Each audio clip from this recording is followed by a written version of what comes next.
Hang on. Here we go. I figured out what was wrong. My microphone working? Okay, good. So we should be live. So I am not at 100% today. I'm not sure if I'm getting sick or if I talked way too much yesterday. But whatever it is, my throat is killing me, and but not really when I talk, so maybe I'm getting sick. Anyway, so there's going to be, like, my usual level of throat clearing and coughing is going to be augmented dramatically by this. But I wanted to work on the new commander deck that I've been talking about for a while, so here we go. Here's our boy. So this is Omnath, Locus of All.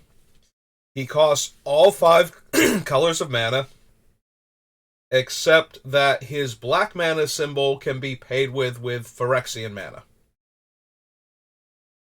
mana.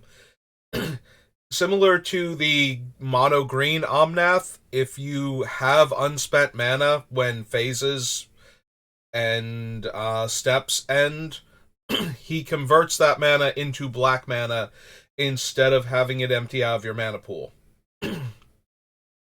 What this means is, if you tap a land for mana and you don't spend that mana, you get black mana instead. If you have like a Braid of Fire and you can't spend all of that red mana before your upkeep ends, it turns into black mana. If you tap Mishra's Workshop for 3 colorless and use 2 of it to cast a Signet, and you have that 1 colorless floating, it becomes a black mana that you can only spend to cast artifact spells. Omnath does in fact track what your lands made or what your mana sources made, and any restrictions or special qualities of that mana. So if you tap an Ancient Ziggurat and you don't spend that mana becomes black and can still only be used to cast creature spells. So that's the first ability that Omnath has. His second ability, and I did not realize this, I was misunderstanding. So, at the beginning of your pre-combat main phase, you look at the top card of your library. Then you may reveal that card if it has 3 or more colored mana symbols in its mana cost. I was misreading this as if the card has 3 or more colors. You may reveal it. So, Omnath does not care how many different colors your spell is. He cares how many colored mana symbols are on it. This does mean that by their nature, 3 colored spells are going to trigger or are going to allow for the rest of his ability to work on them properly. But it also means if I reveal Necropotence, I get 3 black mana and can add it to my hand. And if I reveal Future Sight, I can add 3 blue. Because they have, like, triple black, triple blue is A-okay with Omnath. He's giving it 4 big thumbs up. So, if it has 3 or more colored mana symbols in its mana cost, you may reveal it. If you reveal a card this way, you add 3 mana in any combination of its colors. So, if you reveal, like, an Atraxa, you only get 3 out of her 4 colors. If you reveal, like, a Sliver, one of the legendary 5-color slivers, you only get 3 out of their 5 colors of mana. But you do get all of that mana to work with. So you get 3 mana of any combination of colors. Like, if you reveal something that's, if you reveal Atraxa and you needed triple white for something, you can add 3 white. You don't have to add, like, the colors that are listed on Atraxa in that combination. You can get whatever combination of colors you want of the colors that the card has, as long as it has 3 mana symbols that are different colors on it.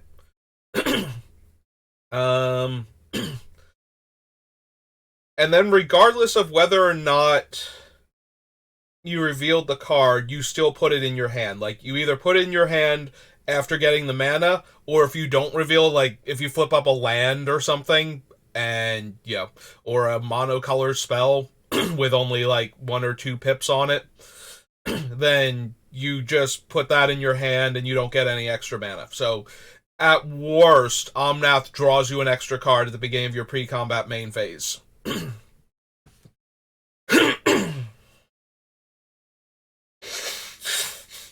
Sorry, like I said, I'm gonna be worse today than normal.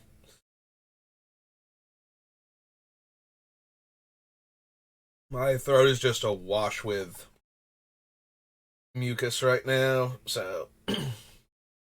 Alright, so if we're going to build Omnath, our primary focus is going to be on triggering Omnath so that we get mana. Our whole game plan is going to revolve around getting extra mana for all of our spells every single turn, and just casting as many things as we can and trying to value out with Omnath. So, Omnath's mana base is going to be very different from the mana bases of all of the other decks I've built, because most of his mana base is spoken for. I have, like, 3 slots. I think I have 3 slots for lands that I don't already know what they're going to be. I have built a 5-color deck before, and I'm going based entirely on its mana base, so what's going to happen is, as we go through the sets that have these lands in them, I'll be adding them to the list, but for my version, Omnath is going to have the 10 original dual lands, so Tundra, Bayou, Badlands, all of them. The 10 Onslaught / Zendikar fetch lands, so Polluted Delta, Arid Mesa, Verdant Catacombs, Wooded Foothills, all of them. Now, for my original 5-color deck, which is a 5-color Super Friends deck, the next 10 slots were all dedicated to the Ravnica Shock lands. For Omnath, though, because of his focus on so many colors of mana, as opposed to the Super Friends deck, which is just, I need to be able to produce every color of mana, Omnath is going to focus on using the Triomes instead of the Shock lands. So, the 5 Triomes from Ikoria, and the 5 Gangster Layers from New Capenna.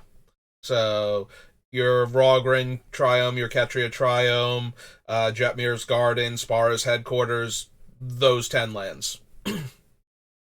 Then 5 of the lands are basic, because you need to have basic lands in the deck just in case. You know, if your creature gets Path to Exiled, or if one of your lands gets destroyed by a Ghost Quarter or something, you need to be able to fetch a basic land from your deck. So we'll have one of each basic land. So right now we are up to, out of my 40 lands, we have 10 duels, 10 triomes, 10 fetches, and 5 basics. So we only have 5 more slots left. Of those 5 slots, one of them will be Command Tower, because it is an untapped mana source that taps for all 5 of your colors. One of them will be Krosan Verge. Krosan Verge allows you to fetch 2 lands that have basic land types, as long as one of the ones that you fetch has the Plains basic type, and one of the ones that you fetch has the Forest basic land type associated with it.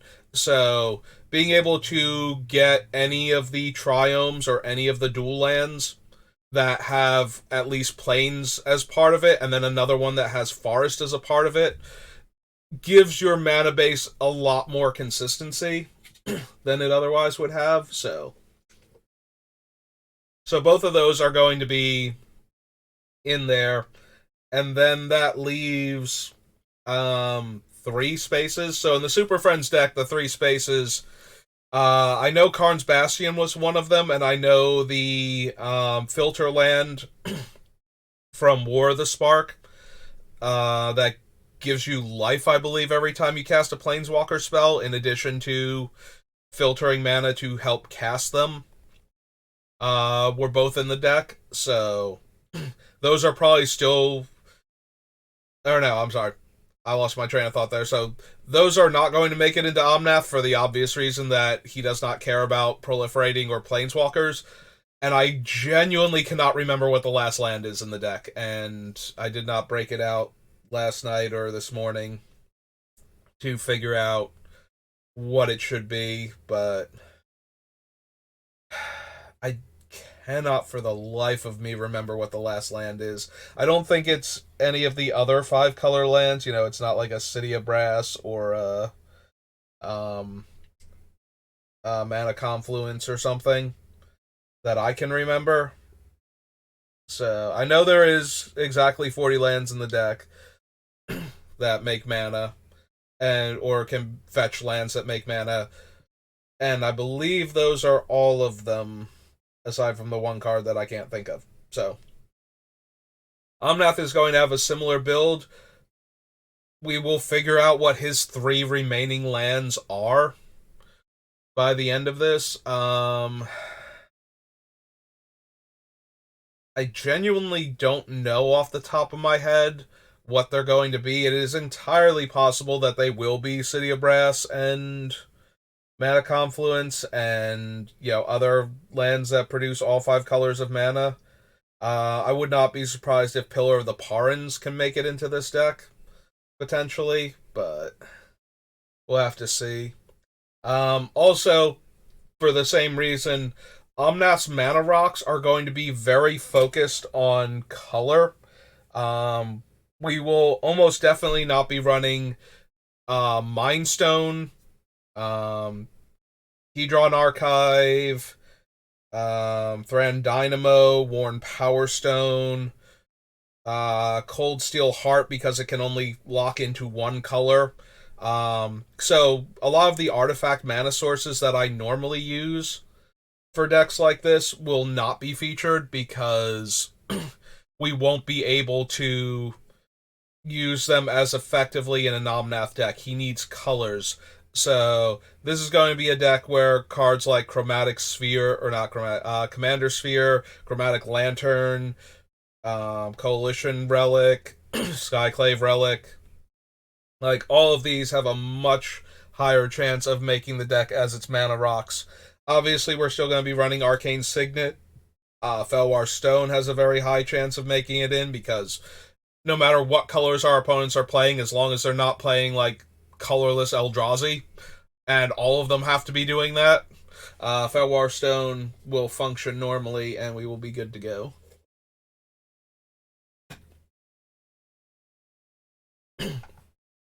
So yeah, just a rough rundown of how his mana is going to look. We can still potentially run land-based ramp that either searches for the basic land types because we can get all of our multi-lands with them. So things like Three Visits, Nature's Lore, the one from original Ravnica, Farseek, and the ones that can fetch either any land or like ones with the forest subtype. We can run if we want to ramp that way with Omnath, which we might because we might be in the market for the other Omnaths.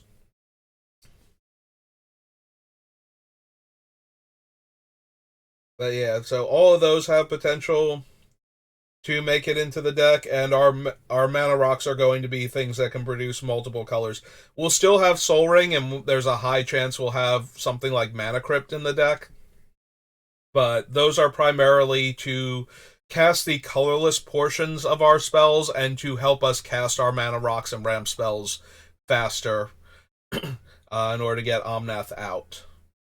Also, we are almost definitely going to be paying the 2 life for Omnath in a lot of cases, just because we will want to make sure he hits the table as soon as he possibly can when it's safe to do so, basically. Like,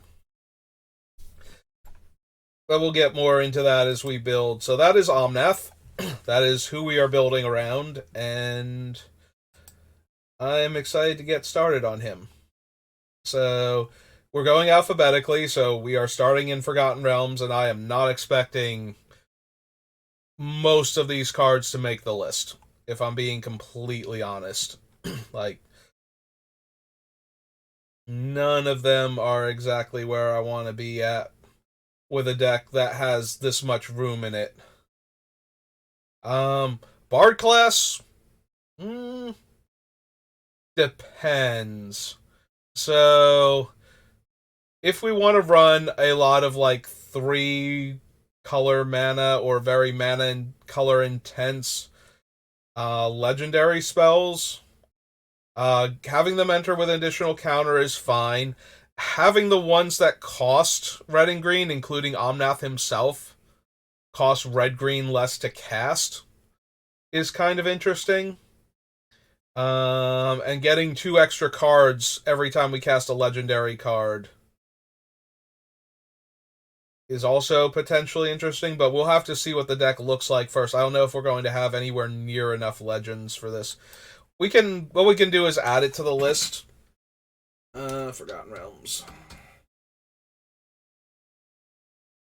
Oh, Fate Reforged.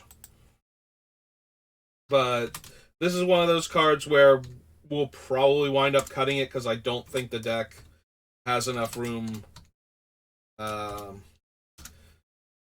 for it, just for the red green legends, because notably it reduces their casting cost by red and green.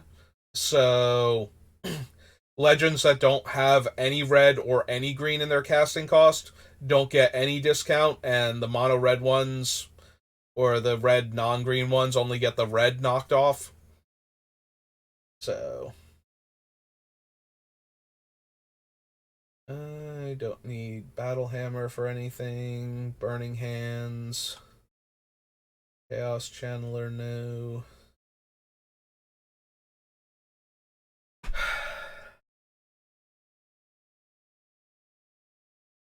Well, I can imagine us being a very green heavy, or very green heavy, very creature heavy deck. I don't know that the Circle of Dreams Druid is where we want to be at with this. Like, it certainly meets the requirements, obviously, as a triple green creature to cast.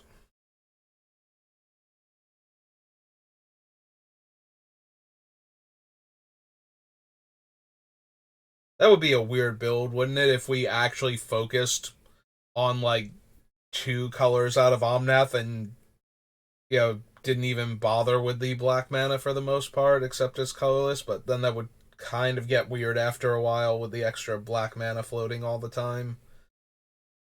What I was thinking is, like, wouldn't it be weird if we built Omnath for, like, a very green-red Nykthos deck or something? Type of thing, like, we play, like, the Devotion Lotus and Nykthos and creatures like Circle of Dreams Druid, and we would have, like, the Bard class. It's a fun theory, and that might actually be an interesting deck in and of itself, where the only reason we have access to white or blue mana is to cast Omnath, and we just pay 2 life for him for the black mana. We would need ways to filter our mana, though, to be able to turn it back into the colors that we need. In case it gets filtered into black and we can't use it. I know there's like Agent of Stromgold that can turn black mana into red mana, I believe. Maybe it's red mana into black mana, in which case that wouldn't help us at all. Anyway,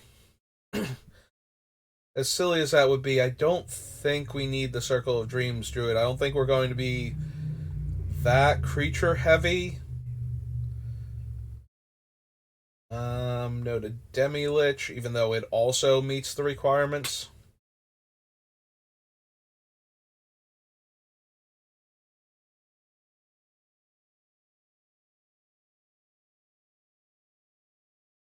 Don't think we need any of these cards. No to Dritz. Don't think we'll be exploring the dungeon at all. Go to Ebon Death. Eliwick.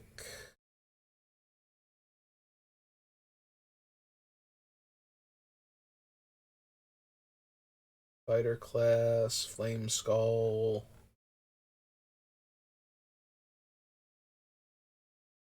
Botanist Cube, no. Grandmaster Flowers, no.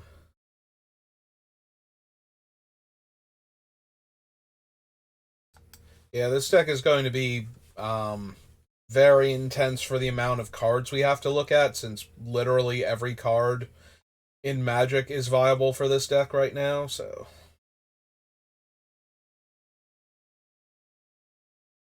Hunter's Mark, Icing Death, Invarno.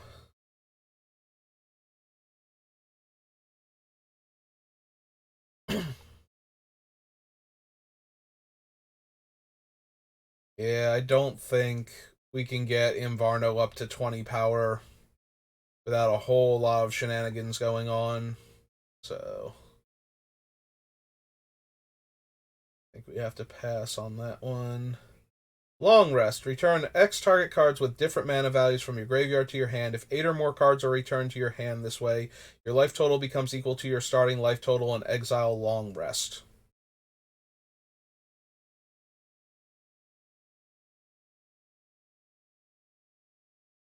That is possible. So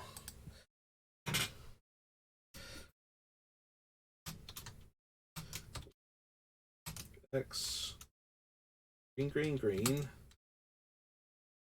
Ooh, excuse me, sorcery. Yeah, I'm pretty sure we can get a wide variety of casting costs in here. Meteor Swarm, not so much.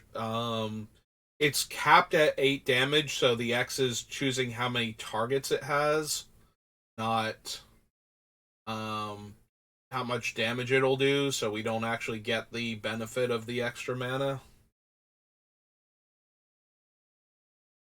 as much. Enters the battlefield, create Boo. Boo is a 1/1 with haste and trample. Till end of turn, target creature you control has base power and toughness XX and becomes a giant in addition to its other types at sorcery speed.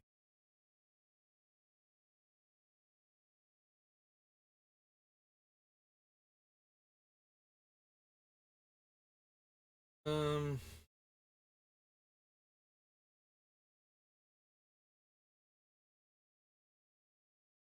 yeah, I don't think we need Minskin Boo. It certainly meets the requirements, and would be castable basically for free off of Omnath, which means we could devote all of our mana for that turn to pumping our hasty hamster if we wanted to. But I think we can do better than that.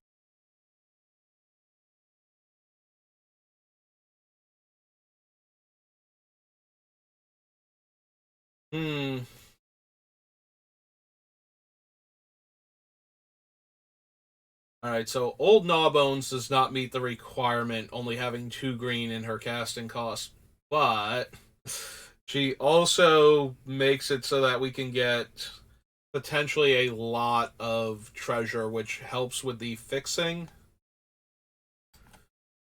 And she is also a large thing to ramp into. Again, we don't have to spend any of the mana that we get from revealing the card on the spell. We can just cast whatever we want to. So if we reveal a spell and we add 3 mana, we can use that to cast Old Gnawbones on 4 mana. You know, like we cast Omnath on 4, we untap next turn, we reveal a card, we get to Omnath, or we get to Old Gnawbones and attack with Omnath for potentially, like, what is it, 5 treasures? 4 treasures.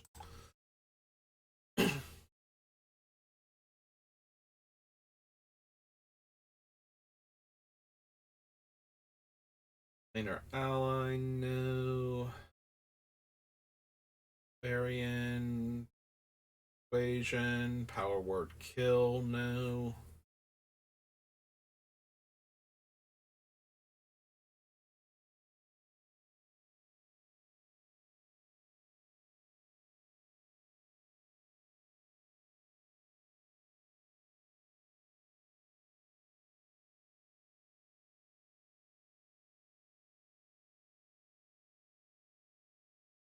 Shadow, skeletal swarming.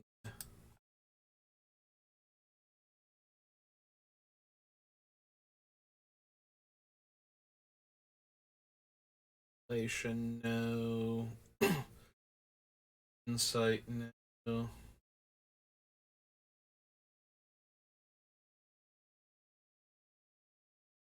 Or hideous laughter. Well, the Dragon Queen. I don't think we need either of the books. You gain 3 or more life this turn, create an angel token, and exile the book, put an enlightened counter on target angel. Can't lose the game and opponents can't win the game at sorcery speed. If I lost 2 or more life this turn, make a zombie, and then I can exile the book, Eye, and Hand of Vecna to make Vecna, who is medium. I don't need the deck of many things. Taraska's haste and ward 10 as long as it was cast. Whenever the Tarask attacks, it fights target creature defending player controls.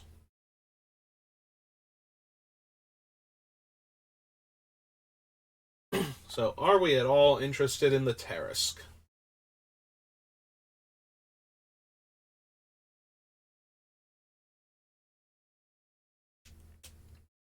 Has triple green in the casting cost, so it's entirely possible to cast this like turn 5 or 6, depending on our mana ramp.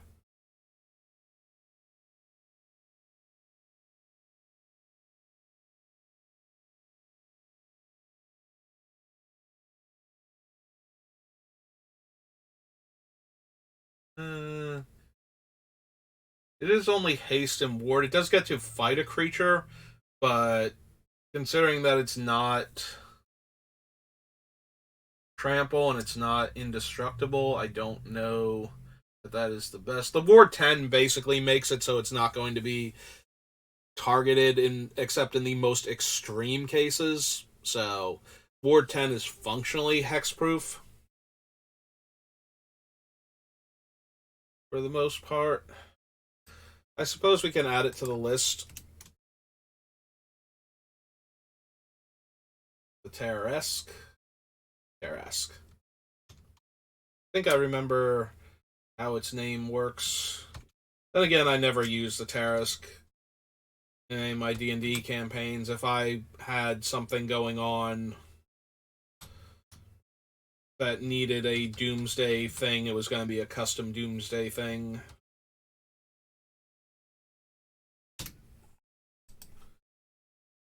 Alright, on to Tiamat.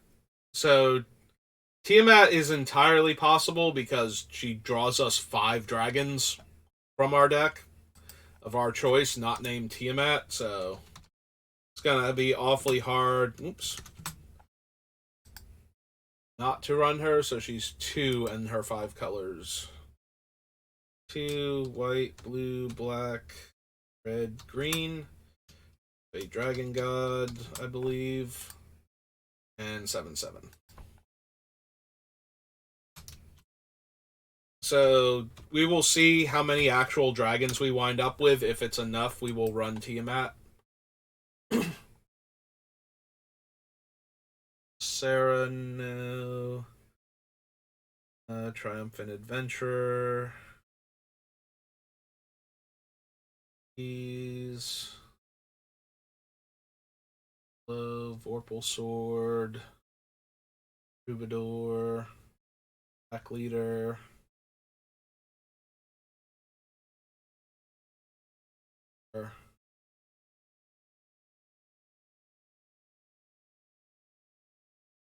Goblins. You want Allison. Okay. Yeah, I don't know how likely most of those cards are to make it into the deck, but they certainly meet the base requirements for it, so we will at least consider all of them. On to the commander set.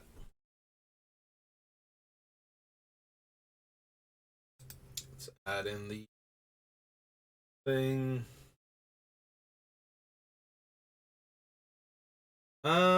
It's doing that thing again where it doesn't have, like, it only added in the colorless spells. It did not organize them properly, so 1 second. Let's hop over here. Up Scryfall.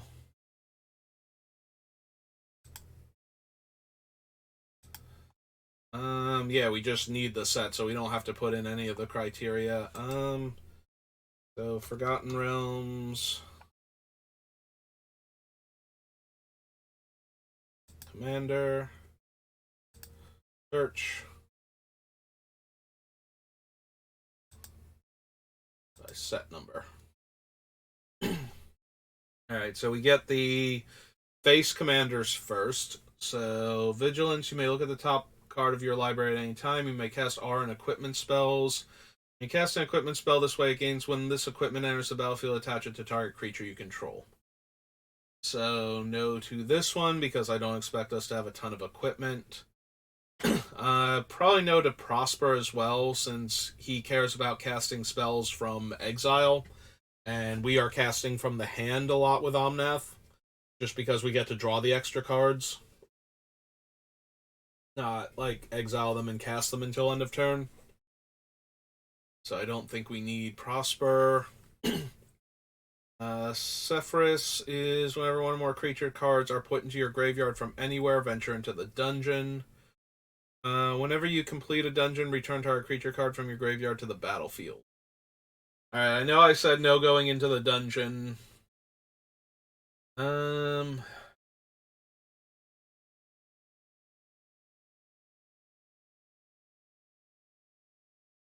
It does only trigger once per turn, though, so I'm probably not that interested in it. This is the one, it's dealt damage, you make dragons, right? Sacrifice it. When you roll one or more dice, you may have him deal 1 damage to himself.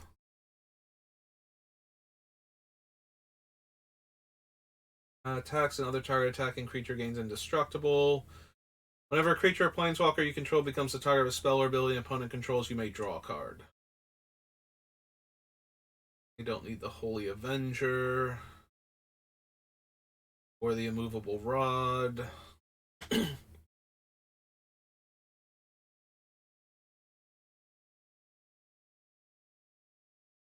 Solar. Put on your control venture. Don't think we need Revivify. Stars. A Valiant Endeavor. Result. Destroys creatures with power greater than, and then you make 2 knights based on the other. No. No to Arcane Endeavor. A Diviner's Portend.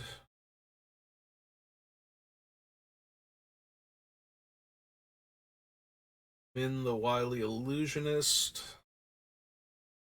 Omnath does not draw. He puts it into our hand. So, even though it is putting the top card of our deck into our hand, that is not drawing. That's another thing that can throw off players less familiar with the game. If you haven't been playing long enough. A card specifically has to say draw in order for you to draw it. Cards that put other cards from your deck into your hand are not considered drawing for the purposes of card effects, even if it is literally putting the top card of your deck into your hand. Directly from your deck into your hand without exiling it first or doing anything else with it, it still does not count as drawing if it does not specifically put it into your hand. Or, yeah. Great. It does not count as drawing unless it specifically says draw. Specifically says draw. Anything that puts it into your hand and doesn't use the word draw in its Oracle text is not drawing a card. There are cards, I think, that let you draw but are worded awkwardly from much older sets that have been errated to draw, but there are also ones from much older sets that don't ever make you draw, like Necropotence is probably one of the prime examples, where it just puts the top card of your deck into your hand for each time you paid the life.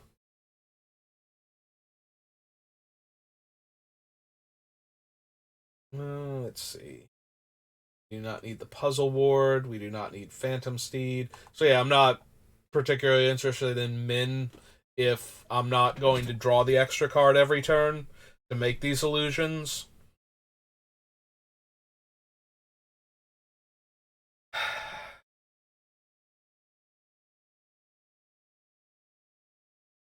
I do like the ability to put other permanents into play based on their value, not necessarily their without having to cast them, because our mana base is going to be, even with the triomes, expecting us to be very, very color intensive and to have a lot of issues with mana if we're not careful, since everything will cost so many specific colors.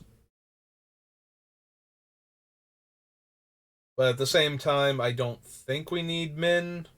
I don't think we're going to be drawing our second card consistently enough. We would need to draw 2 cards on the opponent's turns a lot more often for Min to be particularly good, and I'm not going to have a ton of room for random card draw. We're going to have a lot more things with repeatable effects or very big effects if they're going to be one-shots.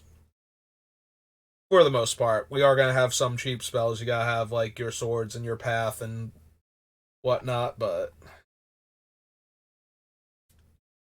let's see.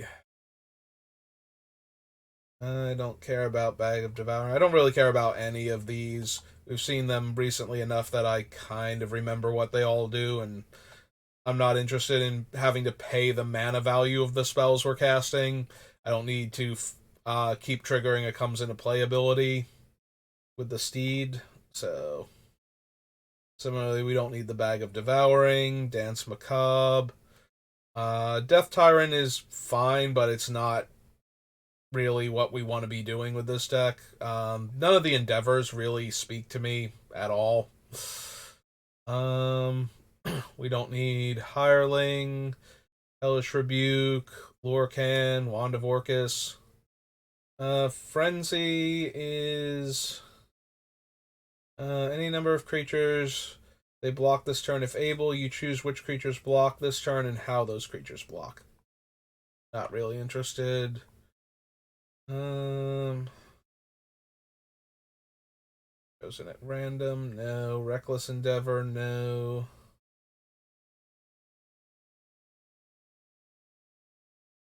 Don't need Share the Spoils. We're not casting from exile, so I don't need Wild Magic Sorcerer. Belt of Giant Strength, no. No. No. Everwinter Hydra. Enters the battlefield, roll XD6, and it gets that many counters. Has Trample and Ward 4.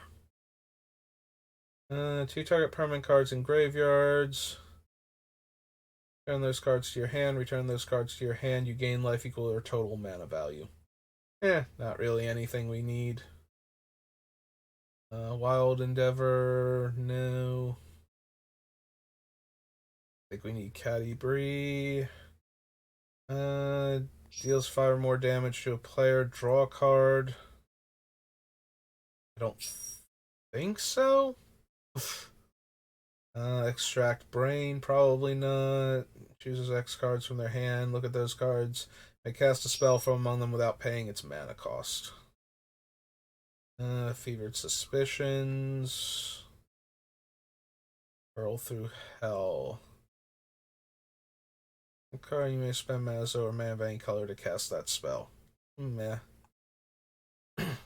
Attacks a player. Alright, this is the goad guy, and I don't think we need him either.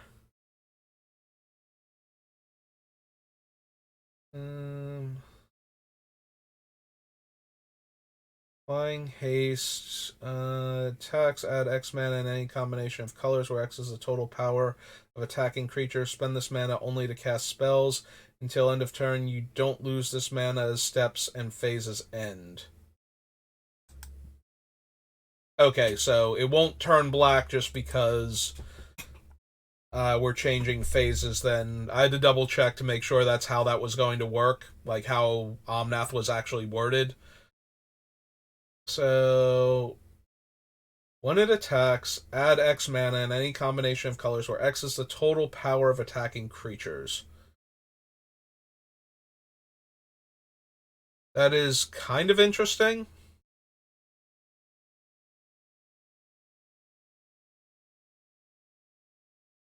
It is a 7 mana 4/4, and with Omnath we wouldn't get mana off of it either. And we already have Clothis, so I don't know if I also want. We have Clothis, and this is Cloth, and I don't think they are at all related, seeing as Cloth is a red dragon and Clothis is green. Or actually, hang on. What is her proper name? Yeah, I forget what her actual proper name is for old Gnawbones, but like Clothimir. Yeah, Forgotten Realms dragons have like insane names for the most part, and I have a terrible time remembering them. Choose one. If you control a commander as you cast a spell, choose both. Deals X damage to each creature without flying. Destroy up to X target artifacts and/or enchantments. So it is interesting in that it has red, red, green in it. So we can, in fact, cast this spell. Like, we can flip it off of Omnath and cast it. The problem is that if X is 4 or more, it will kill Omnath. So if we choose to do the damage part.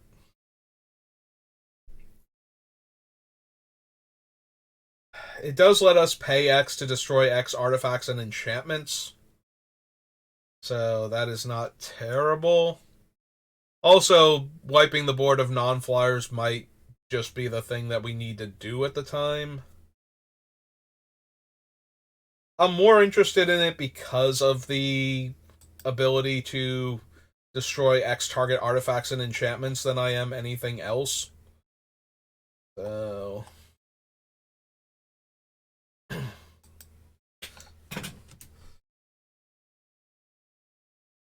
is Cloths. What is the actual name of it? Will. Okay. X, red, red, green, and it is an instant.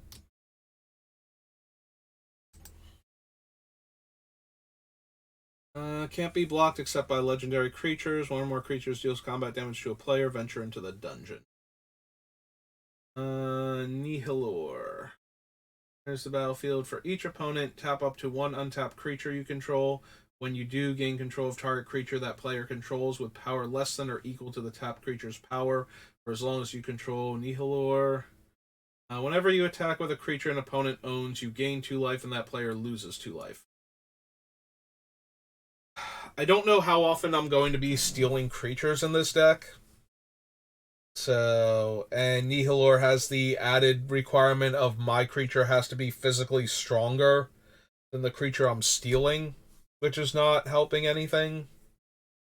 Flash, when you cast an X spell this turn, put X/1/1 counters on up to one target creature, where X is the mana value of the spell. Other creatures you control have Ward 3. Enters the battlefield or attacks, choose one or both. Target creature has base power and toughness 7/7. Target creature has base power and toughness 1/1. It's okay, but not amazing. It does work if we want to put in certain other cards. But in and of itself, not exactly where I want to be. Alright, there should be a few more cards after all of these, so we do need the next page. Sword of Hours and Underdark Rift. Okay. So yeah, Nilhor I only care about if we're going to Nihilor. Sorry. H is before the L. Nihilor I only care about if we're actually going to be stealing our opponent's things. You know, if we have like Rubina Soul Singer and the one from Ice Age, where if she doesn't untap naturally, Marika Reberet. Like if we're running those two, then Nihilor seems a bit better. And if we're running any other steel effects, if we're not, it seems worse. Also, with effects like that, I kind of want to have ways to destroy Homeward Path in our deck, and our land slot I don't think is going to allow for either Strip Mine or Wasteland particularly well. Store Vault is really good if we are going to have other effects that put -1/-1 counters on our opponent's creatures, therefore letting us attack with him and turn them into base 1/1s so that they die. But in order to do that, we have to be running cards like Volrath the Fallen, and I don't see us using him or similar -1/-1 counter matter. Like, our removal spells are going to be actual removal spells. We have access to Swords, Empath, and Infernal Grasp, and literally every removal spell ever printed. We are not going to bother with things that put -1/-1 counters on creatures, just so that our one random legend here can kill them if I need him to. So yeah, I don't think we need any of these 3-color cards. And I think Cloth at 7 mana is probably not where I want to be at. Probably. So let's pop back over here. That was Forgotten Realms Commander. Onward to Aether Revolt, where we get to look at every single card ever printed in this set. See if we want any of them. Even though I doubt it for most, if not all of them, if I'm being honest. Yeah, don't see anything. The Basker does meet the requirement, but getting a single energy for each creature I control. I would need other things to do with the energy besides the Basker if I'm going to do that, and I don't know that I want to bother with energy at all. I don't think we need Brawl or his expertise. I don't care about Battle at the Bridge. For Unity, no. Crackdown. Each opponent sacrifices a creature or planeswalker, then discards a card. You return a creature or planeswalker card from your graveyard to your hand and draw a card. When you cast a Bolas planeswalker spell, exile Dark Intimations from your graveyard. That planeswalker enters the battlefield with an additional loyalty counter on it. I don't think I need, I could be running Bolas in the deck, but I don't think I need Dark Intimations for that, and the actual effect is only medium at best, so we are going to be hard-pressed to find room for counterspells. If we do, I don't think Disallow is going to be one of them. Then return to the battlefield under its owner's control. Probably not. It will become your starting life total. No.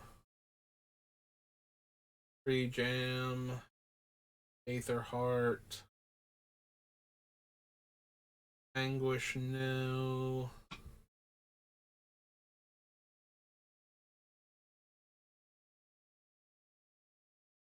Indomitable Creativity. Destroy X target artifacts and or creatures for each permanent destroyed this way. Its controller reveals cards from the top of their library until an artifact or creature card is revealed and exiles that card. Those players put the exiled cards onto the battlefield, then shuffle. Yeah, I don't think we need that. We're not going to be doing the fancy way of doing that, where you don't run permanents except for the ones that you want. You use spells to make treasures or creatures or whatnot, like tokens, and then you can kill all of those and get the spell you specifically want out of your deck into play. I don't think we need mechanized production. There's onslaught, no. With a Vajani.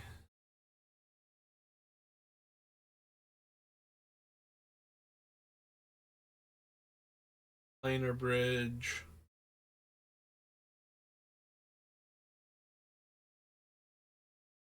Release the gremlins.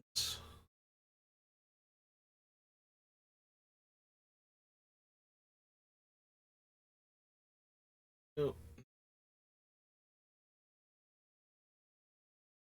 think we need Skyship Plunder. We won't be running enough stuff for SRAM.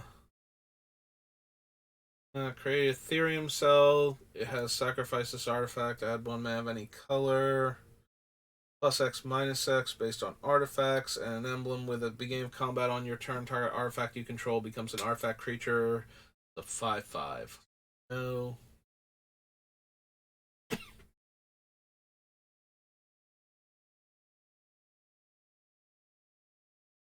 Go to Tezzeret, Master of Metal.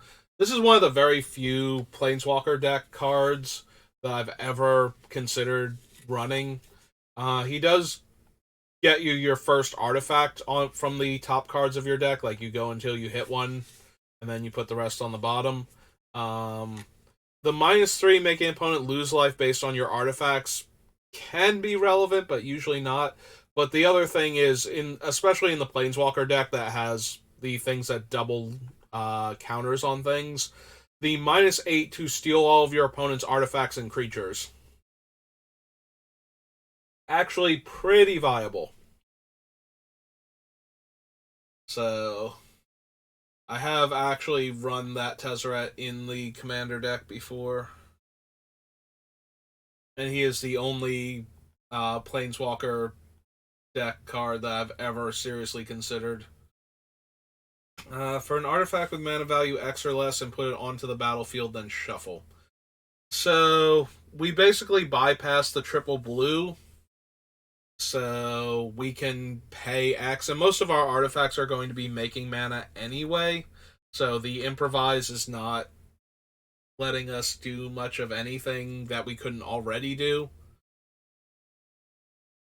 Yeah, I don't think we need War of Invention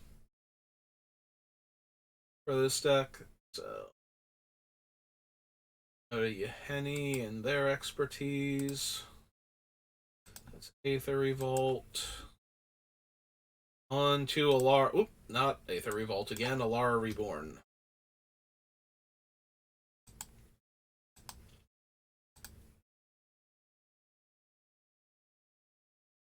Alright, the deck of, or the set of many colors.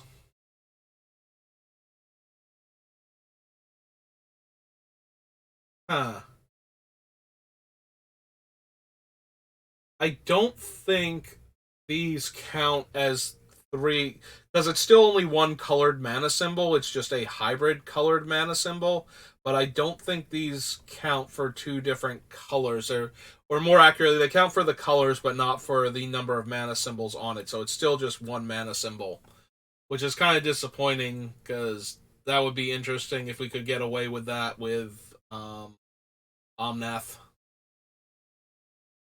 But I don't think so.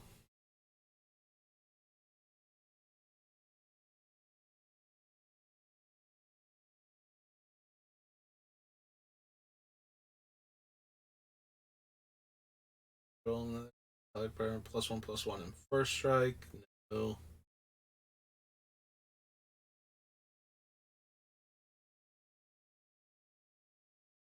Luminous Blast. Luminous Blast.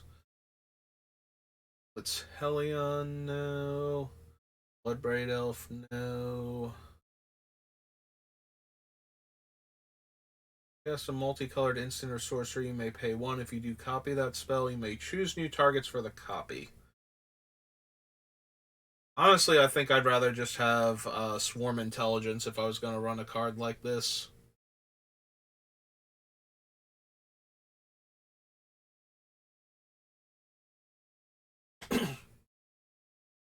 Beginning of each player's upkeep, that player sacrifices a monocolored creature. Yeah, since Omnath does not work the way I thought he did, Defiler of Souls is way more likely to have things weaken sacrifice, so. There we go, we can run Dragon Broodmother. Huh. I don't think I remembered that she was triple red, single green. I think in my head she was always like double red, double green, but I never ran her in anything, so it really didn't matter. Create a 1/1 red and green dragon with Devour 2. Discard your hand, draw 7 cards, and discard 3 cards at random. Nope.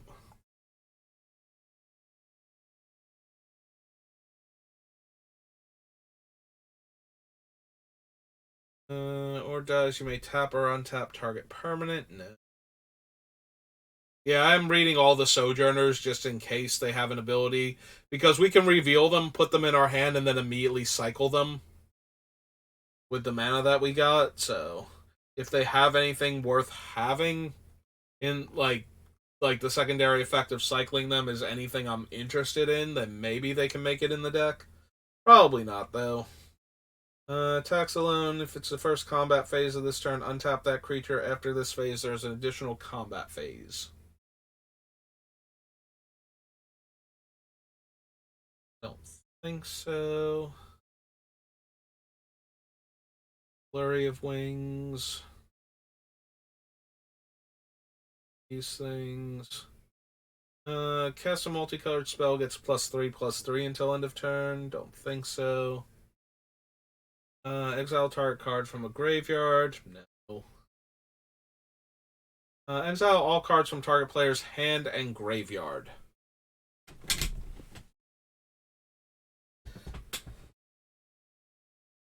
Like, it's a very brutal spell against one player. If you can get it, if you can hit them with it at the right time. I don't know that we're going to have room for a spell that we can only use to wreck one player's day. Pretty sure we need, like, things that ruin everybody's day. I mean, dragons are very popular in Commander, and we already have a bunch of dragons in our deck. With only, like, 2 sets down, we've got, like, 3 of them. So I could see Karthus being a thing that we bother to run, so. Yep, there we go. Aarta. Oh, 2 R's. This Tyrant of Jund. For black, red, green. And use a 7/7 dragon.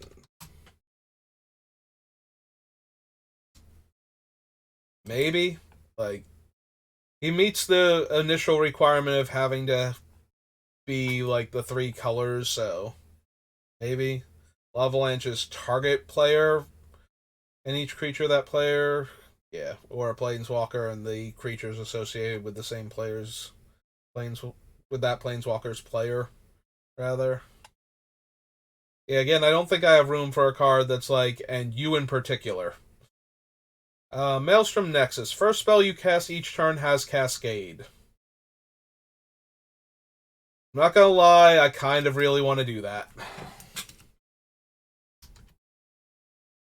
Maelstrom Nexus. All 5 colors. An enchantment. Yeah, that seems kind of silly. I don't think we need Pulse because we'll have better options.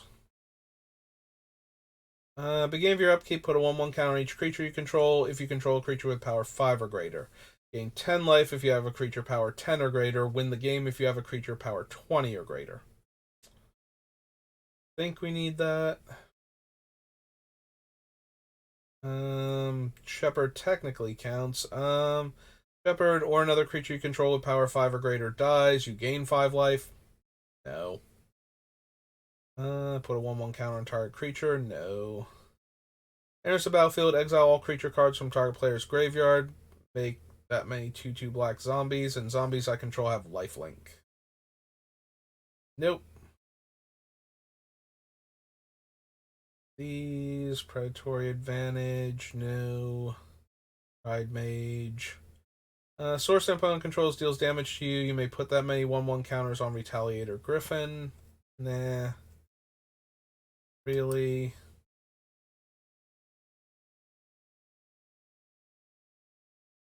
Sage of the Anima. The game of your upkeep, choose target opponent. This turn, that player can't cast spells or activate abilities and plays with their hand revealed. You may play lands and cast spells from that player's hand this turn. So, the biggest problem with running Sen's triplets as not your commander is that they will eat any removal spell as fast as somebody can throw it at them. Like, nobody wants Sen's triplets to live except for the person playing them. That is one of the most frustrating cards. Like, okay, you can't cast spells during my turn, and I get to cast your spells instead. Like, it is as close to Mindslaver every turn as possible without actually just recycling Mindslaver and casting and activating it every turn. So. And they only cost 5 mana. But yeah, Sen's triplets, like, that will get every player, like, that has ever played against Sen's triplets all riled up, and they will kill it as fast as possible.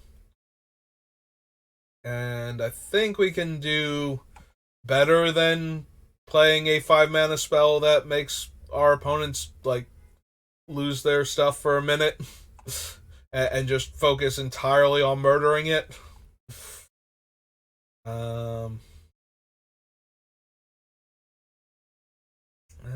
That creature is a 1/1, put 2 counters on it. Yeah, I don't need the Sigil Captain for anything that I can think of. Don't need Soulquake at all.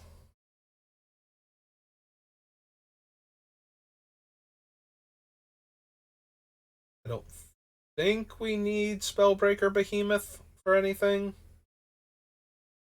Like, yes, he does make it so that our high power creatures are uncounterable. But since Omnath is not itself a 5/5, that doesn't make Omnath uncounterable, which is... Yeah, if it made Omnath uncounterable also, yes. Yes to Spellbreaker Behemoth, but...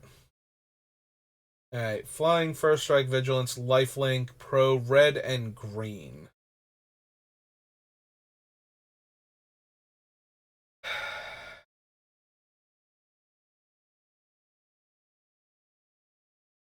I mean, I kind of shrug at this, like... Yes, red and green can't deal with it, but I very rarely run into strictly red and green decks. With my own Rorikthar being one of the few exceptions. And then, you know, it's not like like, we can attack the red and green players with this thing. Yeah, I suppose I do see a fair amount of, like, heavy green or mono green, though. But even then, we can attack, like, those players, but as soon as we point this at somebody in the other colors, like, all of their removal kills this thing. Like, you know, everything from Disenchant to Swords to Plowshares. You know, Infernal Grasps and all of that just absolutely end this thing. Like, it's not protected from... The fact that it's an artifact creature that's protected from red and green is relevant, but it still dies to any of the Esper colors removal spells. So do I want a creature that is impossible for the thing it's protected against? Because, yeah, red and green, typically they lean pretty hard on their actual good removal spells rather than running colorless answers to this. So, unless they have, like, any of the O-Stone variants or something, they're going to have a hard time dealing with this. But I don't know that I care enough about, like messing up those players specifically.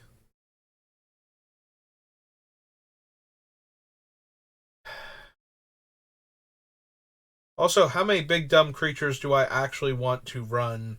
That might start becoming an issue. Like, we already have like 5 different dragons selected. And, now we're adding a giant sphinx. But we only get the mana from the card that we reveal. Like, we're not getting tons of mana every turn from Omnath normally. With the exception that we can float all of our black mana and hang on to, or float all of our mana as black mana and just hang on to it. Which does make Sphinx of the Steel Wind tempting for things like that because it's got so much colorless mana in its casting cost, so. Alright.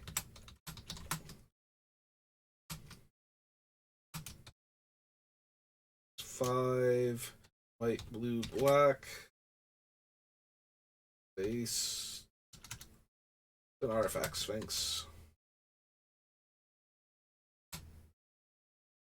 A 5/5. 6/6.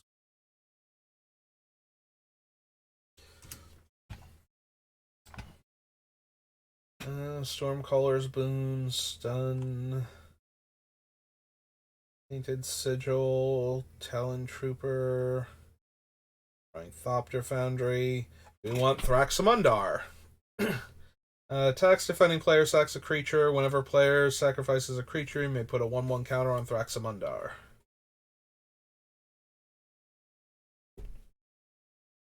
Are we in the market for Thrax? Like, he's okay, and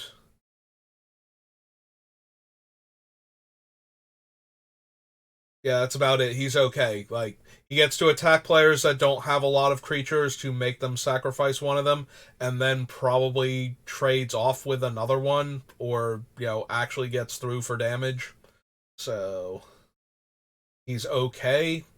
There's nothing too amazing about him, though. Yeah, this is going to be the hard part. I'm going to see a lot of cards that are super interesting, and at the end of the day, we're just going to go, but, we don't need any of them.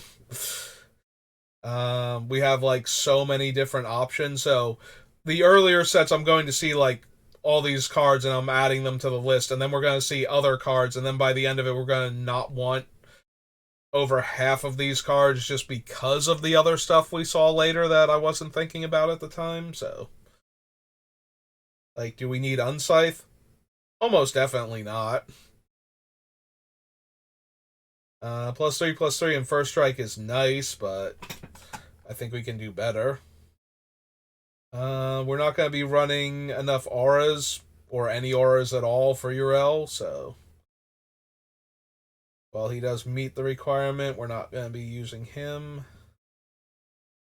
Alright, so similar to Whir of Invention, Wargate lets us, just pay X to get from amongst our regular mana in order to get a permanent spell from our deck into play. That might actually be worth it, though, because this one gets us any permanent from our deck, so if there's anything we really feel like we need. So X, white, blue, green, and sorcery.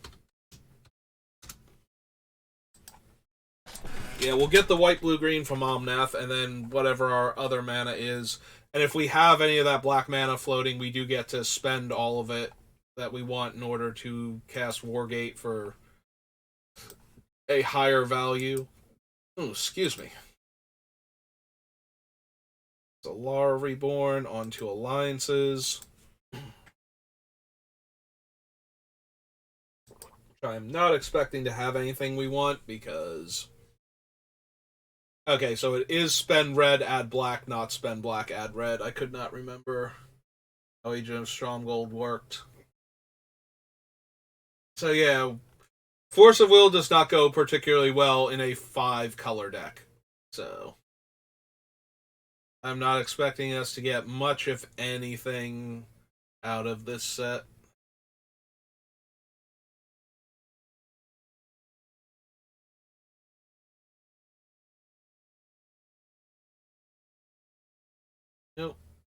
Fatal Lore.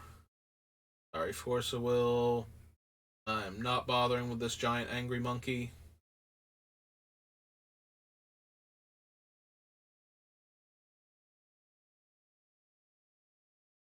Especially not when it's going to eat our forests. Kind of need those for casting spells. So far, no to all of these things.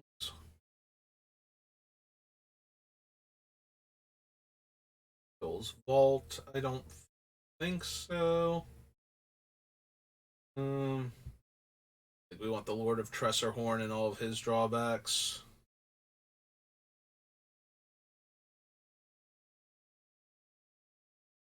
Fortune.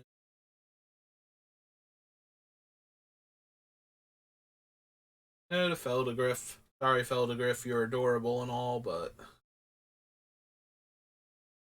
not feeling the group hug right now for this deck. So definitely don't want any of the old-fashioned color hosers because they will absolutely ruin us by virtue of us having all 5 colors.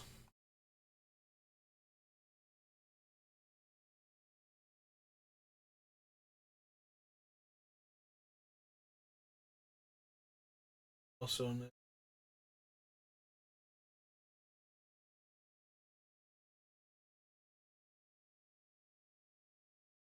those.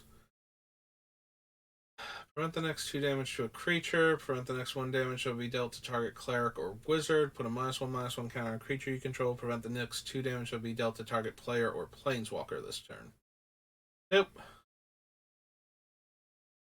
No land for mana. Adds 1 mana of an additional color or additional. Yeah. Adds 1 mana of any type that land produced, but then those lands don't untap next turn. No. Yeah, did not think so, but alliances, we go to a Monkhet.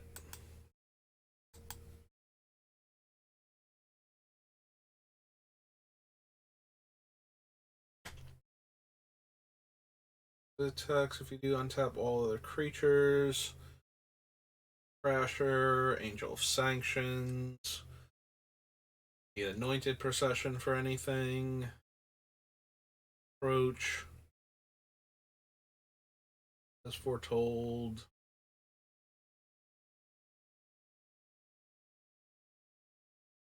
Bantu no. Bounty no. Cartouches. Really need Cascading Cataracts for anything. Getting it.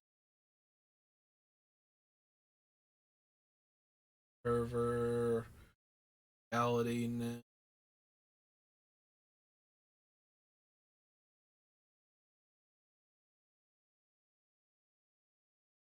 Destined to lead. To dawn. Actually, the Aftermath cards all have their combined mana costs, right? So they would have the multiple mana. I don't think I want any of them, though. I don't think we need Dust to Dawn.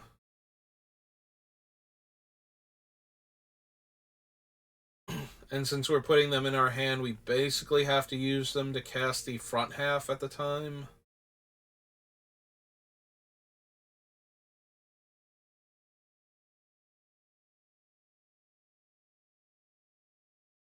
Why? Also, they need to have enough colored mana pips. Like start to finish does not meet the requirements, but Dawn to Dusk does, and so do some of the other ones. Dusk to Dawn, Gideon, or Invention, Glorious End, Rebringer, no, no, Jackal Mom, no.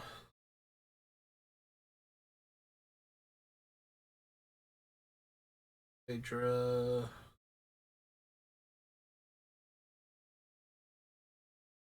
Salted I mean, we can, but it's not gonna work with our commander, and I kind of want the things to work with our commander.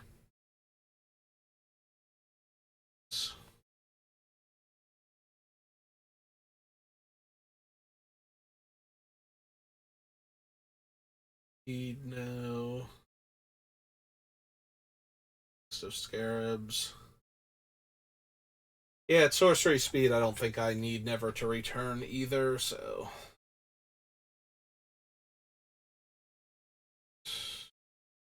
No. Plague Belcher, prepare to fight.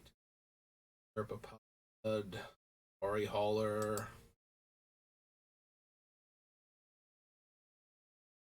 Don't think we need Rags to Riches. This.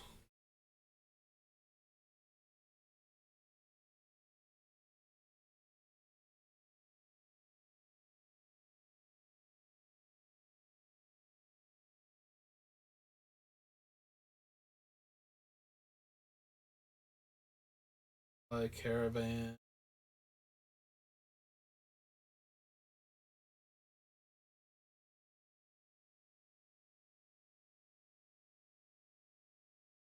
Sears. I think.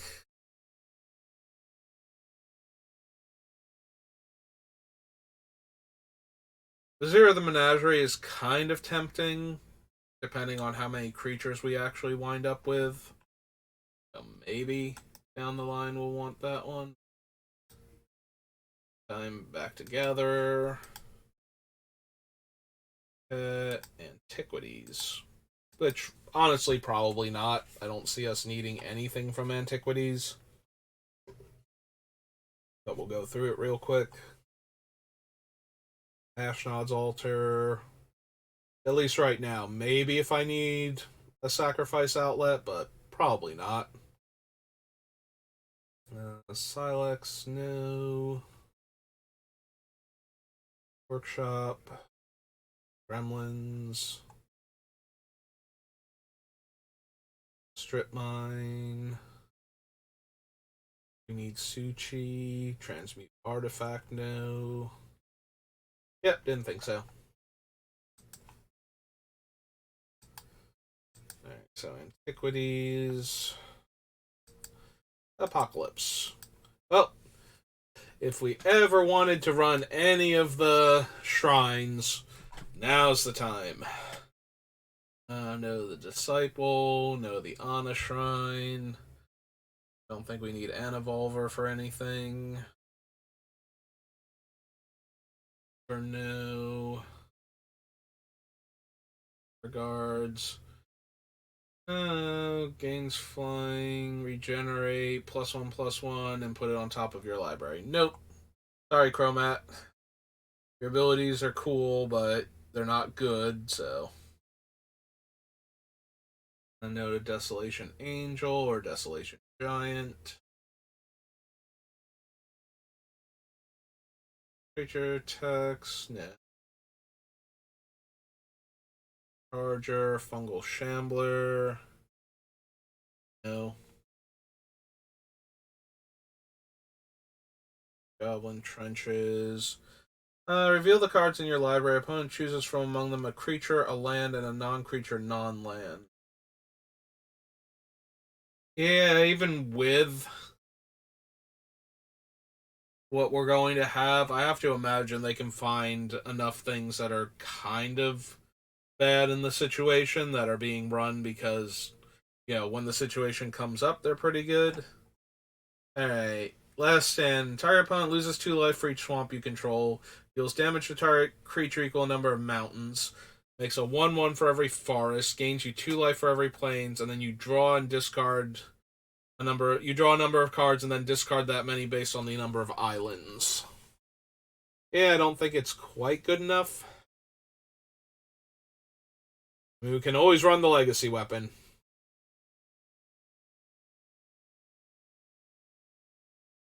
That's not even entirely a joke. Like, 5 mana exile a permanent every turn is not nothing, but 7 mana to get it down, and then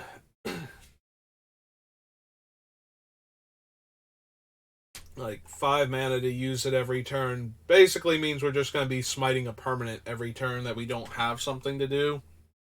And we had to spend 7 mana to get it there in the first place, so. Yeah, I don't need an overpriced extra life from Zoran Orb, so. Loses 1 life, makes them lose 3 instead. No. Number creatures. Speed. I think I need Arena.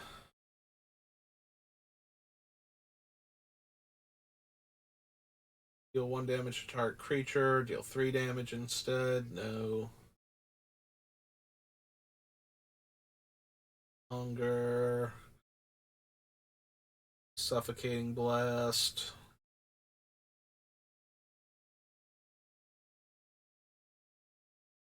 I think we need Vindicate when we have other options. That's everybody. Okay. Apocalypse. After Apocalypse is Arabian Nights. Another set where I don't think we're getting anything. I don't think we want to bother casting Mijai Dijin or Yaodwin Afreet, despite their triple red casting costs. Don't need Ali from Cairo. Again, I don't think we're running City of Brass. If we need it for the mana base, though, we will. Diamond Valley, Drop of Honey. Geno. Guardian Beast for anything. Don't need Island Fish.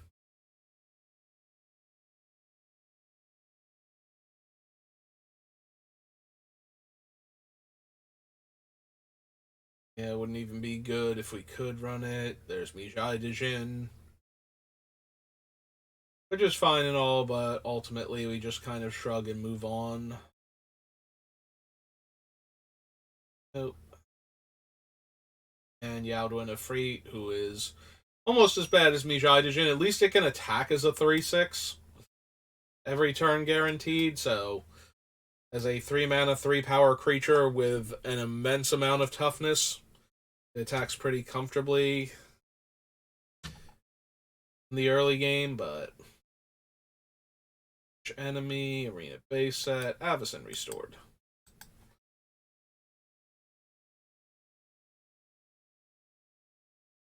Yeah, we might actually want the lady herself, might we? With her triple white casting cost. Speaking of which, other non-black creatures get +1/+1. Players can't pay life or sacrifice creatures to cast spells or activate abilities. Yeah, no. Like, you're being mean to Omnath, and you're being extra mean to Omnath, and he does not appreciate that, and he does not need you in his life. Avacyn, on the other hand, yeah, I can see that.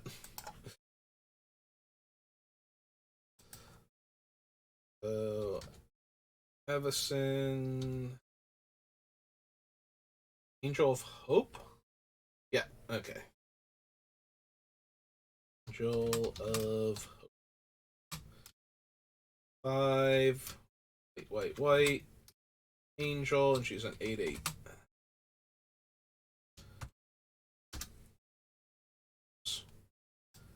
There we go. I don't need Barter and Blood. Bonfire the Damned. Attacks or blocks, you may attach to it any number of auras on the battlefield, and you may put onto the battlefield attached to it any number of aura cards that could enchant it. So the main reason to run Bruna is to steal all of the auras from decks like Zur and Urel and whatnot. Assuming that the Zur deck does not have one of the things that lets him phase out of reality. Ooh, excuse me, in response to things like this, since he'll pull all of his auras with him.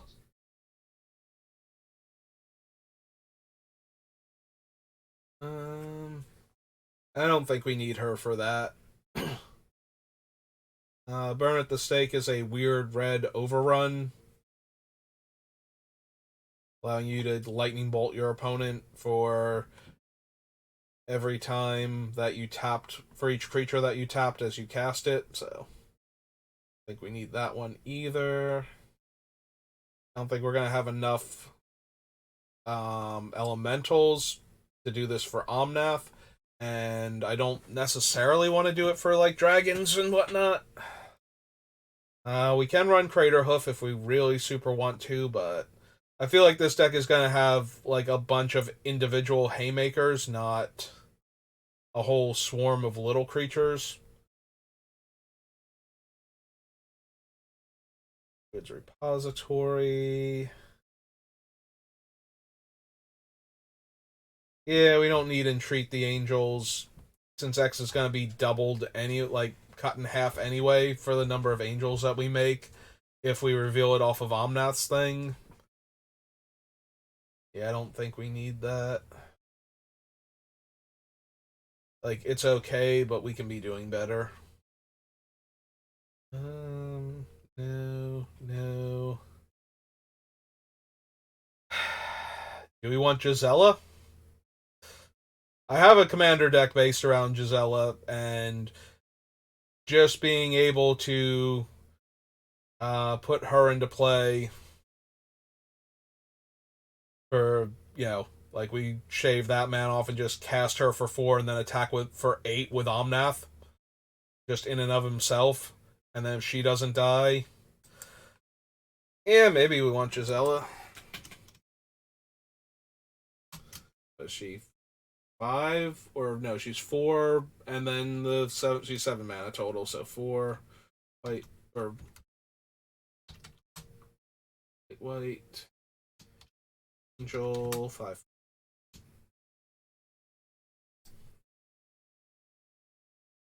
I don't need Beamer.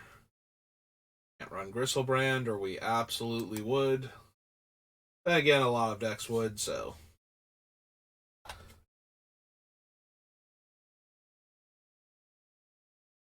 Harvester, Herald, Hound. Nope, nope.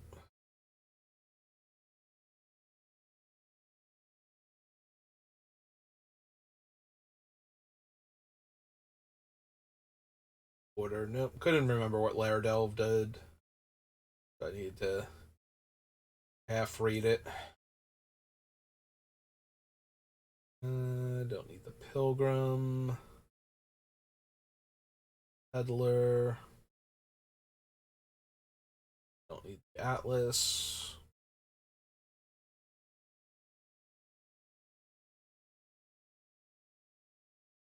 No. Forge. Revenge of the Hunted. Rite of Ruin.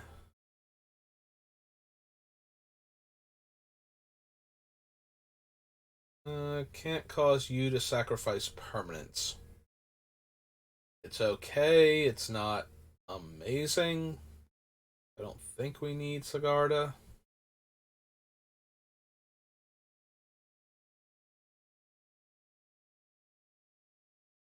Tam-Tams, no to Temporal Mastery. Terminus. Nobody needs that Tybalt. Tyrant of Discord enters the battlefield. Target opponent chooses a permanent they control at random and sacrifices it. If a non-land permanent is sacrificed this way, repeat this process. Again,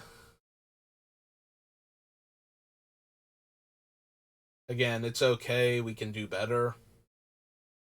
The fact that it actually works with our commander is secondary to it not being a particularly great card. Alright, so that was Avacyn. Battle for Zendikar.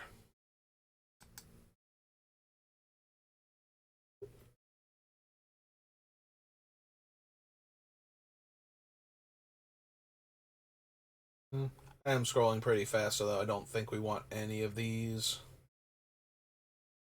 Yeah, we don't need Occam Hellkite. Angelic Captain.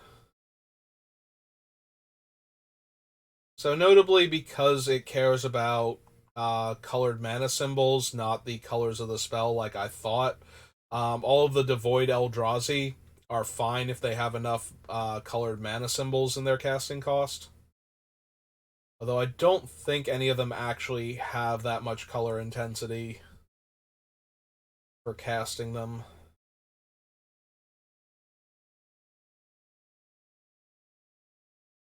No, no, no.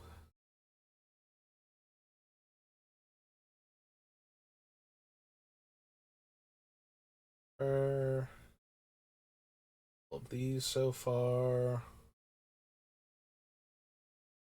From Beyond, Gideon, Green Warden, no, Hedron Archive.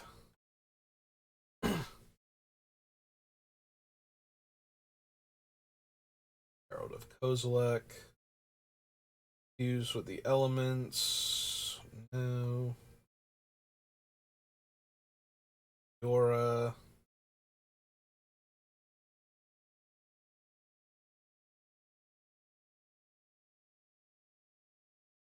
Nursery.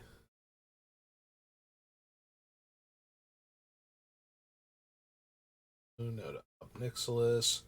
Oh, or not OG Omnath, but second Omnath. Land enters the battlefield under your control. You make a 5/5. Omnath, Locus of Rage, or another elemental you control dies. He deals 3 damage to any target. I mean, he's certainly fine in the deck. I don't know how much ramping we're going to be doing by extra landfall.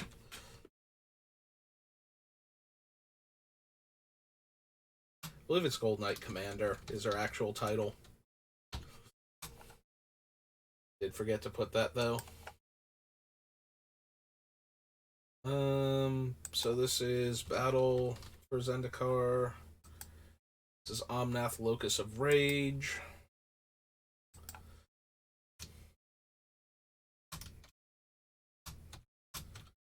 Rage is 3 red, red, green, green. Mental. It is a 5/5. Yeah, this will depend entirely on how much ramp we use from lands versus anything else. If we want to run the other Omnaths. For the most part, like, I can see running the green one just fine, but the others not so much.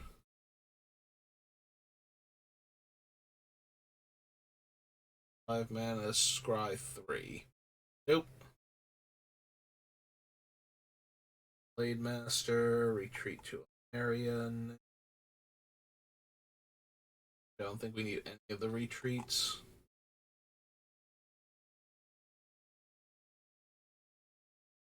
Nope. Under. Scatter to the winds. Serpentine Spike. Stagnation.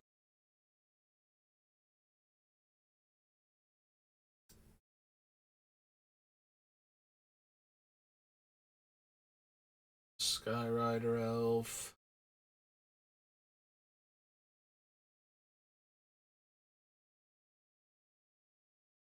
Yeah, Omnath's in an even weirder place than I thought he was. Like, he wants your spells to be so much harder to cast, just so that way he can dance around them in order to get the mana that you need in order to cast them in the first place. Yeah, it's true. I did not give enough thought to the converged creatures, but I don't think there was any of them that I actually wanted, but some of them I did not even, like, look at. Yeah, we don't need Unified Front. Let me just double check as we back our way through this for anything with Converge that might have been worthwhile. Like, we skipped over the 3 damage one because I don't think that's particularly good. Don't think we need Sylvan Scrying either. Like, it gets us any land, but it doesn't actually ramp us, so not particularly interested in that. Yeah, making a 5/5 flyer isn't anything in this deck. We're not even getting any of the benefits towards our own thing from it, so.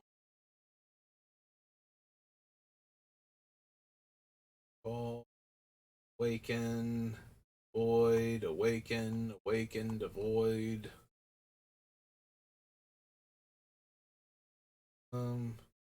Get -X -0 based on the colors spent, up to -4 -0. Awaken, all the retreats.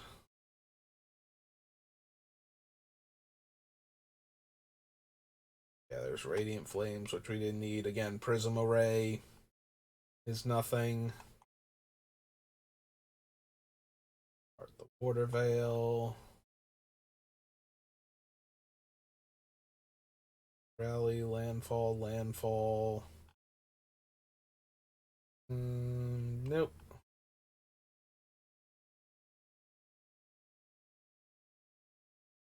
Fall, Haste and Rally.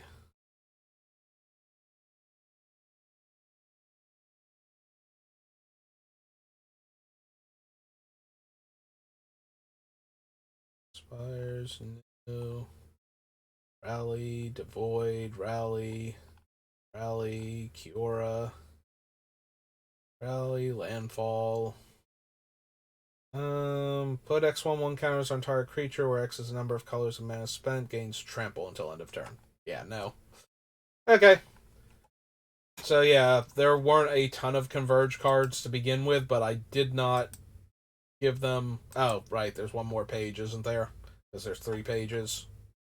I'm still not expecting any of them to make it, but I did not give any of them any consideration, so let's actually make sure there was nothing where if I spent all 5 colors of mana on it, it would actually be good.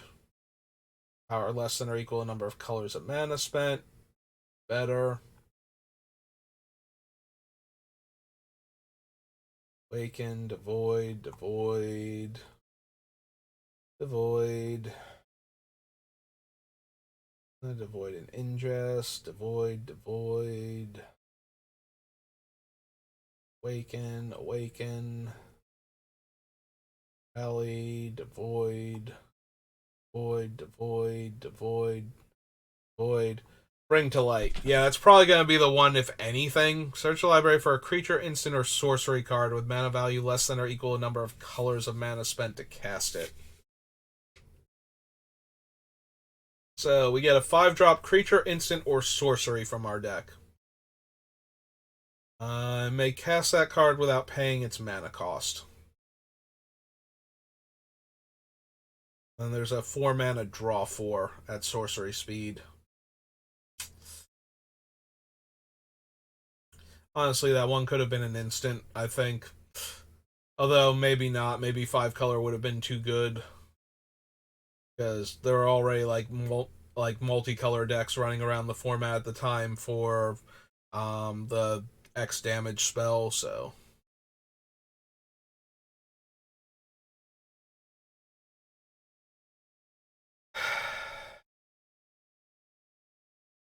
I feel like a lot of our stuff is going to be too high casting cost for this. So I'm disinclined to bother with Bring to Light. It also doesn't get cast off of our commander, adding the extra mana. So Landfall, Void.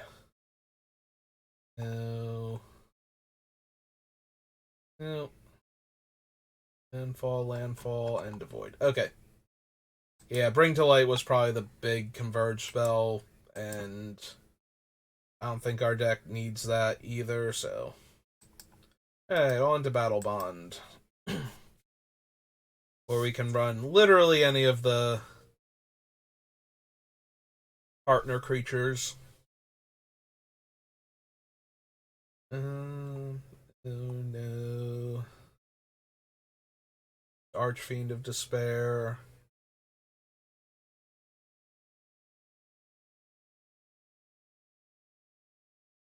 Yeah, this one's gonna be weird because a lot of the spells have the other players may pay mana towards them assist. So there's gonna be a bunch of spells that would normally have a bunch of colors in them that don't because of this. So those cards will be flat out for it because they have high casting costs and don't have a bunch of different colors. Doubling season for this deck. Also, this is where it debuted anyway.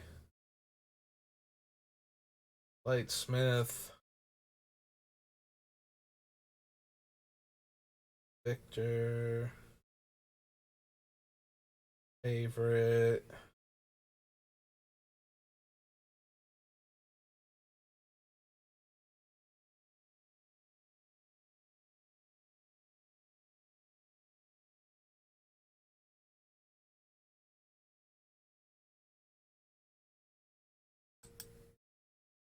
I doubt we're going to need or want any of the partner creatures, but Mascot, Jungle Wayfinder, Korvath Bright Flame, Korvath's Fury. Draws that many cards plus one, deals damage to each foe equal the number of cards in their hand. Don't think so. I think we need Prov.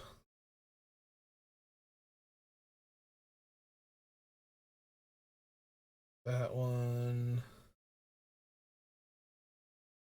Beaver.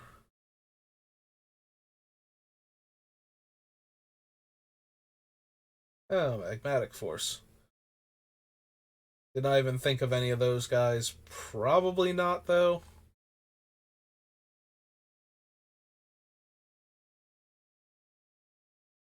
So far, nothing. Omen Speaker. Out of bounds. Phantom Warrior. Don't need here or his whims.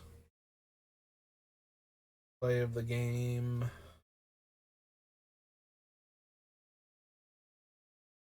Regna. Each friend puts a 1/1 counter on their creatures, chooses one untapped creature, and taps the rest. I don't think we need her sanction. This doesn't feel like a Will or Rowan deck.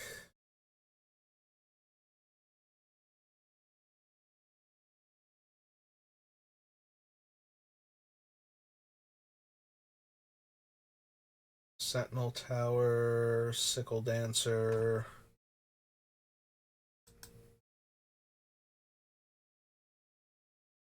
Sky Streamer. Soaring Show Off, no. Soulblade pair. Weaver Duo. Stolen Strategies, no. Stunning Reversal, no. There'll be a Bright Spear, no. We do have a bunch of dragons, but I still don't think I super care about her and giving those dragons double strike. Like, they're not in there to beat down as fast as is humanly possible. They're in there for their big fancy abilities and to beat down at the same time, so.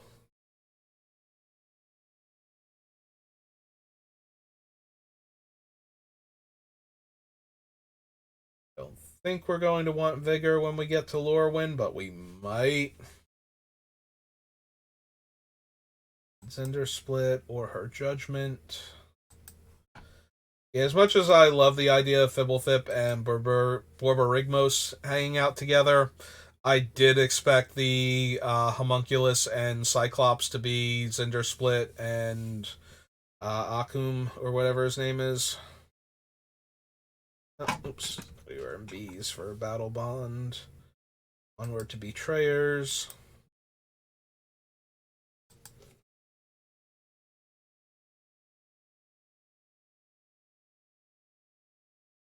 No, no. Don't think we need Blazing Shoal for anything. No. think I need to remove counters from my stuff. Bandit, no. Memories.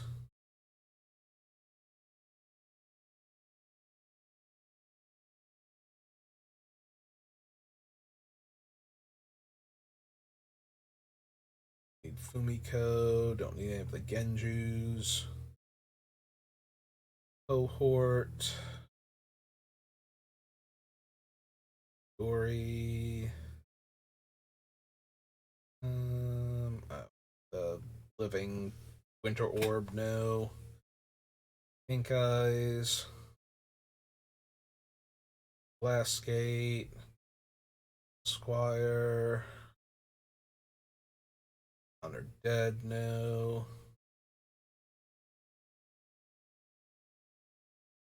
Dama. Life Gift. Loam Dweller.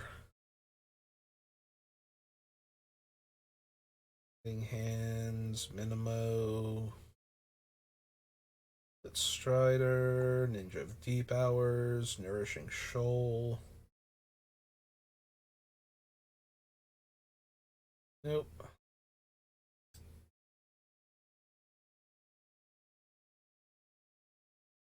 Don't think we need any of the patrons. Creatures you control get +2 power. Creature attacks, you may gain 1 life. Put 2 lands from my hand onto the battlefield tapped.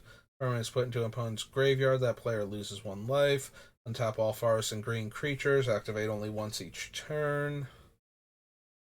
Yeah, I don't think we need any of them, and none of them have, like, triple color in their casting cost, so...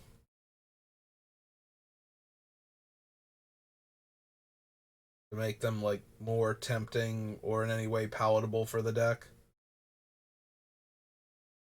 Shoal.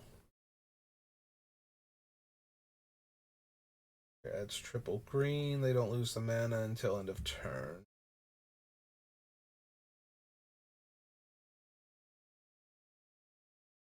Sway the Stars.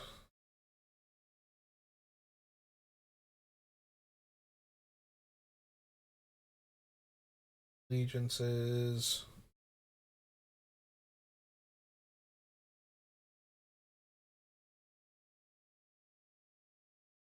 That was GTA. Our Secret Ways. Nope, okay.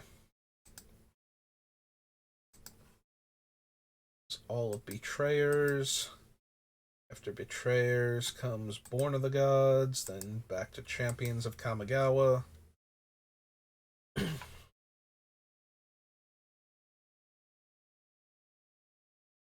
An artifact, creature, or land, put it onto the battlefield with a manifestation counter on it and make an enchantment.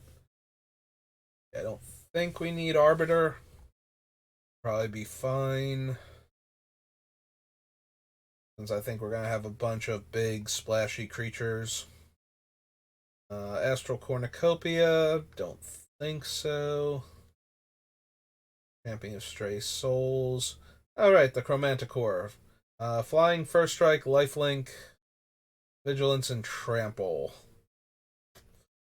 Yeah, nope, still not good enough.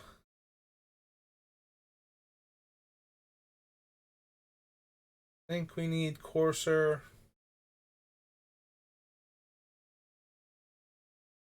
Don't need a Farah.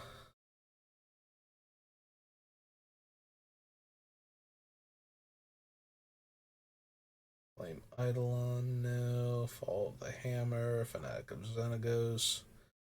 Oh, the Fated cards. They all have triple mana in their casting cost. And we could scry 2 because it's going to be our turn. 5 damage to target creature or planeswalker. Meh. Create a token that's a copy of target creature you control. Meh. 3/3 green centaur. Destroy all creatures. Put target creature card from a graveyard onto the battlefield under your control. It gains indestructible. Just permanently. Fated Intervention is not terrible in this deck. We have a bunch of, like, big bomby creatures, and Also, if we don't wind up drawing it, like if we don't reveal it off of Omnath and we just draw it naturally, we are way more likely to have the triple black available because of how Omnath works. So maybe. Oh, Born of the Gods.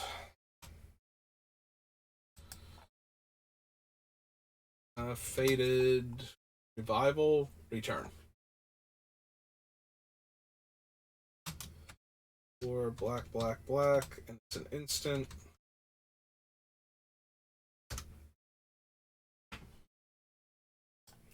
Yeah, the Wrath effect is not super helpful because it's just going to kill Omnath. Copying one of my things and scrying two isn't super good. Making two centaurs isn't super good, and dealing 5 damage isn't super good. Even if we get to scry two, so. Guild is a sorcery, so no. Our enchantment to my hand. Herald of Torment. Whenever you cast a creature spell, search your library for a forest or plains and put it onto the battlefield. Tap, then shuffle. Low-key tempting, with all of the triomes in the deck, especially. There's the only ones we can't get are the ones that are literally. So the only one we wouldn't be able to get is Xander's Lounge, because every other one of them, right, would have one of the 3 colors you can get, or one of the 2 colors you can get on them. And then, of course, we wouldn't be able to get any of the Grixis dual lands either. So, Badlands, Underground Sea, and Volcanic Island. But we'd be able to get any of the other ones.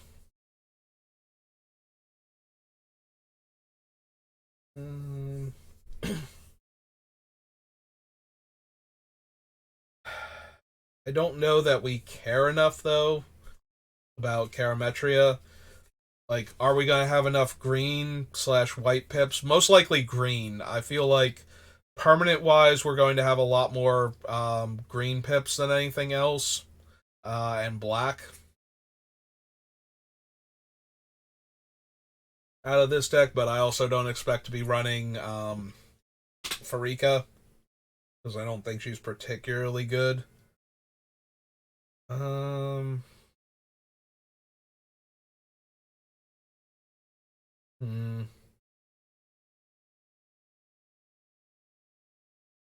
Yeah, I also don't know how many creatures we're going to be able to hard cast. Like, we do have a certain amount of control in what we're going to cast with Omnath, especially if we run enough manipulation of the top of the deck. So it's not unreasonable to run Karametria and expect to be able to find a land every turn after she comes down, or most turns after she comes down. But I still don't think that's quite good enough. Marshmist Titan, no. Mind Reaver, no. Yeah, I don't think we need any of the other multicolored gods. I don't think. Maybe. Nessian Wild's Ravager, no.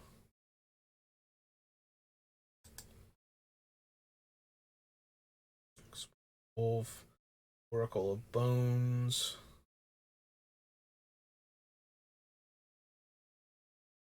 Ornitharch, Perplexing Chimera. Yeah, we don't need Phoenix. Raised by Wolves.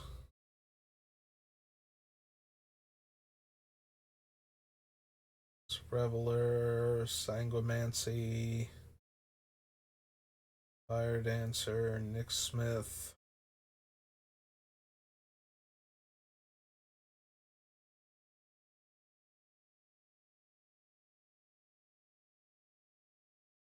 Sworn, Shrike Harpy.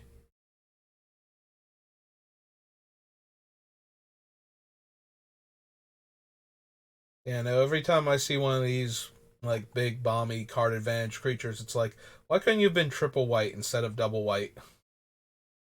I don't think we need Tromocratus for anything. Or Chanter of Mogus. Yeah, it's also kind of hard to find triple mana colors in Theros because that's too much devotion from one card. Alright, I'll be back. I need a quick bathroom break. Alright, Xenagos. Let me think about Xenagos. I did forget about his +X and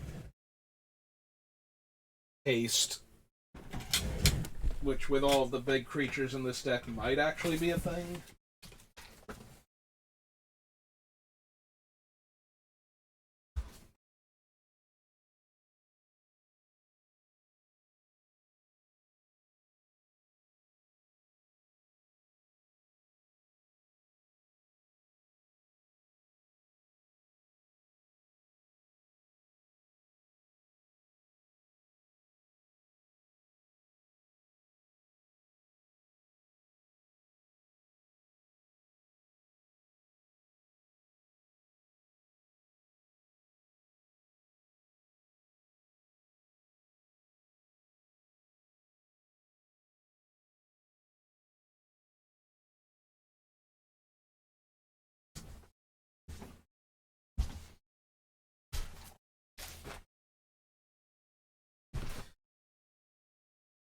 Alright.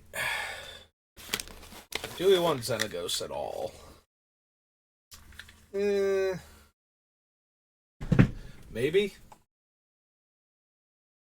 Like, legitimately, maybe?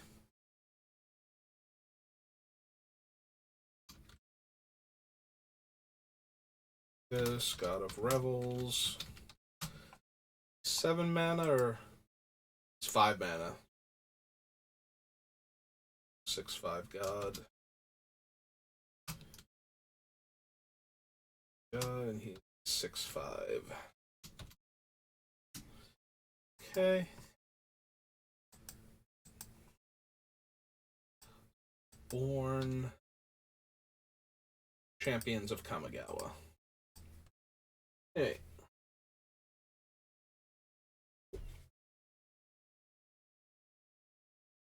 Don't need Avalanchers, Coal Flinger, Lava Runner, Speaker, Underminer,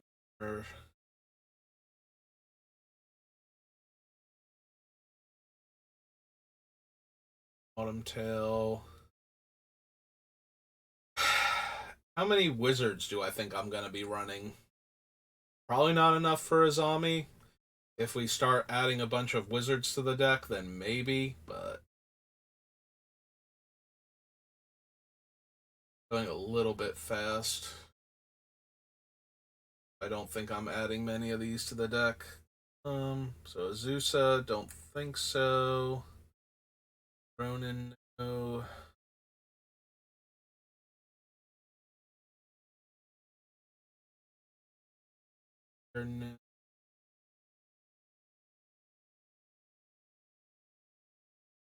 Blood Rights, Blood Speaker, Bloodthirsty Cougar,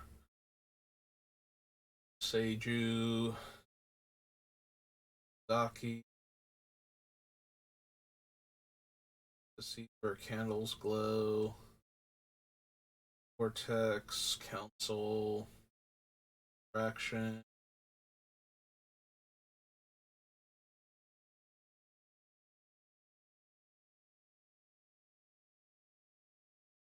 Desperate Ritual, Gardner, Ocean,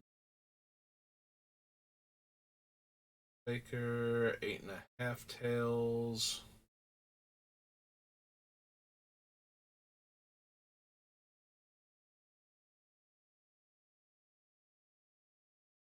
Blood, dealt damage. Nope. Godo, all the Bandit Lord. Hold the line. The Hondens. Not that we couldn't run them, but I think we need any of them for the Shintai of Life's Web or whatever it's called, or the Sanctum of All, so.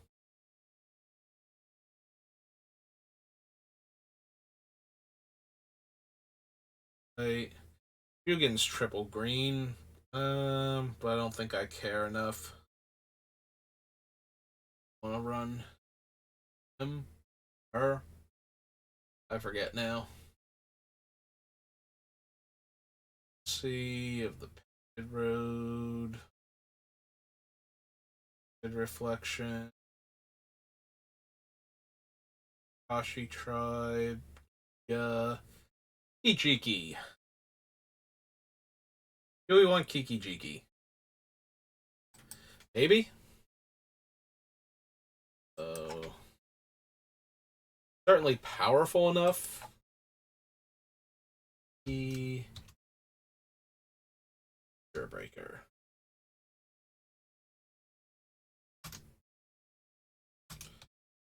Two red. Goblin. Two. I forget if he's a shaman or not. Goblin shaman. Yep.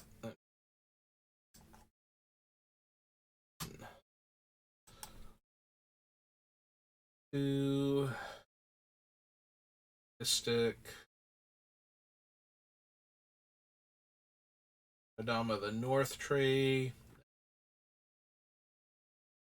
Ushu, no. Kuro the Pit Lord. Nope. No, not even with the ability to just smite creatures by paying life. Ooh, the Myosians. So we do get to actually cast them with this kind of setup.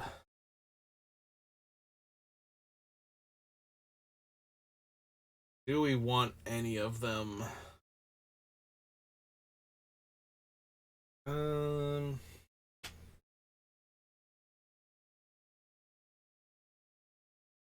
Well, we get to cast them for, like, the colorless mana and their casting costs, so.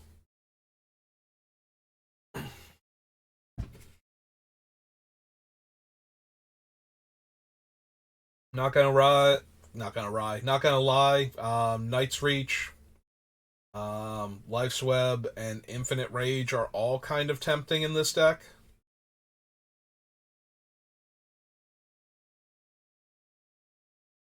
Yeah, being able to, I don't know, maybe being able to Armageddon with a 7/4 in play plus Omnath's effect isn't good enough.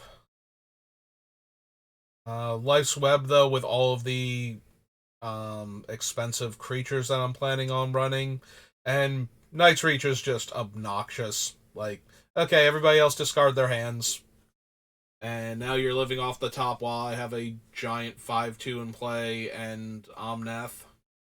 Plus, Myojin of Night's Reach, again, is like way easier to cast if we don't have her. Yeah, I think Life's Web and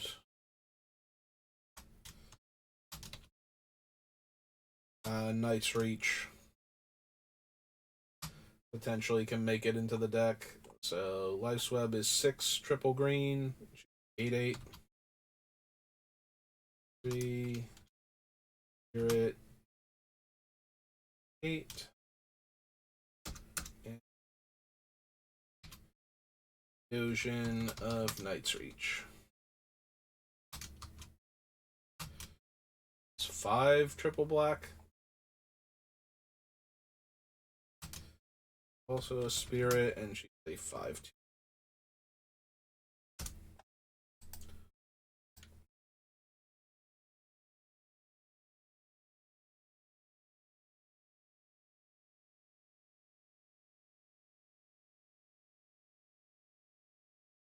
One of our fancy lands. Watcher Nino. Heart the Veil. Soon. Veins. Curse the Sands. No. Forcers, Pale Curtain. Definitely Sensei's Divining Top. Between all of the fetch lands and the fact that we actually super care about what the top card of our deck is at any point in time, definitely Sensei's Divining Top. Sift Through Sands, no. Yeah, top makes it onto my list anyway because the decks I build usually have, in addition to a bunch of tutors, a bunch of fetch lands almost all of the time. So I definitely want Sensei's top for this one, though, with how much we care about what the top card of our deck is at any given point during the game.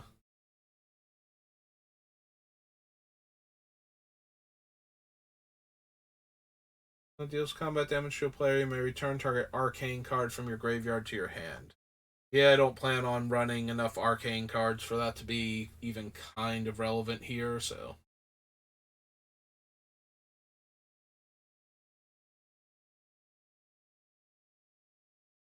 Waking Nightmare. Side the Morning Star. And Zozu the Punisher. Okay.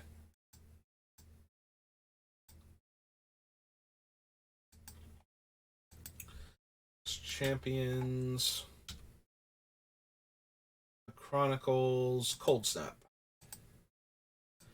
Another set that I'm not expecting to get much out of, but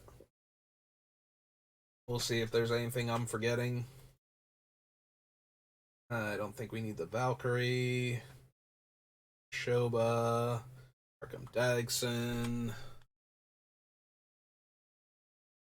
Alright, we do get Braid of Fire, which I am almost definitely running. What with the whole mana pool doesn't empty. Just becomes black instead. Yeah. Cold Snap.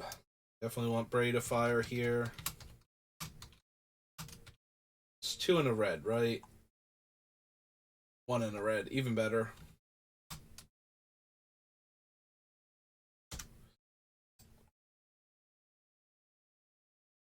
Cold Steel Heart. Balance. Variant. Fire. Flying and snow and 1. Snow creatures you control get +1/+1 turn. Nope. 2. Field Marshal, Frost Raptor, Frozen Solid. Garazol the Plague Queen. Whenever a creature dealt damage by her dies, put a 1/1 counter on her. If she deals combat damage to a player, you may draw a card. Meh.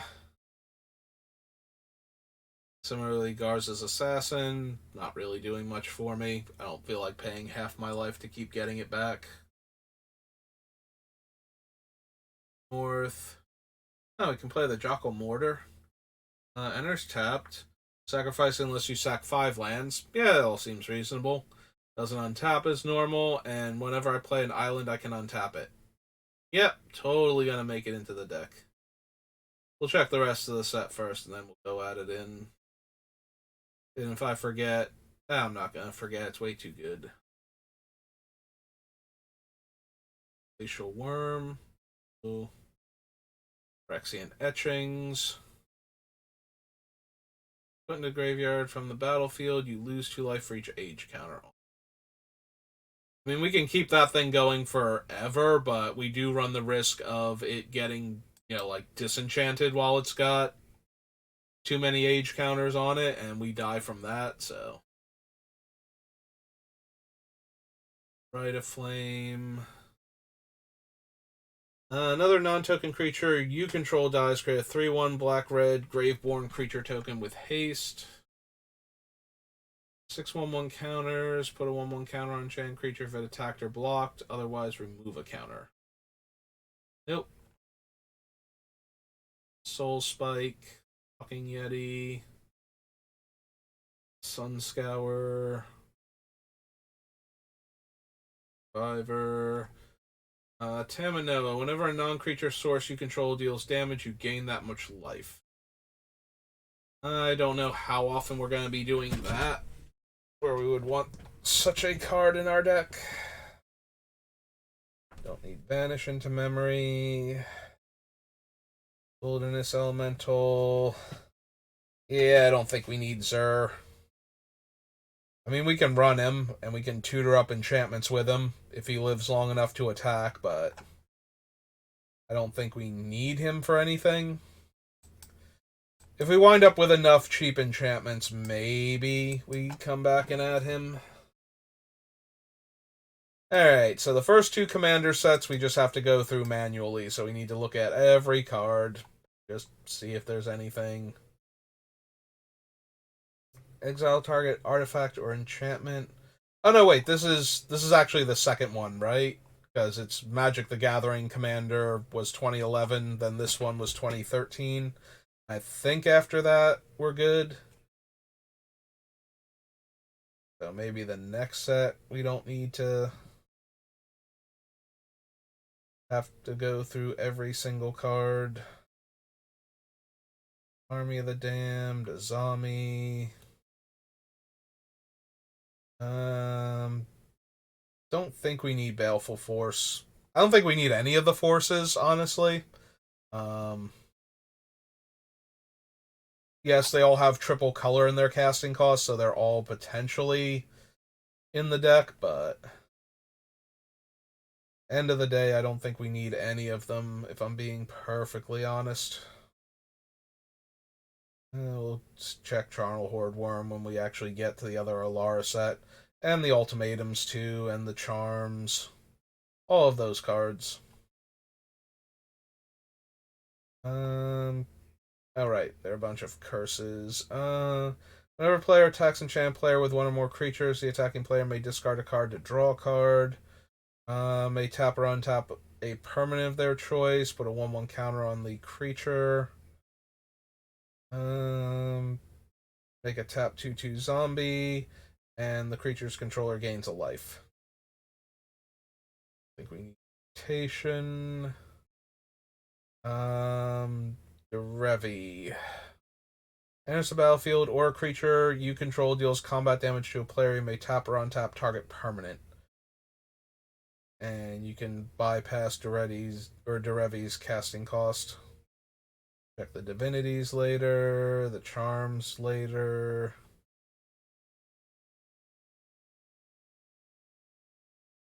Don't think we need Eye of Doom. Hell Shepherd.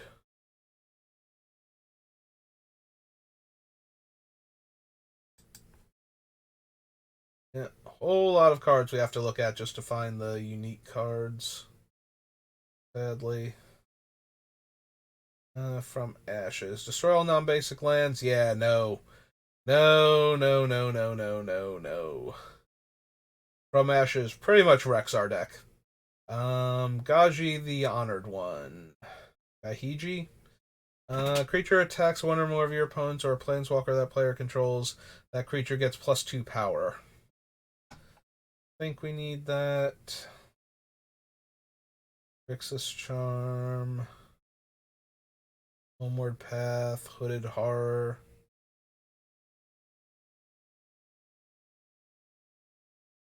Gambit. No.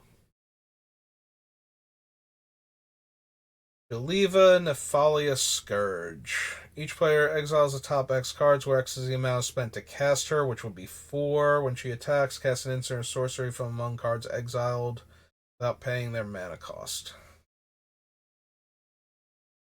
Yeah, I don't think we need her.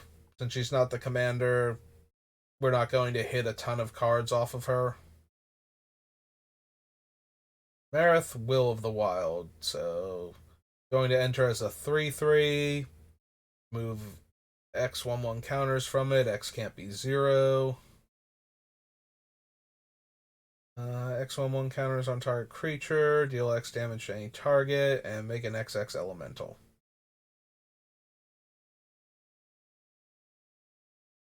Nope.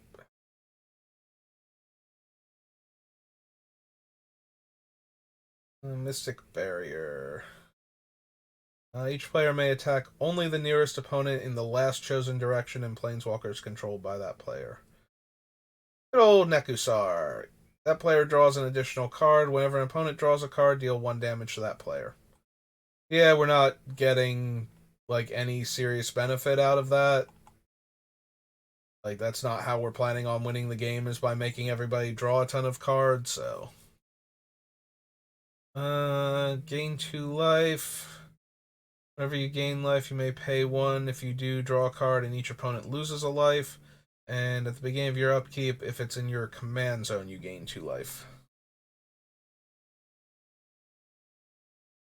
I think we need a Theomancer. Don't need Order of Succession. Oh, there we go. We can finally hardcast Fifth Stasis. Which, as you can tell by my love of trying to pronounce it, it's gotta be one of the greatest feelings ever. Prosh the Sky Raider makes kobolds based on the amount of mana. So you get 6 0/1s when you cast him. Gets +1 power until end of turn. Yeah, it's not really anything for this deck. Cards from Alara. There's Rubita's Soul Singer. Scarlet Thrynax. Selkuar Deathkeeper alternate art. Which we already passed on him a few seconds ago. The Shattergang Brothers. 3 sack a creature, everybody else sacks a creature. 3 sack an artifact, everybody sacks an artifact. And 3 for an enchantment.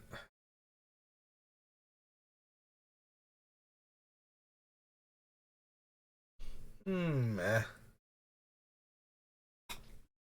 I did love the Shattergang Brothers when they had the original Legendary Cube, because there were not a lot of like powerful artifacts, so most people were just running mana rocks to try and accelerate. So if you blew up a bunch of their mana rocks with the Shattergang Brothers because you were prepared for it and they weren't, it tended to make the game go very long in your favor until you won. Like, your opponent just kind of sits there and doesn't do anything for a few turns while they try and get their mana back together, and you get to keep attacking them. Yeah, for some reason nobody ever wanted like the Shattergang Brothers or is it Ashaya the or Ashling the Pilgrim, or a bunch of other similarly potent, aggressive red, green, black creatures. And then if you could just get the red choose 3, and you can choose the same one each time, whatever they're called. I forget the name of the cycle now. But yeah, if you could get the mono red one and just destroy 3 artifacts or dome creatures, you were good to go. Target non-creature artifact becomes an artifact creature until end of turn. Our artifact creature gains Death Touch and Lifelink. No. Yep, here are all the tempting cards. They search their land for, or library for a land and put it onto the battlefield. For each opponent who searches a library this way, search your library for a land and put it onto the battlefield. Everybody shuffles. Mildly tempting. Not intended, but yeah, we'll go with it. So I get a land, which, given how our deck is, certainly won't hurt. And then everybody who needs land will get one, and then we get another land for each one of them. I don't think we're going to have room for it, is the main issue. So maybe not, but... And each creature you control, each opponent may put a 1/1 counter on each creature they control, and for everybody who does, my guys get another counter.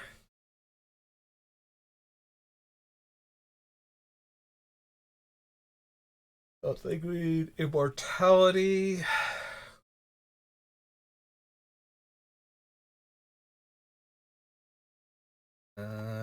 Don't think we need reflections.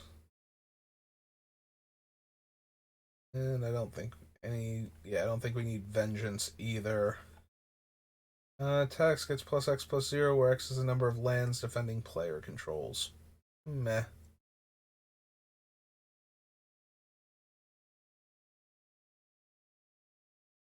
It's Thraxamundar again. Tidal Force. Yeah, getting to tap or untap one permanent per turn just doesn't seem particularly potent. Unexpectedly absent, no. All the vivid lands. These cards. Winged Quaddle. Witch Hunt. Players can't gain life. Witch Hunt deals 4 damage to you. Beginning of your end step, target opponent chosen at random gains control of Witch Hunt.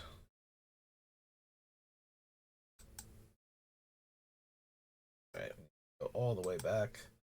Alright, so that was 2013, so hopefully all of the other commander sets will let us organize better.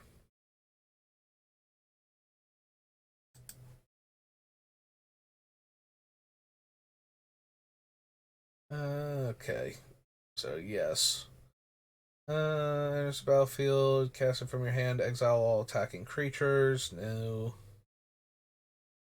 Field Marshal. No. Each make 3 1/1s, gain 2 life for each creature. Don't think this deck needs comeuppance. Of creatures in play, Fell the Mighty.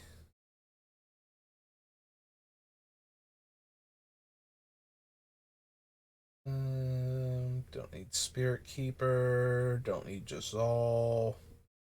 Fury. Aethergale, no. Breaching Leviathan. No. No. Geralf. Storm Surge, Kraken.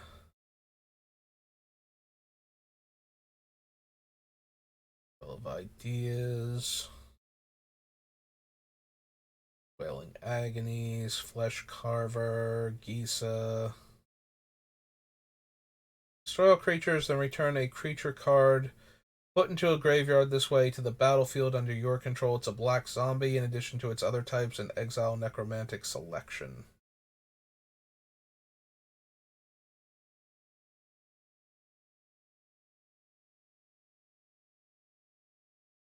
Yeah. No to all of these so far.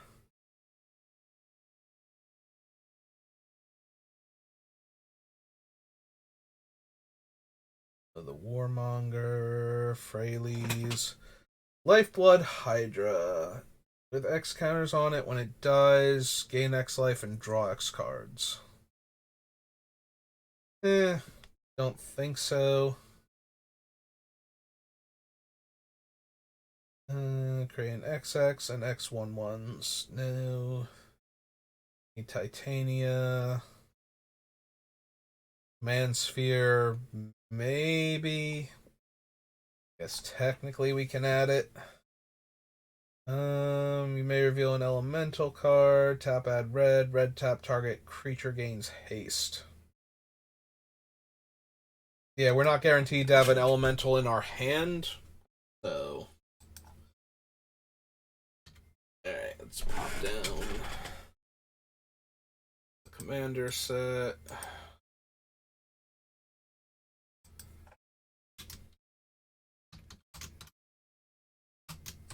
Might run Command Sphere, might not. I'm certainly more interested in other similar cards over Command Sphere, but excuse me. I don't want to discount it just yet from contention.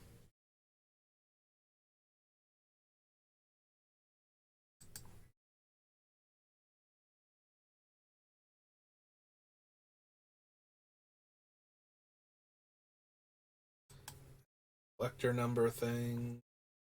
Get. Nope. Beginning of your end step, choose a creature card in an opponent's graveyard, then that player chooses one in my graveyard, may return them. Rest with Fate, no. Myriad creature, no. Lemne's Captain. Confluence, that was the word I could not think of before. No. Shield of Faith, no. Aether Snatch, no.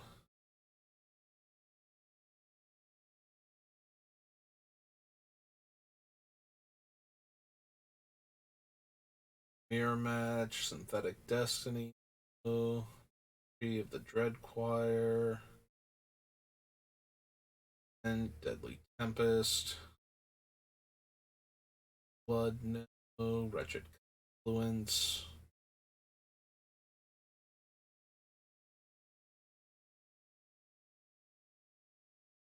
Yeah.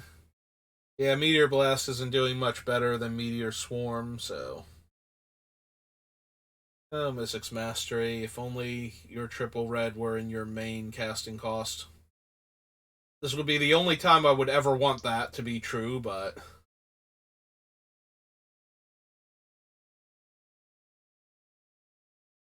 Arjun, Daxos, Azori, Kalemne, Arlov, Aaron, Mizzix. Yeah, literally don't need any of these.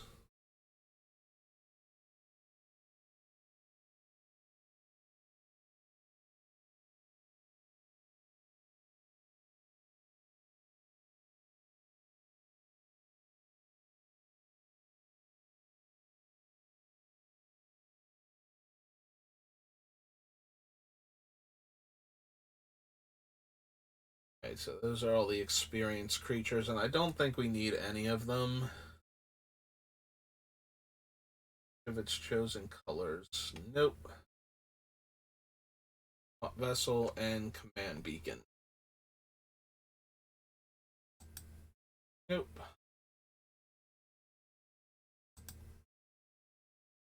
Command 15, 2016.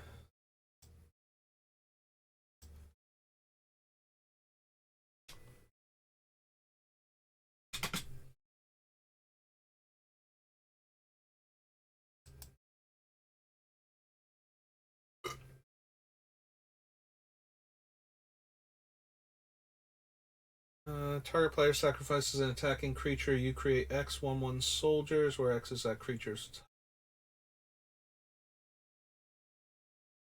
Nope. Advocist. Go to the Selfless Squire. Yeah, all the Undaunted cards are mostly colorless, so I don't want any of them. Wrath effect. We have a bounce effect. Don't think we need Deep Glow Skate. Token creature enters the battlefield under opponent's control. Create a token that's a copy of that creature, except it's an artifact, then exile all the other tokens.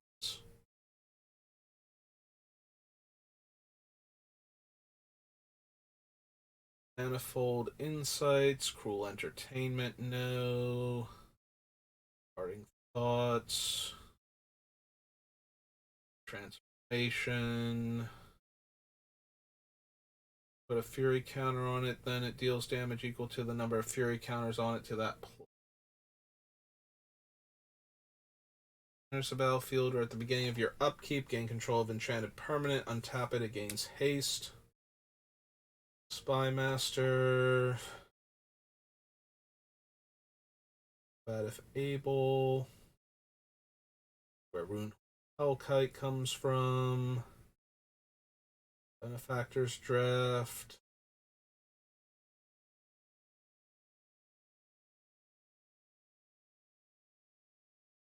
Cost 1 less for each creature an opponent controls. Put a 1/1 counter on each creature I control.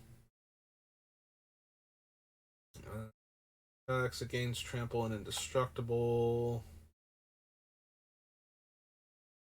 Don't need the line slinger or the excavation. Flying Vigilance, Death Touch, Lifelink, and Proliferate. I don't like if we actually wind up with a bunch of cards with counters on them, then maybe we want the Proliferate, but we don't need them. Or we don't need Atraxa if we don't have them, rather, so. Brea. Enters the battlefield, create 2/1/1 Thopters. Damage to player Planeswalker, -4/-4, and gain 5 life. Yeah, without any of the weird ways to make her go infinite, I don't think we need Brea either. I'm going to be surprised if we need any of the Nephilim color commanders. Neos and actually I should check the other, like, we don't really need Aki or Akiri rather, the line slinger, but okay. We might have needed her a bit more with things like old Gnawbones, but still probably not. Gains double strike, no. Battlefield under your control and has basic land. Yeah, basic land cycling is not going to help anything. Combat damage, you gain life equal to its toughness. Cast a spell, put a counter on it. Opponents cast their second spell, draw a card. Tap bad colorless for each card I've drawn this turn. Okay, back to the Kings. Beginning of my end step, I draw a card. Then each player may put a land card from their hand onto the battlefield. Then each opponent who didn't draws a card.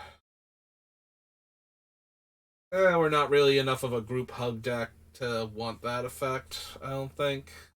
Like, yes, we get to play a land and draw a card, but all of our opponents either get to play a land or draw a card, so. And if they don't have a land, they don't get to choose not to draw the card for whatever reason they might have wanted to do that, so we have to give them cards. Don't need the root. Return a creature card from your graveyard to your hand. He's the one that cares about counters. Vigilance Haste. Enters the battlefield, choose a player. Whenever a creature I control deals combat damage to a player, it deals that much damage to the chosen player. Meh. Did our Kondo. Without flying or reach, can't block creatures with power 2 or less. Partner. Flanking. None of that super matters. Deals combat damage to a player. Choose target artifact card in your graveyard. You may cast that card this turn. Also okay, not amazing in this deck. Thracios has that scry one, and then you get a land. Otherwise, you draw a card.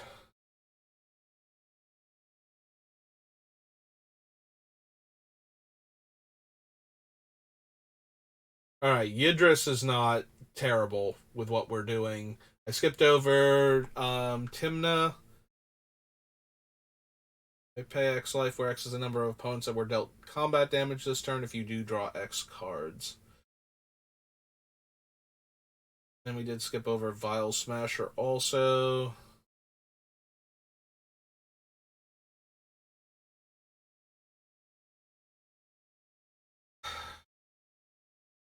We do cast a lot of high casting cost spells in this deck, so Vile Smasher is not unreasonable. But I don't know that we can keep attacking enough different opponents each turn. Like, we might be able to attack one player fairly consistently, but attacking multiple players and actually dealing combat damage to them so that we can draw the cards. This does not seem like that type of deck, so I don't think Timna is going to be what we want. I do think we want Yidris, because we cast a lot of high casting cost spells, so our chances to double spell in a way that puts something horrifying into play after casting something else that's horrifying.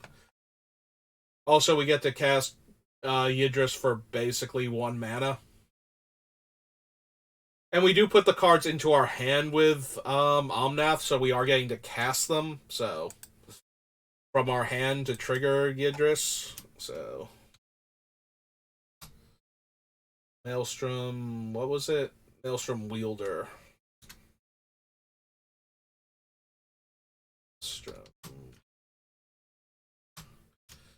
Is blue, black, green, red. It's an ogre wizard. 5/4. No, 5/4. Don't go knocking a toughness off of my guy. I'll need him to be in lightning bolt range.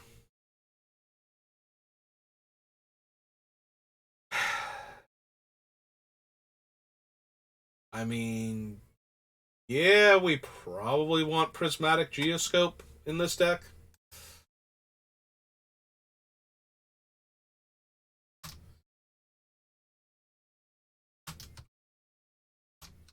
For an artifact, considering that it will tap for 5 mana. The problem is that we potentially want prismatic geoscope, gilded lotus, the whatever timeless lotus, and possibly even the orrery, the 7 mana one. So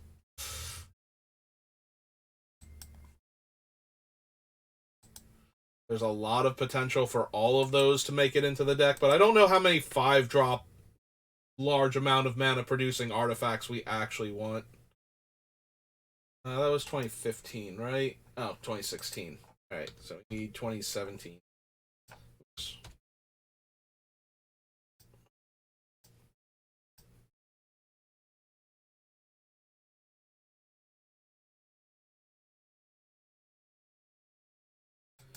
Okay, swap over.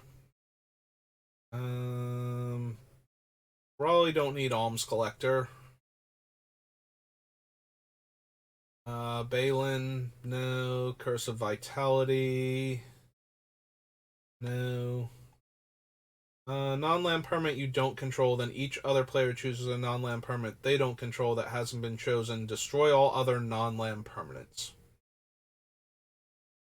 Choose a creature type, put a divinity counter on target creature you control of the chosen type. With divinity counters on it are indestructible. The target spell or ability an opponent controls, destroy target non-land permanent that player controls. Oh, was this the Eminence ones? Do we get all of the... No, because we should have seen the commanders then, right? Although, no, we didn't, because we didn't see Yidris until the end of the other one. Like, some of them, the commanders are, like, 1 through 5, and then the sub-commanders, because they're all foiled, are, like, however many through up to 15 in the set, but... yeah, this might be the Eminence decks. So...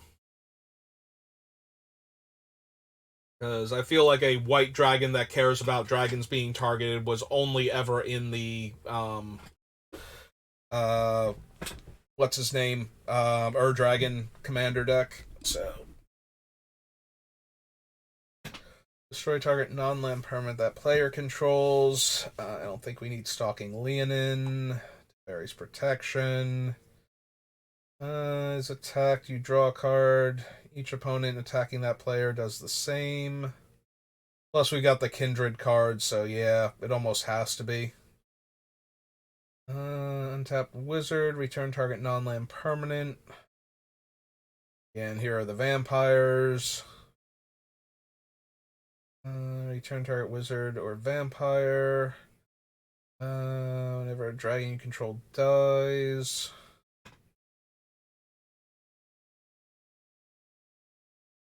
I don't think.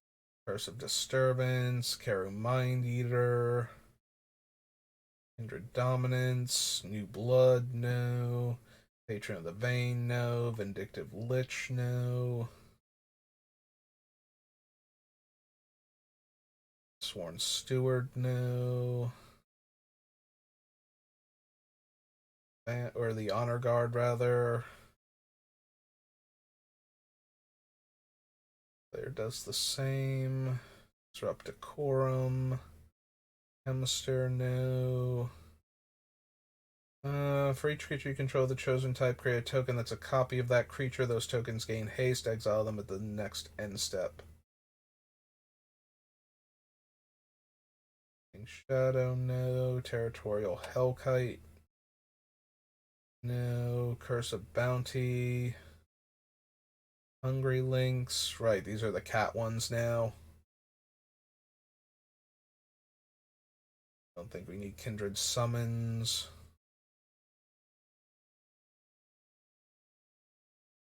There's the Outlands. No. Yep, here they are. So, whenever another cat you control attacks, you may pay 1 white green. If you do, it gains trample and gets +X/+X. Also, I guess I do care. Another target cat you control gets +3/+3. X is its power. Cast another vampire spell. Get a 1/1 vampire token. First strike haste. Attacks put a 1/1 counter on each vampire you control. That's not doing anything for us. Archmage Ritualist. Whenever another non-token wizard enters the battlefield under your control, it's in play, you may pay 1. If you do, create a token that's a copy of that wizard.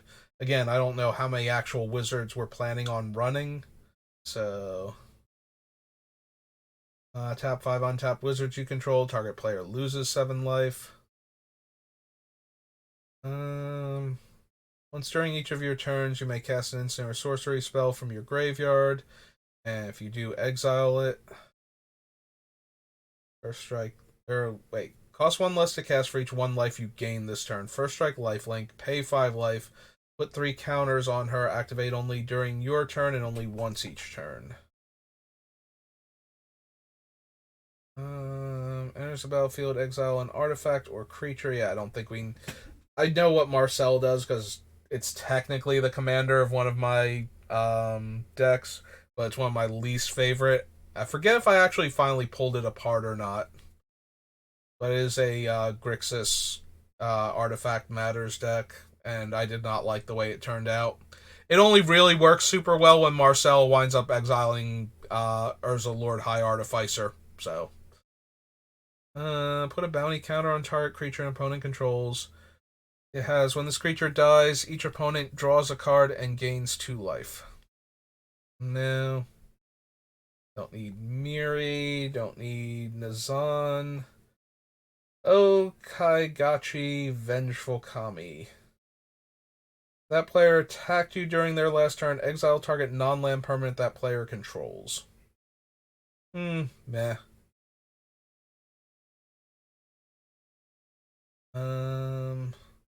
Ojutai Master. Instant sorcery and dragon spells can't be countered. And he gives my spells rebound. The top 3 cards of your library, put 1 in your hand, the rest in your graveyard. Exile X cards from your graveyard, give -X/-X. Alright, the Ur-Dragon itself is 9 mana. My dragons cost 1 less to cast. 1 or more dragons you control attack, draw that many cards, then you may put a permanent from your hand onto the battlefield. So, even if I attack with just the Ur-Dragon, I get to draw a card and then put a card from my hand into play. Deals combat damage to a player. That player sacks a creature. If that player can't, I get a 3/3 black, red, and green cat dragon token with flying. Also, meh. I think we can do better for what we're doing with our deck anyway. That's true. We can run Ramos.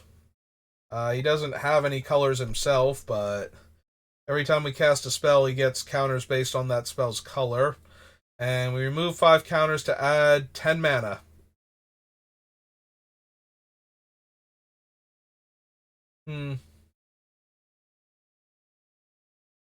Like, low-key tempting to try and do this. Because it's not like we can't use 10 mana here.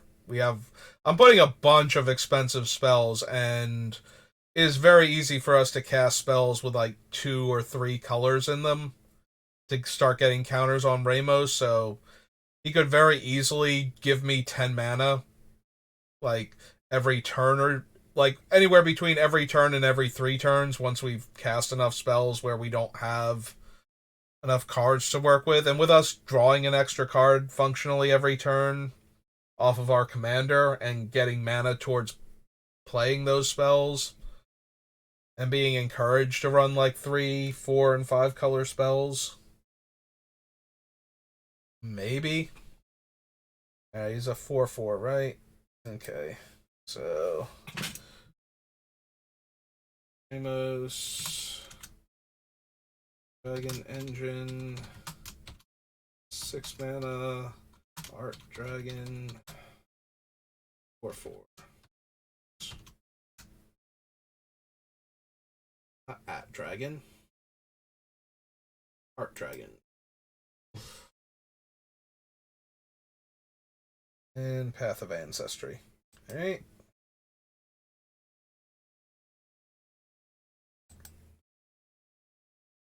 That was Commander 2017. Commander 2018.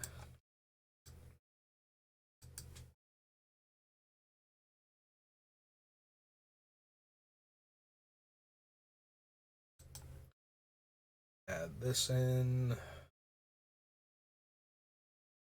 Yeah, I don't think we need a thing that gets planes from our deck. For each time you've cast your commander, makes an angel. No. Any number of R's and equipments. No. If you control your commander, prevent all combat damage. They gain vigilance. No. Vegas of balance. Minotaur's augury.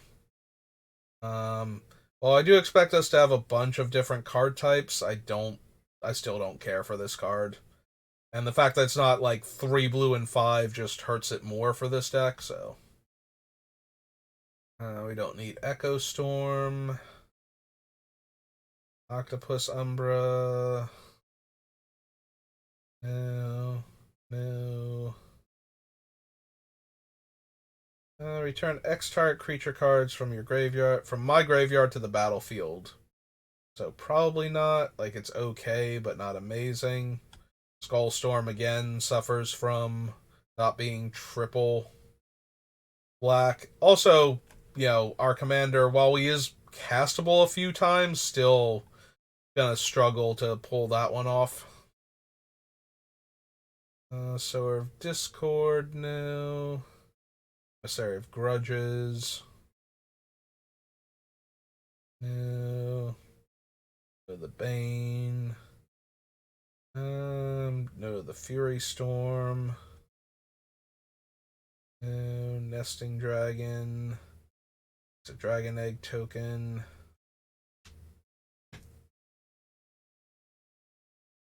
Reality Scramble, don't think so.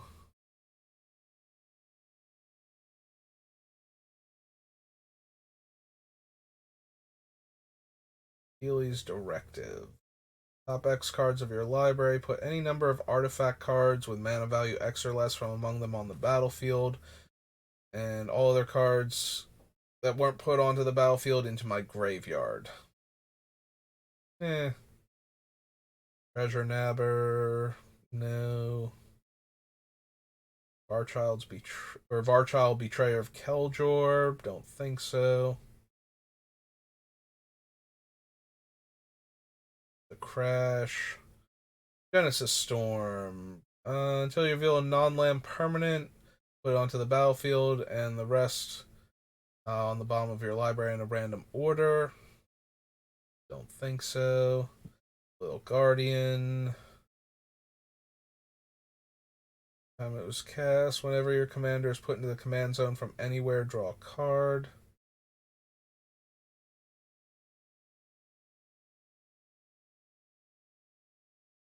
Colossus, no. Having a Slime, no. Turn Timber. Whiptongue Hydra, no. Alright. Draw a card, then put a card from your hand on top of your library.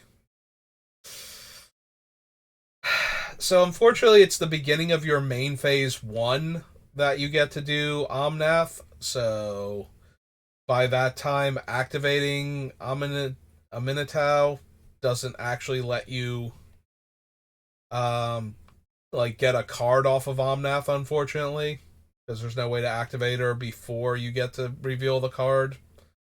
Otherwise, I'd actually be super interested in her. Exile another permanent you own, then return to the battlefield under your control. And choose left or right. Players gain control of all non-land permanents other than her, controlled by the next player in the chosen direction, and she can be your commander. So yeah, it would mostly be for the draw card and then choose what I put on top, but unfortunately we put it on top and then we have our draw step and we draw it. Or we put it on top and Omnath has already triggered for the turn. Like, we don't get it that turn and we don't get it next turn. So it never quite works out. I don't think we need the Slumbering Isle. Don't think we need Brutaclad either. Alright, Estrid. Untap each enchanted permanent. Make a white aura enchantment token named Mask. Mask has totem armor. Mill 7 cards. Return all non-aura enchantment cards from your graveyard to the battlefield. Then return all auras, and she can be your commander. No, not really. Waker of Corpses. With a number of 1/1 counters on it equal to the amount of mana spent to cast it. Attacks, you may exile a target creature with lesser power from your graveyard. If you do, create a token that's a copy of that card that's tapped and attacking, and then you exile the token at end of combat. Whenever an enchanted creature or enchantment creature you control attacks, draw a card. Don't think so. Discard a card, then draw a card. If a land card is discarded this way, draw an additional card. Return up to 2 target lands from your graveyard to the battlefield. And destroy up to 6 target non-land permanents and make 6 2/2 cats. Forest Walk.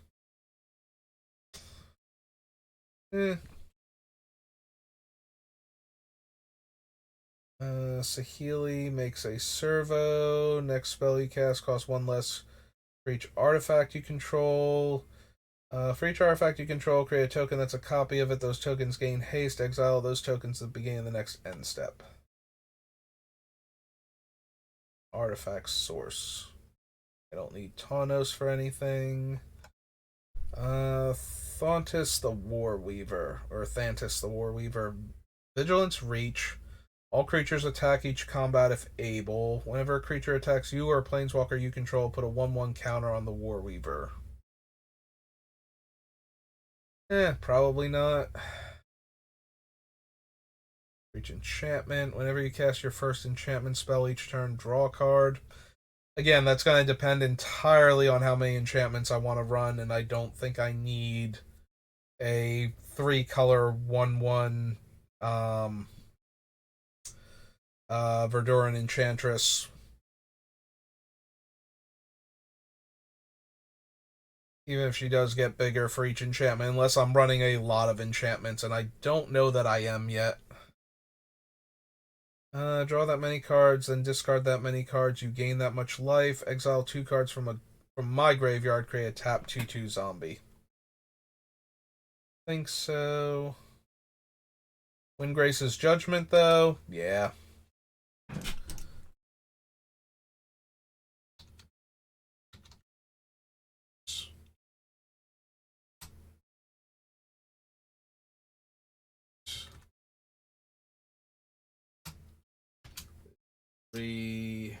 Black green for an instant. Yeah, it's kind of hard to go wrong with that one, so. I don't need Sancha. Cryptic Sovereign. Flying Vigilance Menace. Whenever Sovereign attacks, reveal the top card of your library. You may cast it without paying its mana cost if its mana value is odd. If you don't cast it, draw a card. I don't know how many odd casting costs I'm going to have in this deck. let alone ones that I definitely want to cast for free, as opposed to, things that care about how much mana was spent on them or things like that.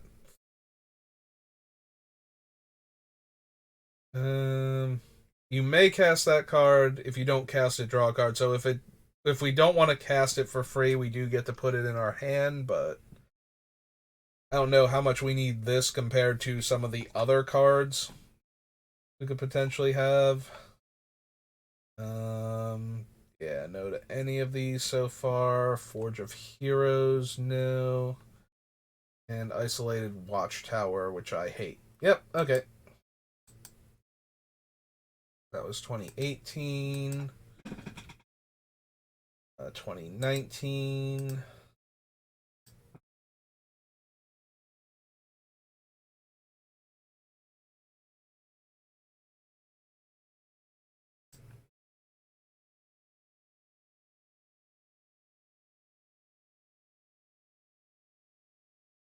Gains protection from each of your opponents until end of turn.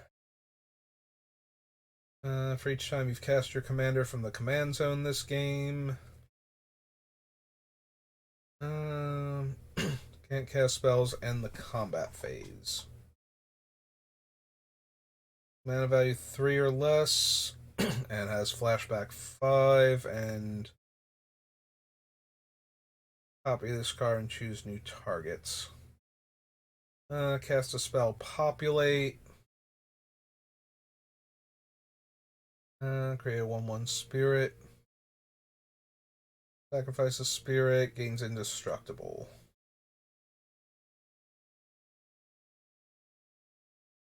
Opponent's control. Leadership Vacuum, Mass Diminish. Substitution, Thought Sponge, Wall of Stolen Identities, no.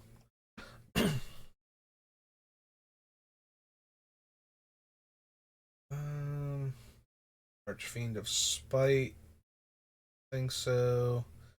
Bone Miser, we're not discarding tons of cards, so no. So Fool's Wisdom, no. Gift of Doom, no.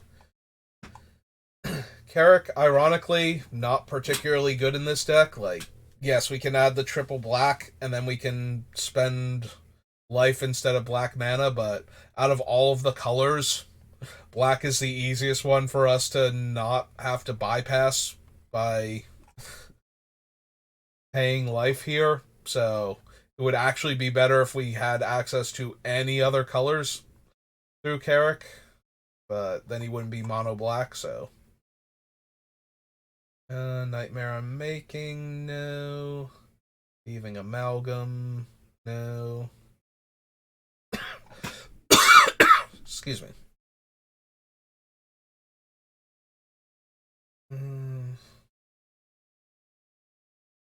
Ravager, Backdraft Hellkite, Flashback, to its mana cost. I think so. Do we want Dockside Extortionist? Like, we can certainly use all of the extra mana from him. So, maybe.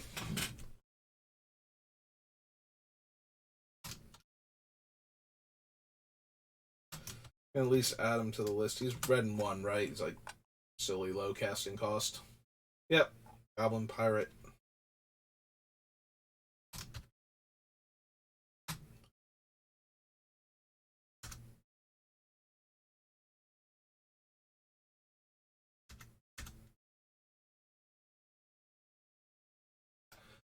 Alright. Belligerence. No, I don't think we need to populate. Hate Mirage.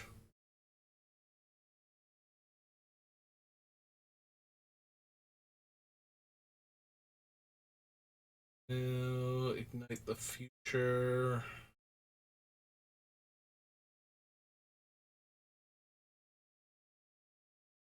No. Fire Phoenix. No. Each player who controls the most land sacrifices 2. No.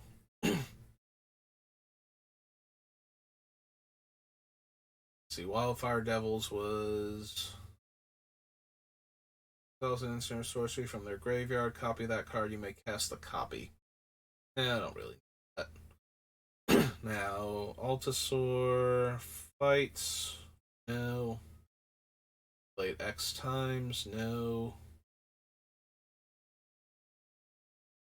Frostfang.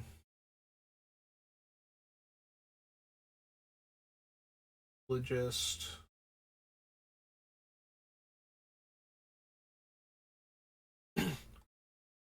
Atla Polani Nest Tender. Create a 0/1 green egg creature token with Defender. Whenever an egg you control dies, reveal cards from the top of your library until you reveal a creature card. Put that card onto the battlefield and the rest on the bottom of your library in a random order.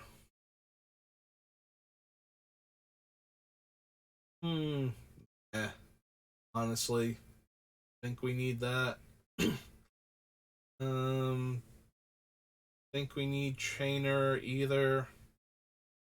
You may cast non-creature spells from the top of your library. If you cast a spell this way, you may cast it as though it had flash. No. I don't think we're going to be that loaded up on instants and sorcery, so. Enters the battlefield, create a 4/4 Rhino. Whenever he attacks populate, the token enters the battlefield tapped and attacking. Also kind of meh in this deck. See us particularly needing that. Each player makes a 1/1 plant. Whenever a creature token dies, put a 1/1 counter on Grismold. Slinking Sorceress. Face down creature enters the battlefield, draw a card. I think so. Can't cast spells during combat. Whenever a creature you control deals combat damage to a player, goad each creature that player controls. Ramacon, Sky, Rampart. Can only attack in one direction. Rayami, First of the Fallen. Exile with a blood counter on it and has all the keywords. I don't particularly need that either. Prevent all damage that will be dealt to the Chronoclasm. Whenever you cast your first instant or sorcery from your graveyard each turn, copy that spell. You may choose new targets.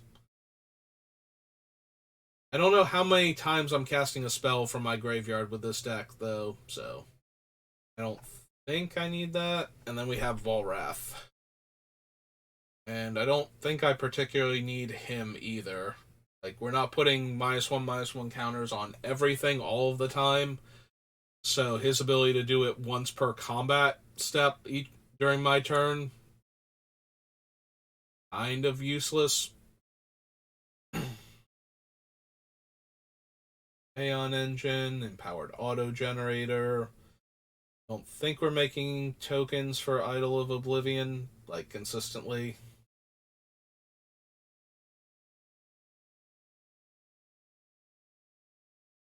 Scare Tiller. Sanctum. This was 2019.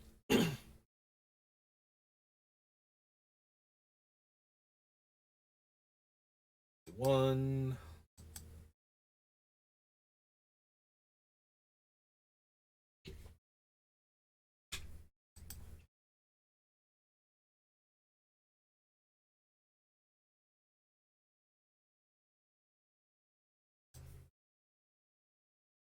This is all enemy colors because it's what's its name? So, oh right, this is one of the sets where it does that.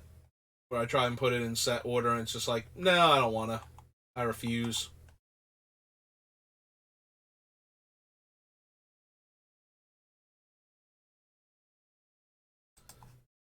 This was Commander 2021. I can just Commander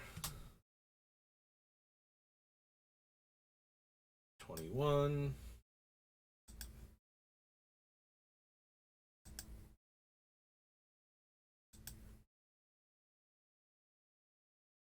Flying. Whenever a player attacks one or more of your opponents, if that player has more life than another of your opponents, that attacking player draws a card and you put 2 1/1 counters on a creature you control. Nope.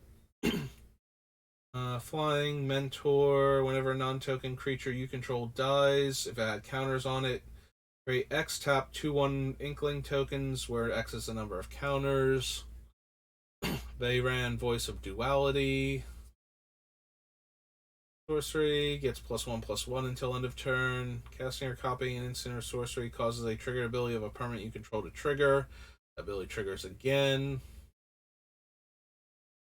Zephi, the Thunder Conductor. Scry 1, mana value 5 or greater, make a 4/4. Mana value 10 or greater deals 10 damage to an opponent chosen at random.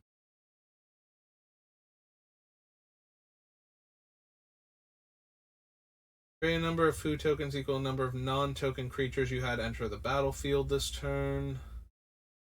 Sacrifice a food. Target creature gains indestructible until end of turn and tap it.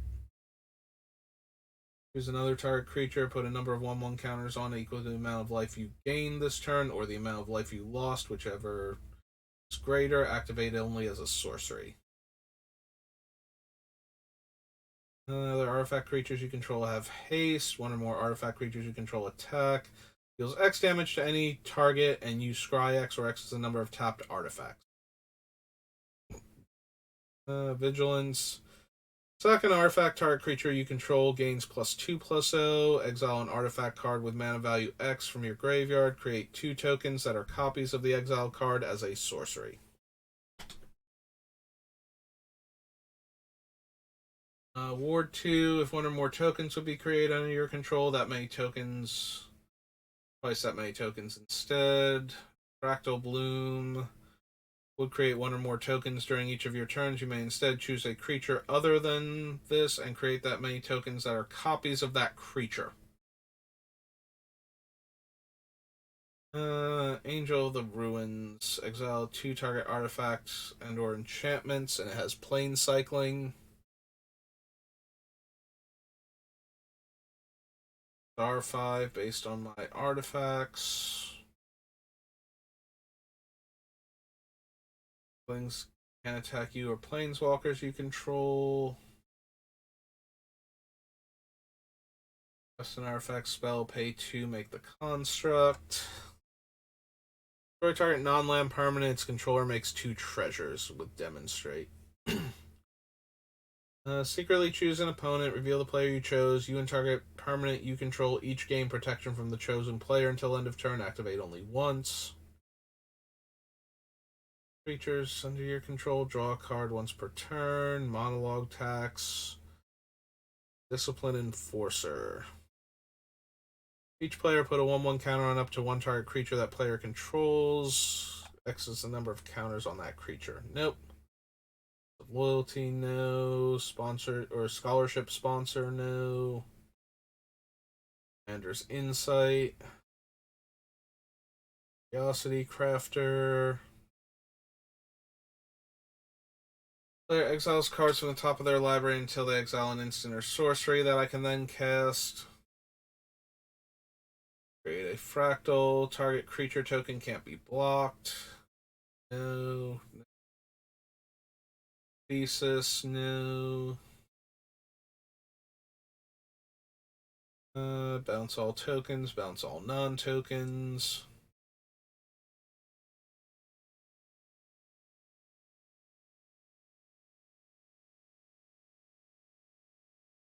Instigator. Awning Kraken. Theoretical Duplication. Shadows.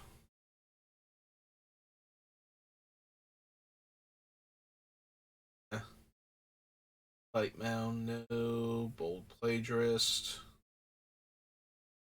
Rhetoric. Essence Pulse, Feign the Broker.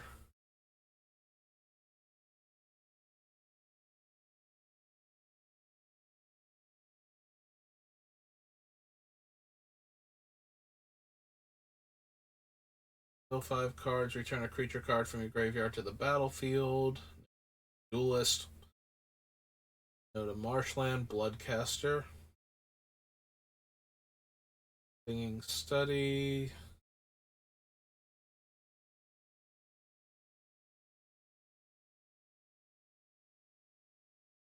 Boom Summoner. Gain life. Return a creature card from your graveyard to your hand. No. Top of your library to reveal an artifact card. The number of cards revealed this way. Fire creature paid. If it isn't a mana ability, you may pay 1. If you do, copy that ability. Choose targets. Reveal cards on the top of your library until you reveal a non-land card. Exile that card and the rest of the put the rest on the bottom in a random order. You may cast the exile card without paying its mana cost.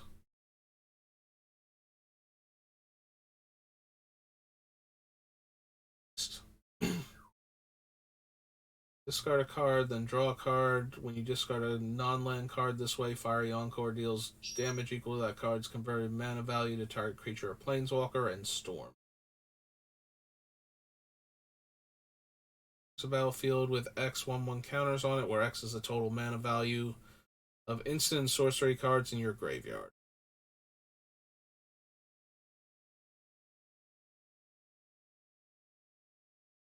Layla. If you cast it from your hand, choose target spell or ability that targets only a single permanent or player. Copy that spell or ability for each other permanent or player that's a valid target for it. Each copy targets one of the other things it could have targeted. Create X tokens that are copies of another target creature you control, where X is 1 plus the number of instant and sorcery spells you've cast this turn. They gain haste. Exile them at the beginning of the next end step. Card in target opponent's hand. You don't lose mana as phases change. Then you suspend it. They discard their hand and draw 7 cards. Sorcery from your graveyard. Creatures get plus X power, where X is that card's mana value. Whenever a creature you control deals combat damage to a player this turn, copy the exile card. You may cast the copy without paying its mana cost. Attacks, you gain 2 life. Then creatures you control gain trample, where X is the amount of life you gained. Cost X less, where X is the amount of life you've gained. Tap gain 2.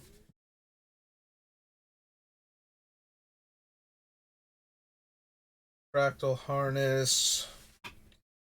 Guardian Augmenter. Gain life equal to that card's mana value. Exile Healing Technique.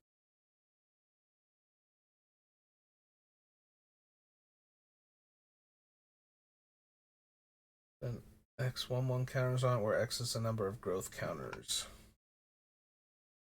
Destroy up to X target artifacts and or enchantments. Create twice X 1/1 pests. Our creatures have abilities, so no to Ruxa.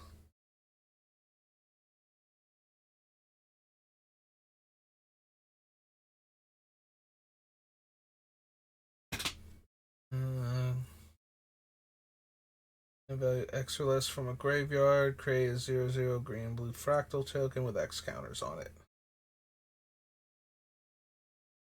The amount of life you gain this turn. If you gain life this turn, you may cast it from your graveyard.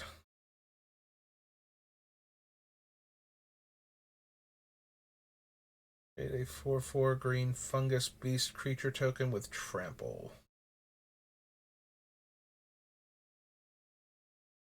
My creatures come back from the dead as forests. Prevent all combat damage will be dealt to you this turn. For each 1 damage prevented this way, make a 2/1 Inkling token.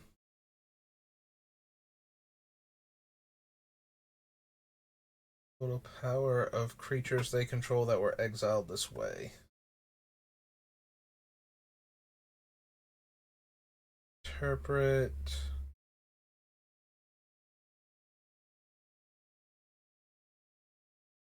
Survival experiment. Artifact cards from your graveyard to the battlefield. They gain haste until end of turn. That one. Go to the palette. And no to all of these. Okay.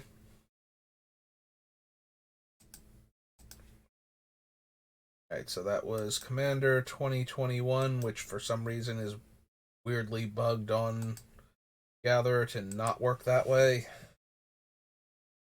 It's Commander 21. Mythology down to Legends.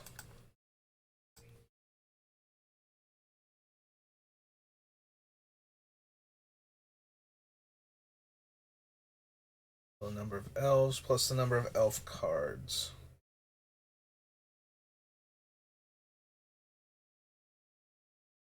Don't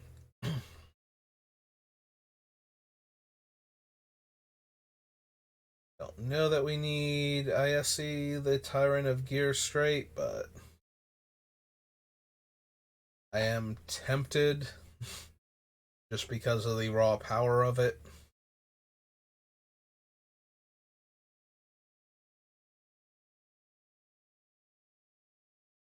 The Chroma's Will, Lena. Add red equal the greatest power among creatures you control that enter the battlefield this turn. Probably not.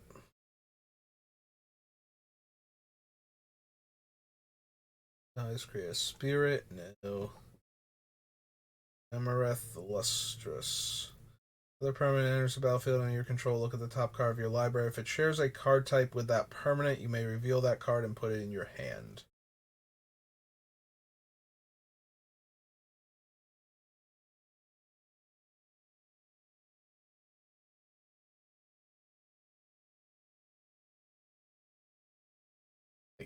Maybe? Again, I do want to try to manipulate the top of my deck as much as possible. So...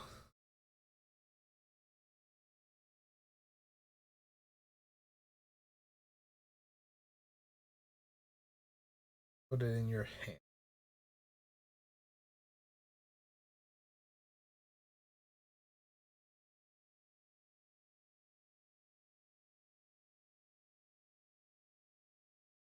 I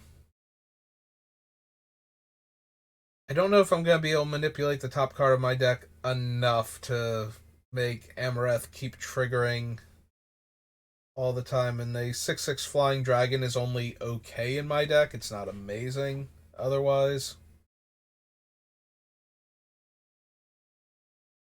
Familiar, Ancestral Blade, Reach, Trample, Cascade. Don't want Apex Devastator.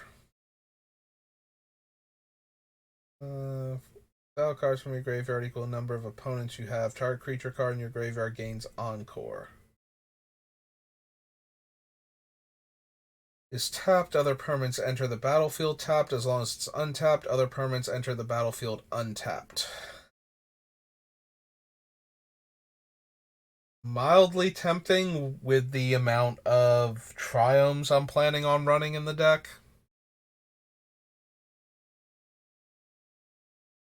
I guess the hardest part will be making sure that he's tapped by having to attack with him or use him for something else. And honestly, with how this deck is going to work, it's probably just going to be attacking with him. So he has to be able to get through safely in order to make our opponent's stuff enter the battlefield tapped.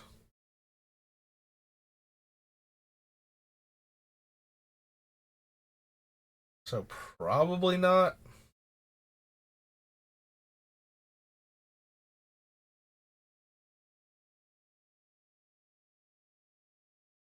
Artisan equipment you control to target permanent or player.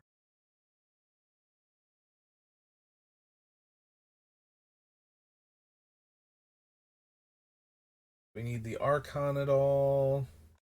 I need Armix. Sky Hunter new. Cascade. When you cast a spell with Cascade, return Phoenix from your graveyard to your hand. But it's not quite doing enough otherwise. As you cascade, you may put a land card from among the exiled cards onto the battlefield tapped. Like, we have a fair amount of cascade cards selected already. I don't know that I super care enough to waste a card slot on this, though. Like, this feels more like a card that I would have to be very dedicated to Cascade, not just happen to have 3 cards that Cascade in the deck, so. Spectral Sergeant. Various number noted. Put into exile, beginning of your upkeep. Exile the top card of your library. You may play that card this turn.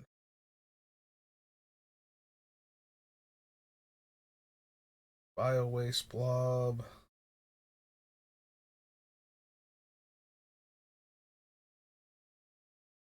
For each opponent you have, whenever equipped creature is dealt damage, it deals that much damage to any target. Deals combat damage to a player. That player gains control of target permanent you control. Then each player loses life and discards cards equal to number of permanents they control but don't own. Boarding Party has haste and Cascade. Body of Knowledge.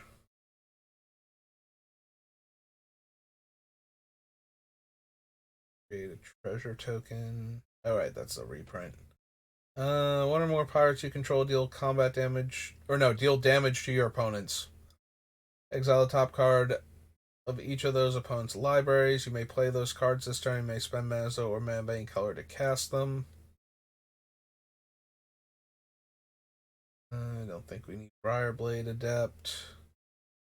Enters the battlefield, or whenever you cast a spell with mana value 6 or greater, you may return target non-land permanent to owner's hand. Probably not. Like, I don't think I care about bouncing our opponent's stuff, so. Tax pirates you control get +1/+1 until end of turn. For each time you've cast your commander from the command zone this game.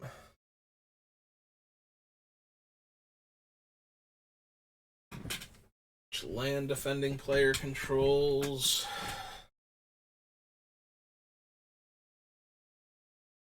Tap that creature, gains haste, and becomes a pirate.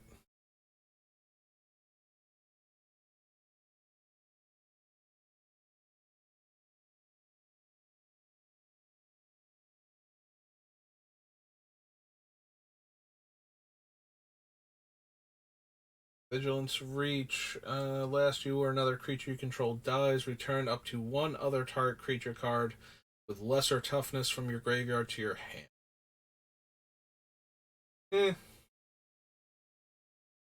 Commander's Plate is terrible in this deck. I don't think we care about any of the courts. Particularly want to be the Monarch here.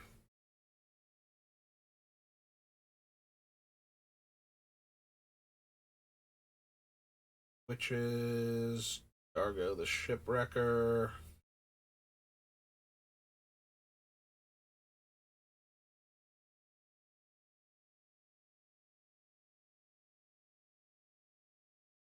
Arc Power to control of Hexproof.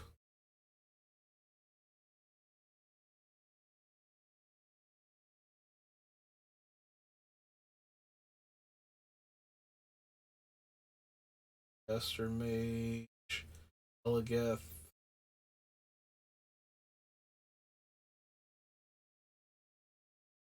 Captain.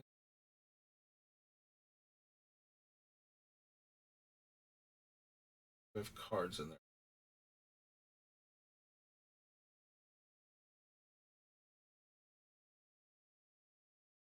Illusion of Riches. Exquisite Huntmaster.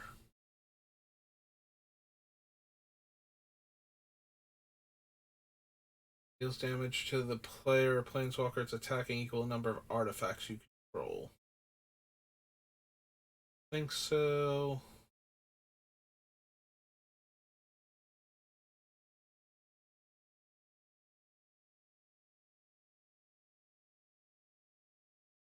Played fugitives.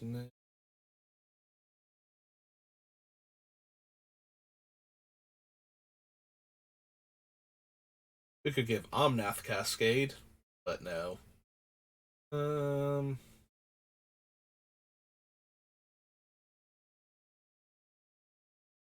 All creatures can attack your opponents and planeswalkers your opponents control as though those creatures had haste.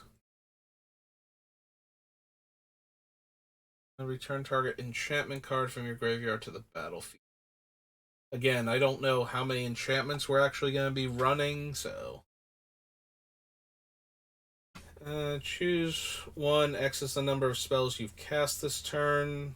Scry X, deal X damage to a creature, or gain X life. Nope. Yeah, I don't think we're storming, so. Any meaningful way. You and permanents you control have protection from salamanders. At the beginning of your end step, each player who controls the fewest creatures makes a 4/3 salamander. Another creature enters the battlefield under your control. You may pay 2. Deals damage equal to its power to target creature.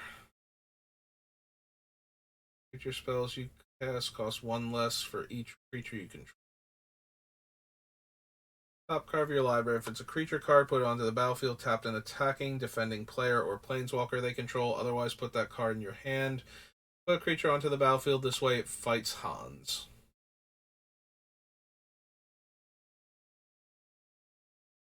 Put a commander you own from the command zone onto the battlefield. Gains haste. Return to the command zone at the beginning of the next end step. Horizon Stone. Like, very marginally tempting just because that way if our commander dies, the mana becomes colorless instead of going away, but I don't think we need Itchy Tech. Rich Tactic. I don't know why I thought he had another I in his name. Itch Techic. Enters the battlefield, create a 3/3 golem. Whenever an artifact is put into your graveyard, put a 1/1 counter on it and a 1/1 counter on each golem you control.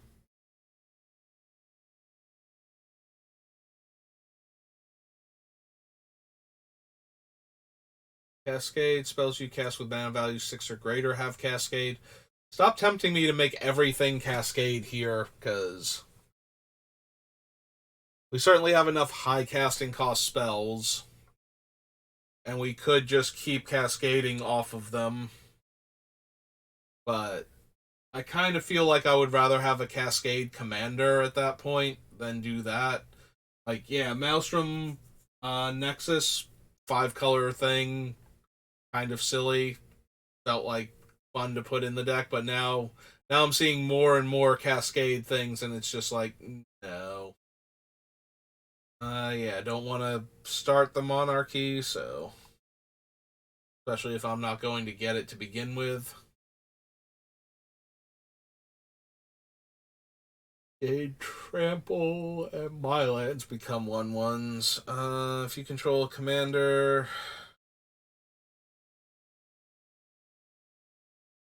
Of turn become 1/1s. Destructible Vigilance and Haste. Choose target creature you don't control. Each creature you control deals damage equal to its power to that creature. I think so. What was Jessica's Will again? Target opponent's hand. Exile the top 3 cards. You may play them.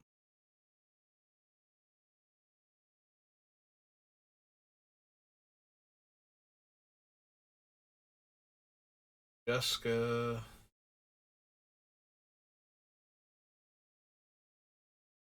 Creatures with flying get +2 power. When it blocks, toughness gain +2, or creatures blocking gain +2 toughness. Deals combat damage to an opponent, deals that much damage to each other opponent.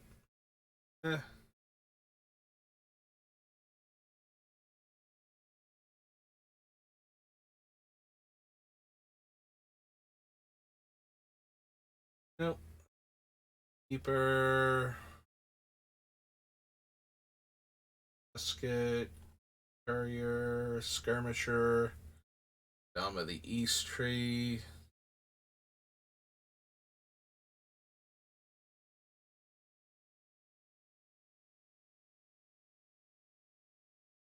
Mark the Thoughtless. Ludovex Opus.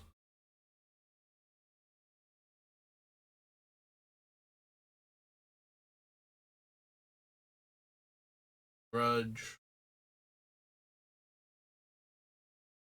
Draw a card if you cast a spell from a graveyard or activate the ability of a card in a graveyard this turn. I think so. Lifelink. Whenever a player casts a spell, they lose 2. Probably not. Now, if you gain life this turn, distribute up to that many 1/1 counters among any number of other creatures. No. Choose another creature. Another target creature's controller may exile it with an Aegis counter. Return all exiled cards with Aegis counters on them to the battlefield under their owners.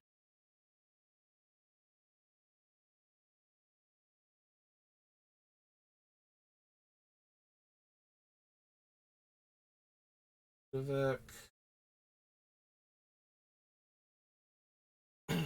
So the order no. Whenever one or more pirates steal treasure token. Nope.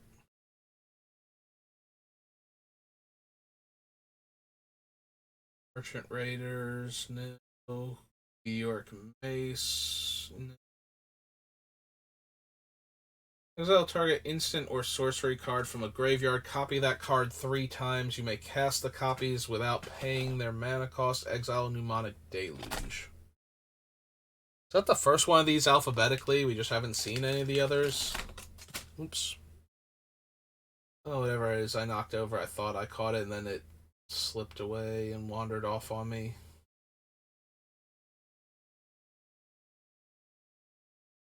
Alright. But seriously, do we want Mnemonic Deluge?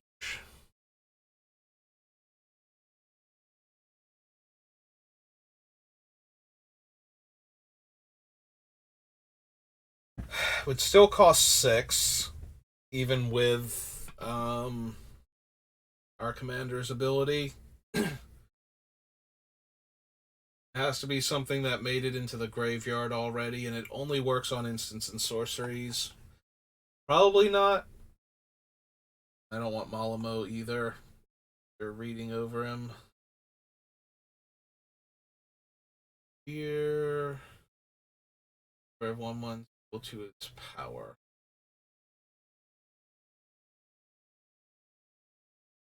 Nope.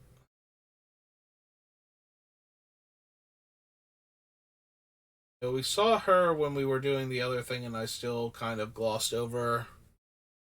Lifelink and haste. After this phase, there's an additional combat phase. Activate only during combat.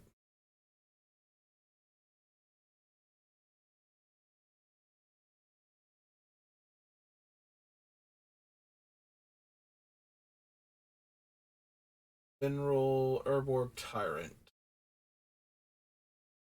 Enters the battlefield, create a tap 2/2 zombie token for each creature that died this turn.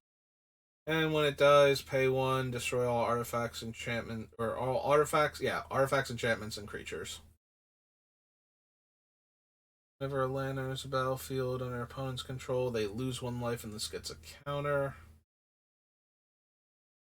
Dragon.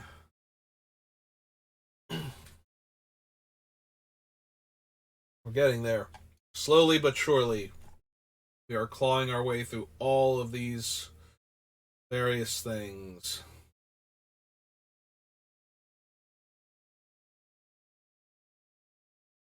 Yeah, I don't think we're gonna get enough stuff for Obeka, the Brute Chronologist. I did skip over the other 2 ahead of her, though, that are unique to this set. Elves. Whenever you cast your first spell during each opponent's turn, look at the top 2 cards of your library, 1 in your hand and 1 in your graveyard. Position agent, no. Lore, path ancestry, patron of the valiant. No. Play Griever, no.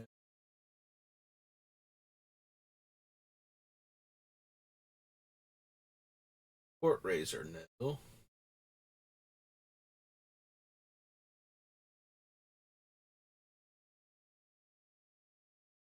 Alright, Profane Transfusion is the black one. Two target players exchange life totals, and I create an XX colorless horror, where X is the difference between those players' life totals.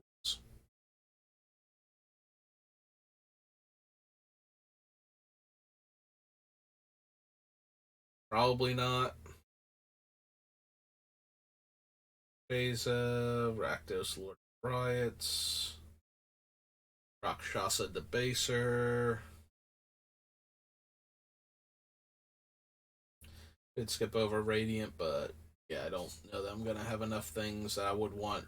And I also don't want to save Radiant specifically by tapping my big Doomsday flyers other than her.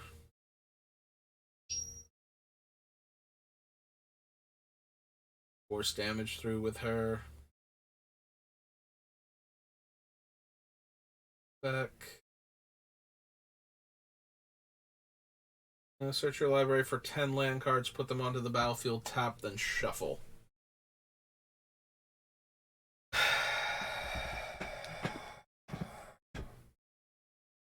I mean, it can get any 10 land cards, so it can get, like, literally all of the land left in our deck out at that point. Like, if we already have 6 lands, if we get all 10 fetches, we get to get 10 other lands, and that's 20, potentially 26 out of our 40 lands, so yeah, it can get literally almost all of our lands out of the deck, depending on how many fetches we've already cracked, but gains double strike, no. Go to the 0-drop guy.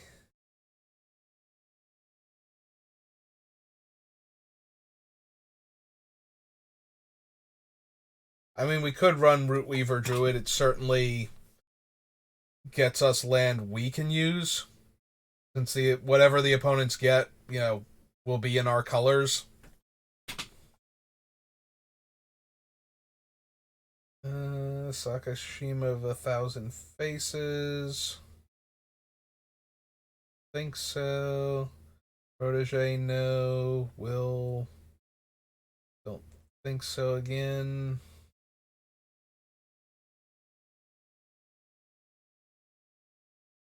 Aegis, Scourge of Fleets.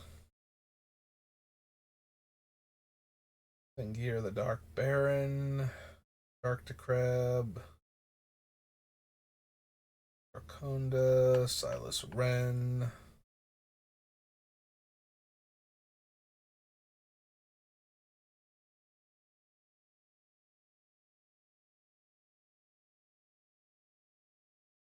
Counter target spell or ability that targets. Nope.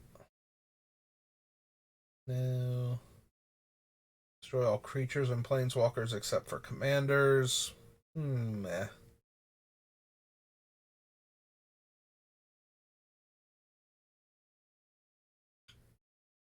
Oh, adjusting with 5/1/1 counters. Whenever another creature dies, if it had 1/1 counters on it, put a 1/1 counter on each creature you control that has a 1/1 counter on it. And partner. Soul of Eternity, no. Soulfire Eruption. Under players, for each of them, exile the top card of my library, then Soulfire Eruption deals damage equal to that card's mana value to that permanent or player, and I may play the exile cards until end of my next turn.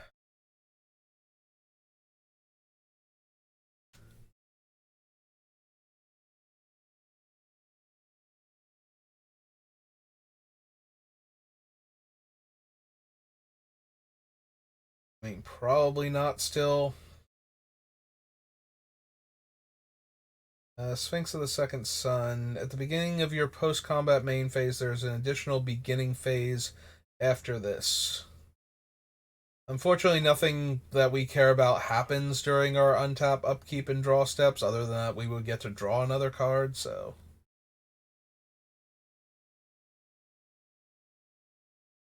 Yeah, we need another pre-combat main phase.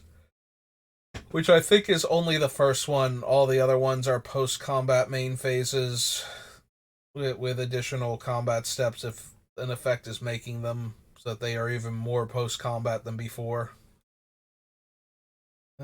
Create 2 thralls, sacrifice another creature or planeswalker, draw 2 cards, and draw a card if it was a commander. And gain control of all commanders, put all commanders from all command zones into play under my control. X is the number of tokens I created this turn. No.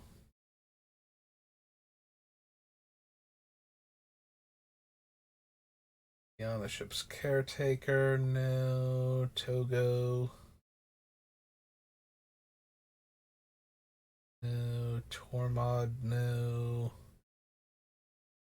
Return a land you control to its owner's hand. Untap Trench Behemoth. It gains hexproof.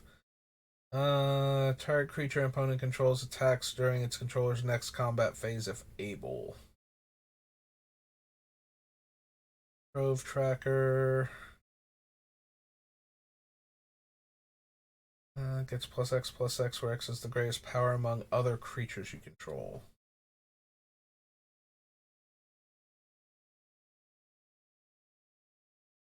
Evolution. Valorous Stance. Seer, Vivid Lands. Almost there. Almost to the end of Commander Legends and its ridiculous Commander cards.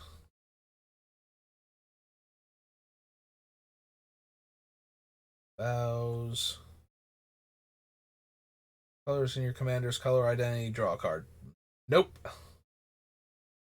Light Sun, Wicker Bow. Winds of Wrath. Seizing, Wrong Turn. Soul of Steel. Draw a card for each aura and equipment attached to it. Nope.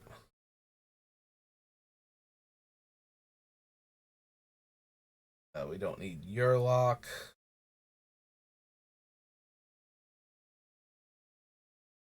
Reprints.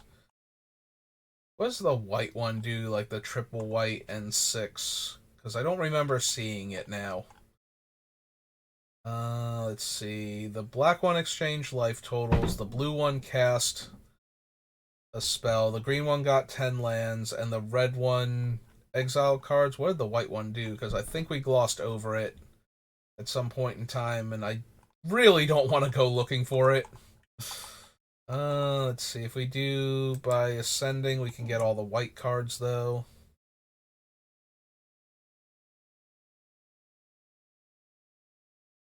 Wait, did we do by ascending and get the end of the list? Okay, so we go back to 1. We go back to 1.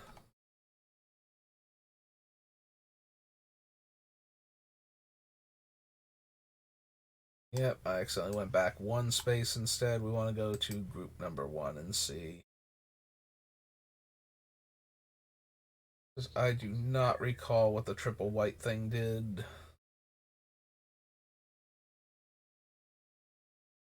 I feel like it's a big bomby spell that we might have been interested in, but I cannot remember. I don't see it here, and then we saw a blue card, so now I'm extra confused. Have it by collector number, and we still don't have it.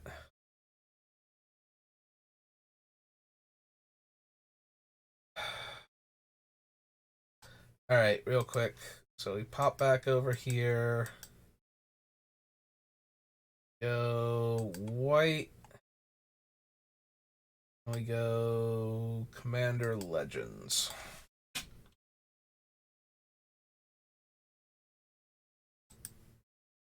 Try it this way.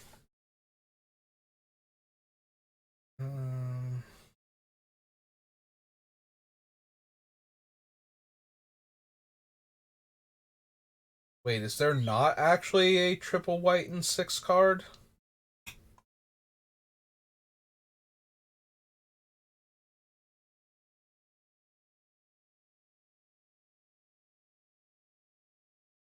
Oh wait, no, we're getting them in alphabetical order and with the cards listed. Okay, so do this. Do we get it faster?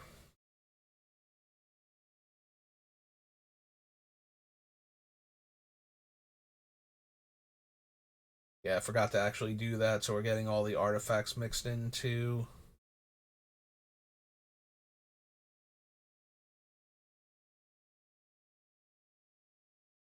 graphic greatsword. There it is. Return all artifact, enchantment, and planeswalker cards from your graveyard to the battlefield. Which I don't know how many of those we're actually going to have. I don't know if that's actually going to be anything decent in our deck.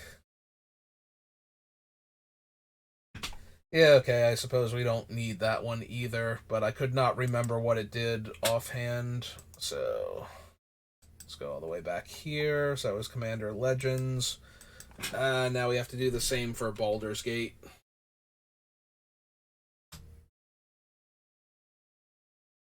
Because that one will also be every single card in the set, including the multiple commander decks, and I am not looking forward to that. That is a silly number of cards to look through. Also, we've been going for almost 4 hours, so I think I'm going to call it after this. Enters the battlefield, exile any number of other non-land permanents you control until he leaves the battlefield and create that many soldiers.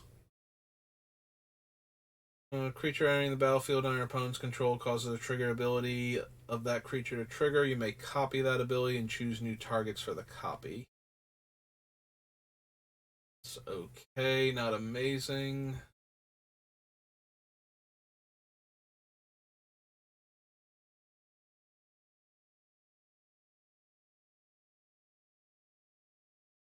Prone. Counter gains Death Touch and Indestructible. No. Then exile a card from your hand with a number of time counters on it equal to its mana value whenever cast without paying its mana cost. If you cast a creature spell this way, it gains haste. Then remove a time counter from each other card you own in exile.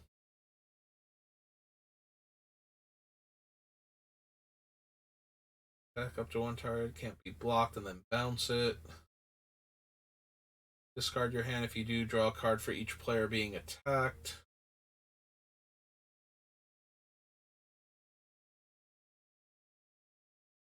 Lost Ambitious Dragonborn, Amethyst Dragon, the Ancient Dragons. We need, and none of which get the discount for having triple mana in their casting cost. Yeah, if they were all like triple color and one less colorless, I might seriously consider most of them, and we would almost definitely run the Ancient Copper Dragon, but just to make even more mana in conjunction with our other things, but since it doesn't do that, we're not going to, so. Opponent searches their library, gain a life, and draw a card. Return all creature and planeswalker cards with mana value X or less from your graveyard to the battlefield and exile Ascend from Avernus. That one we might want.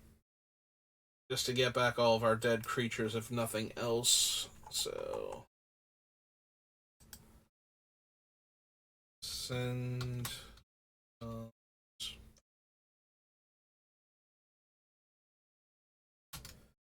Avernus. X, white, white, white. Sorry.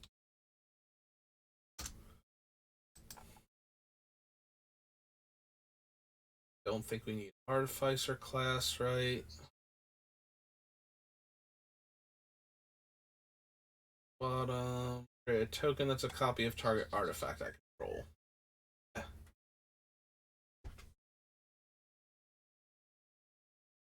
Variant. Decadent.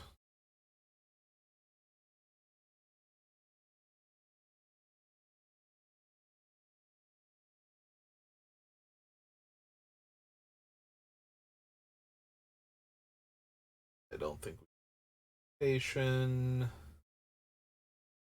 Dragon, no. Mills 2 cards, draws 2 cards, and loses 2 life. No. Carve Slaughter, no. Babala Saga, no.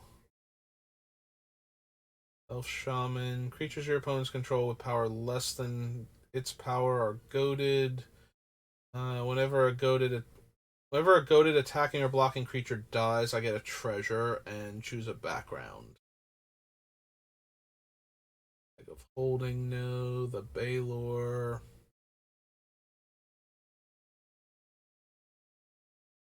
Cards 2 at random. Sacrifices a non-token artifact. Deals damage to target opponent equal to number of cards in their hand.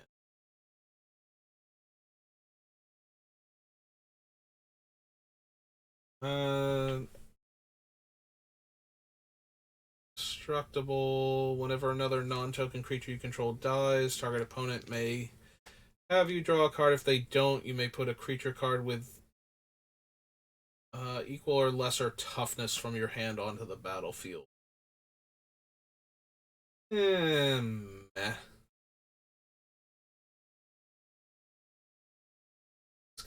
Contingency. Other non-land permanents your opponents control with the same name as that permanent until banishment leaves the battlefield.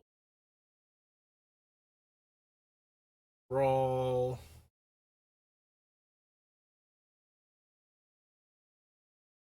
Battle Angels. Ball, Lord of Murder. Another non-token creature you control dies, put a 1/1 counter on target creature and goad it. Nope. Poker.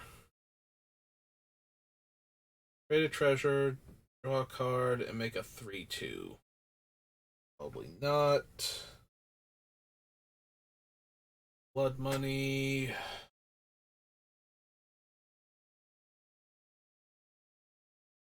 Goaded creatures your opponents control can't block.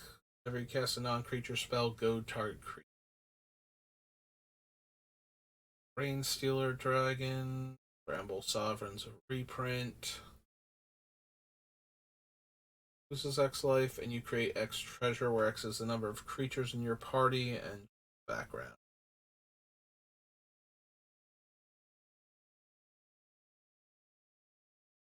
Token you control, create a rabbit.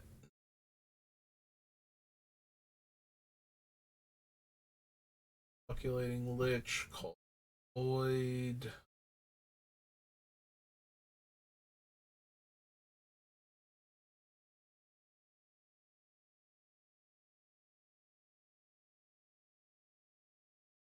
Inspiration, no to the Sage, I think. It's a battlefield, draw a card. Yep, nope, didn't think so.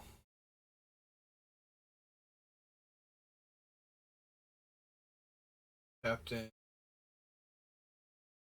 will have Menace, deals damage to a player. That player mills that many cards. Choose target artifact or creature card in opponent's graveyard that was put there from the library this turn. Put it in the battlefield under my effects. You may pay green and 1 if you do. Create a 2/2 boar token that's tapped and attacking. Think so.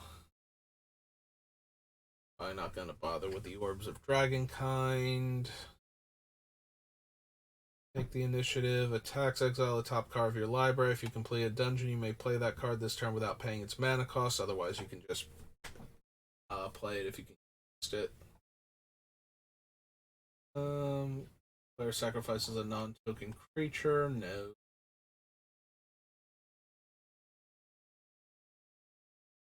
Reprints.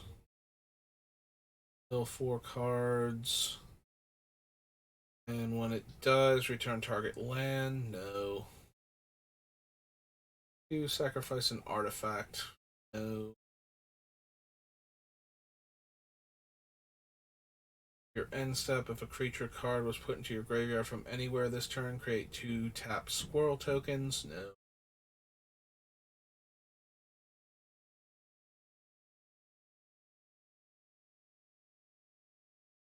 Lookwood Swarmkeeper.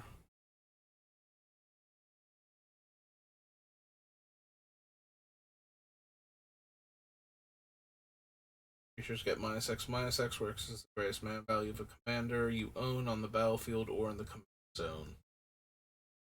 So, exile cost X less to cast, where X is the number of players being attacked. Exile the top X cards of your library. Until end of turn, you may cast spells from among those exiled cards.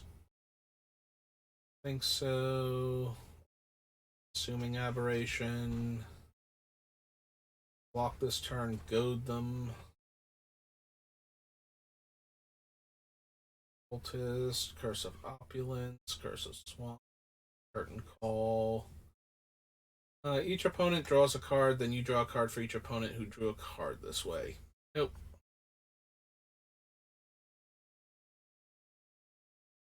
Controls attacks one or more of your opponents, double its power, Monstrosity X, and Goad X creatures.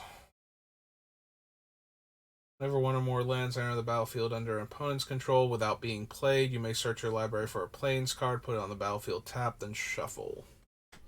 Do this only once each turn. Blade Blast Fireball deals 2 damage to each opponent. Each creature they control. If the spell was cast from exile, it deals 5 damage. Foretell it. Descend into Avernus. Each player creates X treasure tokens and it deals X damage to them, where X is the number of descent counters. Spark, no. Mill 4 cards and put a 1/1 counter on that creature for each creature card milled this way. Ravager, Displacer Kitten, Disrupt Decorum, rather. Will, Dragon Cultist. This turn, create a 4/4 dragon. No. Fracture, Dream Pillager. Fountain Lock, Druid of the Emerald Grove. Ritual, Duke Alder. On your turn, another creature you control gains haste and myriad. Nope. To the top 4 cards of your library, exile a creature card from among them, the rest on the bottom of your library. For as long as that card remains exiled, you may cast it, and that spell has Undaunted. Duskmangler. They activate abilities of other creatures you control as though those creatures had haste. Whenever you next activate an ability, if that isn't a mana ability this turn, by spending 4 or more mana to activate it, copy that ability. You may choose new targets for the copy. No, I don't think so. Earthquake Dragon, where X is the mana value of dragons you control. Flying Trample. No. Elder Brain, no. The Busybody. Elminster.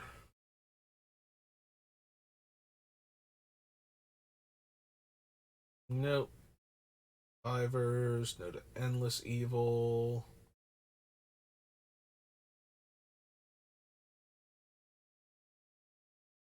Search your library for 2 basic lands. No. We're not running gates either. Take initiative. No. Still no to Predation. Cast a spell from exile or a land enters the battlefield. Under your control from exile, make a wolf. No. And step exile up to 1 target tapped creature and return to the battlefield under its owner's control. Her again. Feywild Caretaker. Feywild Visitor. Earball. Flutist. Gain control of target creature you don't control until end of turn. Untap it. Gains haste and Myriad. Investigator.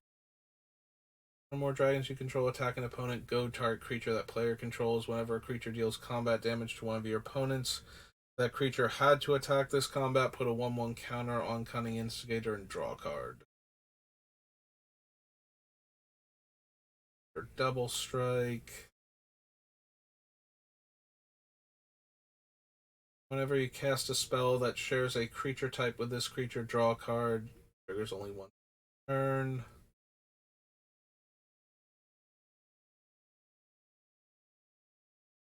Mills 14 cards. I think so. Praying Line from the Catacombs.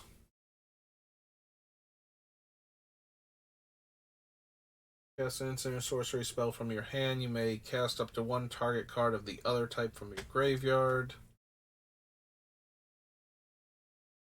Direction. Another dragon enters the battlefield. Create a treasure token.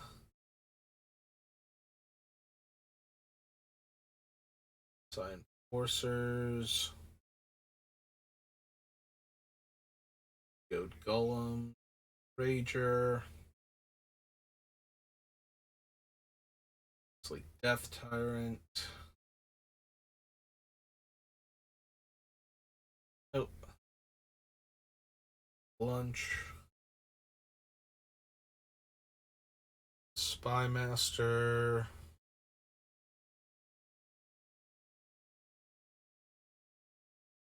Maybe you cast an adventure spell, you may copy it. I think so. Slime, no.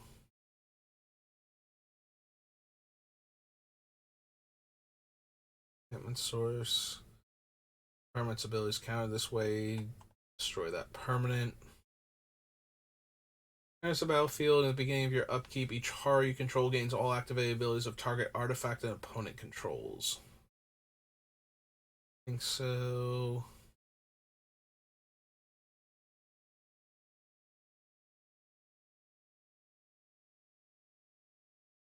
This creature attacks. If no opponent has more life, create 2 treasures.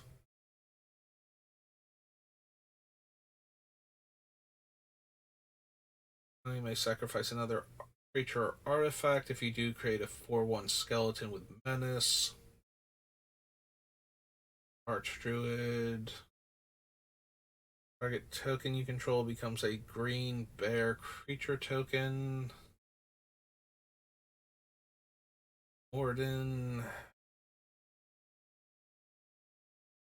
Outlander.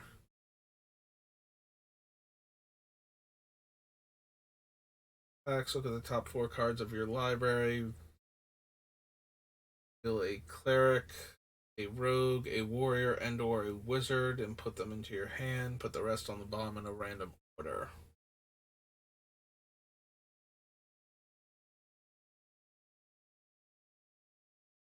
+2/+0 and Undying. For the gates.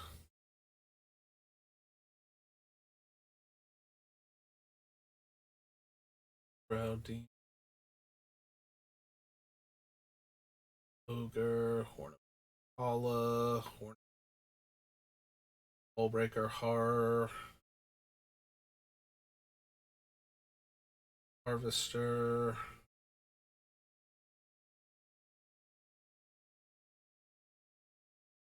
Battlefield under your control deals that much damage to each opponent.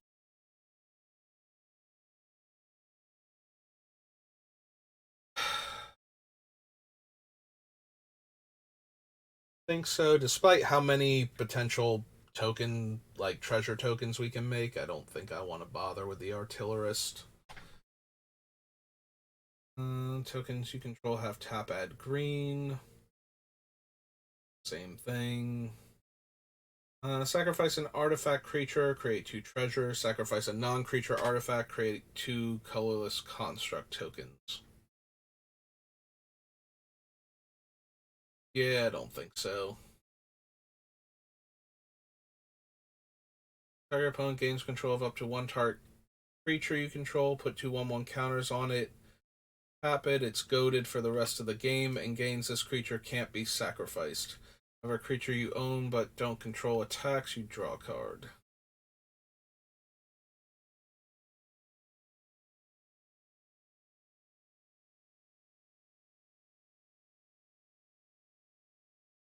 Journey to the Lost City.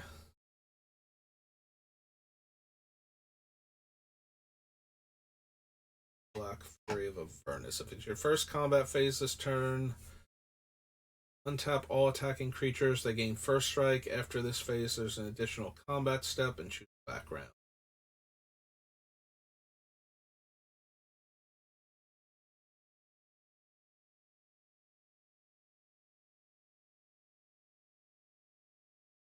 Artificer. Discovery, no. Lessa.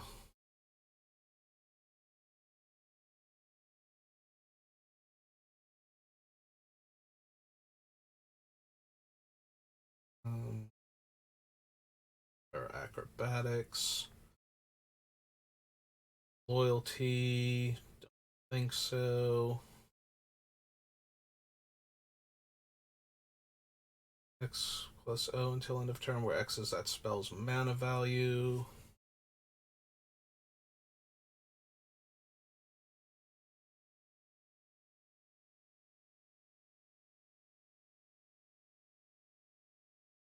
Dungeon, create a 5/5 red dragon creature token with flying. Deals damage equal to that spell's mana value to any target that isn't a commander. I don't think so.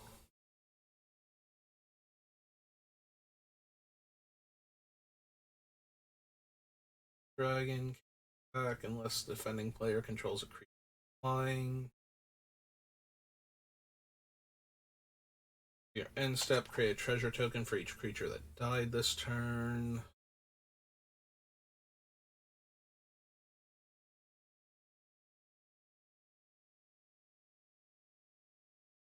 Cards from the battlefield and the rest on the bottom. No. Drone, Martial Impetus. No. Whenever an enchanted creature attacks one of your opponents, gets +2/+0 and trample. Whenever an aura you control is put into a graveyard from the battlefield, exile until end of your next turn, you may cast that card. Nope.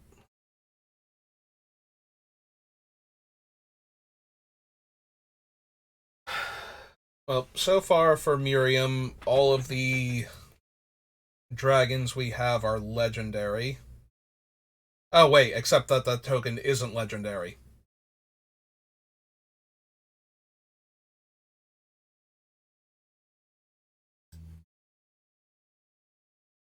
M-I-R, or M-I-I-R-Y-M, Sentinel Worm.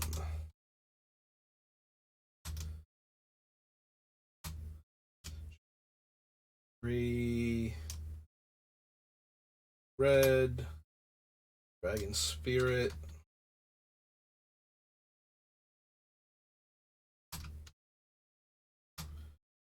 Six.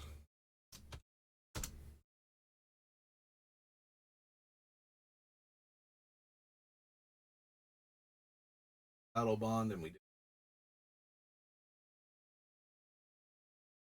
I don't think we Skimbo.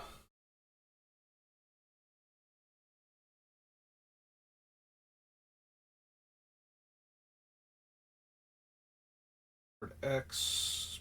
Your end step, if a permanent you control left the battlefield, get an experience counter. Creatures you control get +1/+0 for each counter.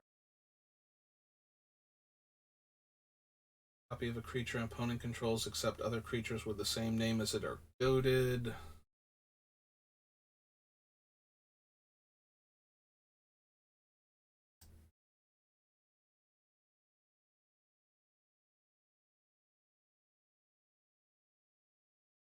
Put a creature card from your hand onto the battlefield. What's the other half of it? Mill 5 cards and return a creature card milled this way to your hand.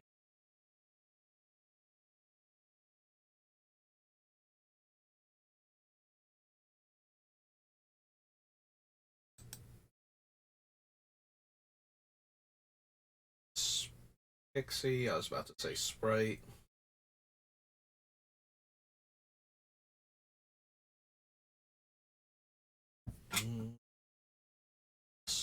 Spore Tender. Probably don't want Miracle. We've built a deck around him already.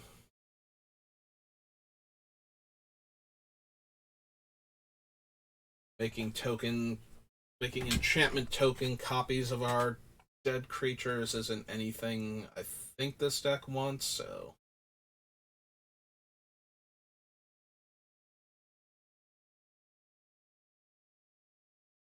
Is this permanent?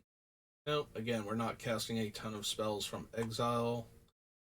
Intentionally. We do have the Cascade cards, but they were not a focus of the deck. They're just a fun thing the deck happens to be doing at times, so. Not putting more Cascade into the deck, so. Make the things better. Library, if you do reveal cards.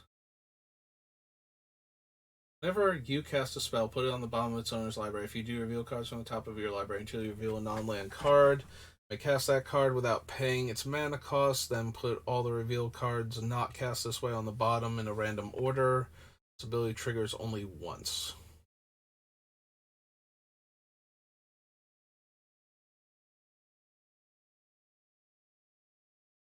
Attacking 2 or more opponents. No.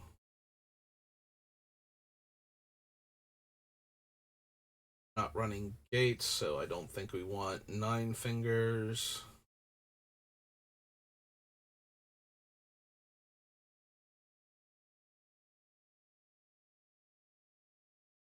Heritage, no.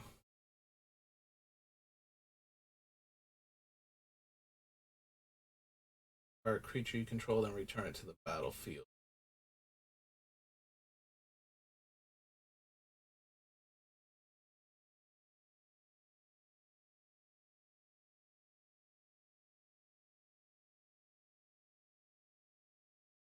That one.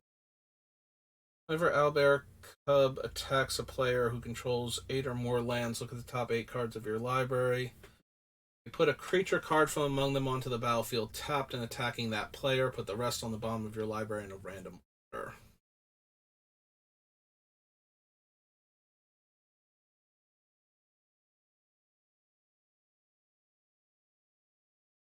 Think so. Packed weapon.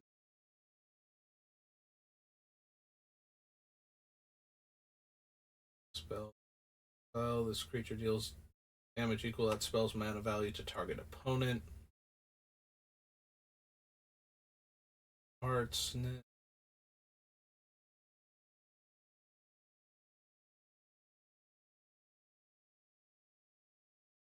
Harvester.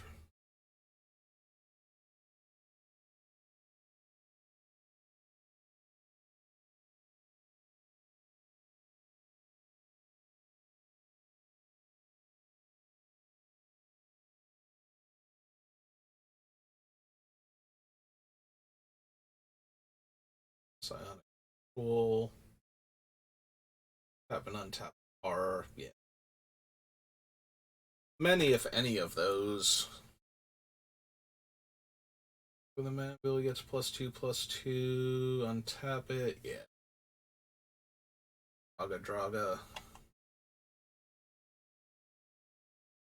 Creature is put into your graveyard from anywhere this turn. Create a devil, and when this creature dies,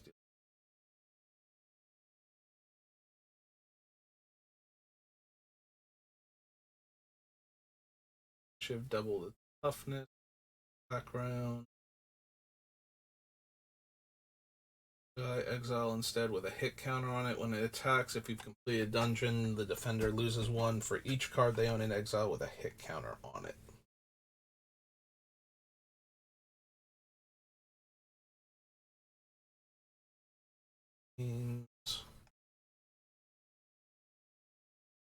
Flash, no.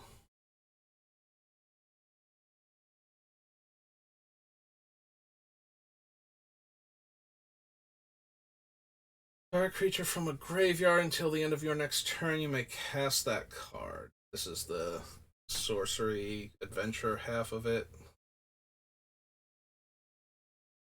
Human Rogue, Death Touch, take the initiative. Target attacking creature gains Death Touch. If you complete a dungeon, gets +5 power and first strike.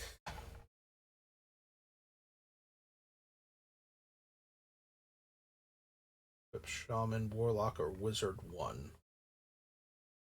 I think so.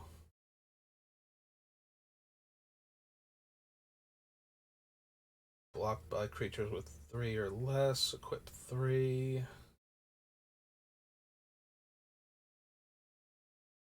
Create a treasure token. Create 3 if you've completed the dungeon.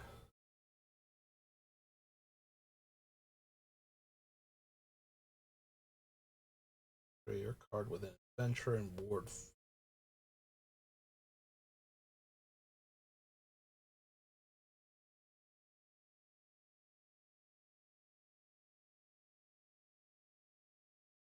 X life where X is his power.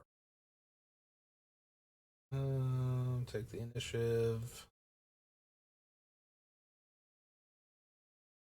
That spell without paying mana cost if I've completed a dungeon. Nope. For each turn. Scouting Hawk, I think. Sculpted Sunburst, no.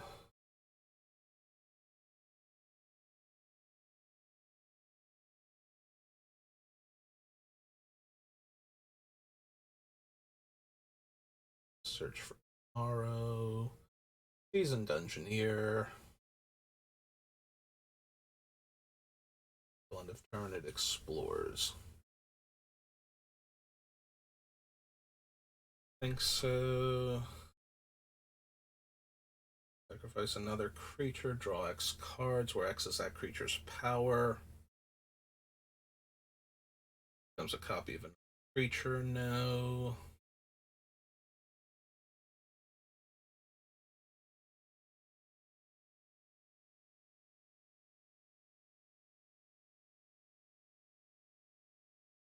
Sigil. Sacrifice another creature artifact for each opponent you mill a card. Yeah, no. +X, where X is the greatest power among dragons you control. Dragon cards in your graveyard.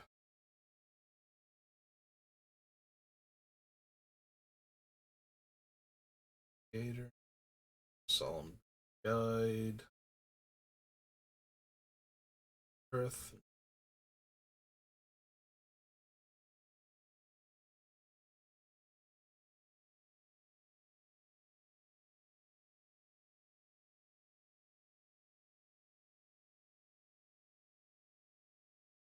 Stick together.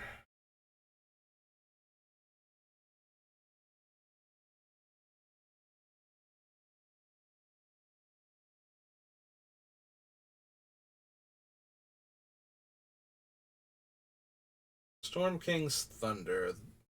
When you cast your next instant or sorcery spell this turn, copy that spell X times. You may choose new targets for the copy.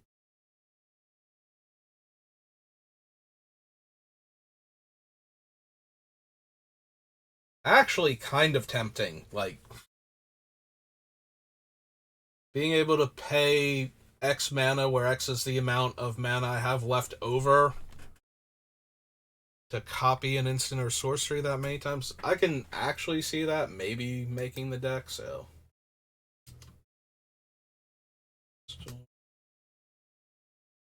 All one word. Nope, Storm King's Thunder. Thunder is X, red, red, red. Instant. There's certainly going to be cards where I might want to do that. So.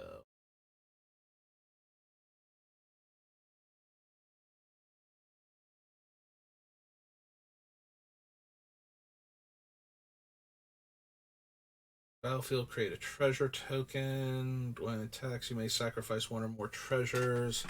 Target creature gains double strike. Recluse, Lord Coast Sailor.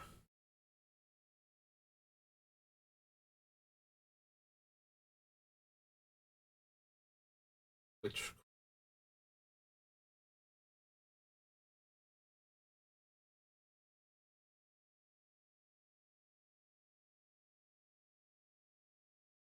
I don't think so.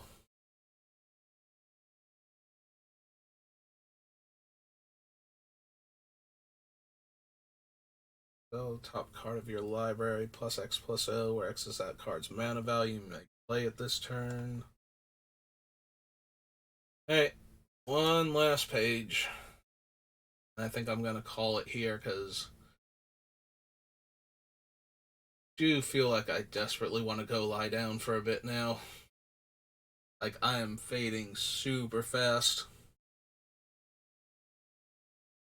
For a basic land card and rebound. Flying haste. I'll write this thing.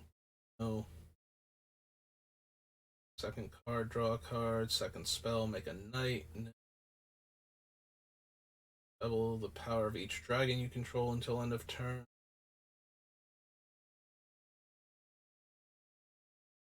Creature. You may choose a creature. Deals 3 damage to each creature not chosen this way. 6 damage to each creature your opponents control. Myriad. Cast your second spell each turn. You may choose a. You may copy it and you targets. Once each turn, you may pay 0 rather than pay the mana cost for a creature spell you cast from exile. 7 drop, but not triple green. Luch Tune is the thing that keeps making copies of itself.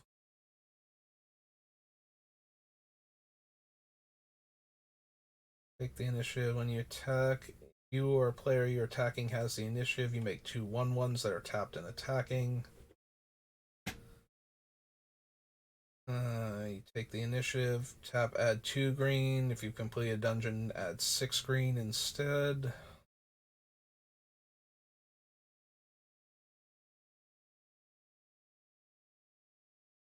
Your 4th. You exile land, put that card onto the battlefield.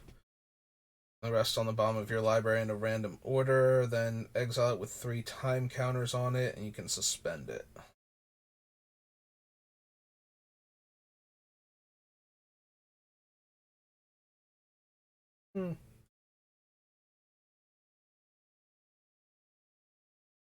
Tapped and attacking that opponent.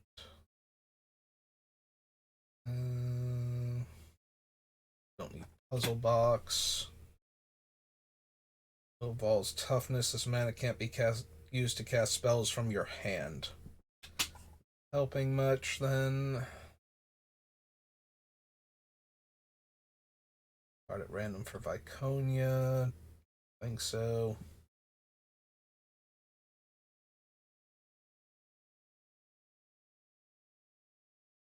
Control where X is the number of spells you've cast this turn.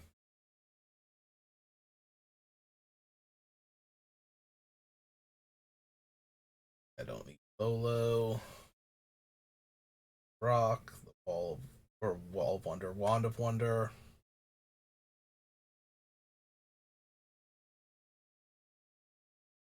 Card. Or Hellkite.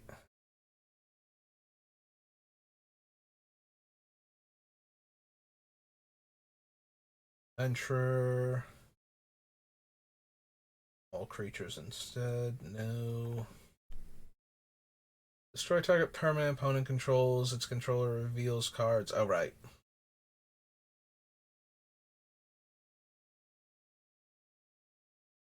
That one.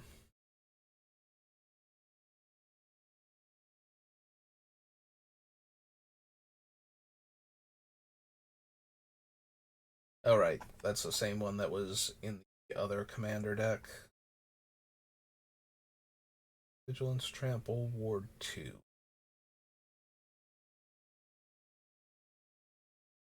Also Reach. It's that the first time.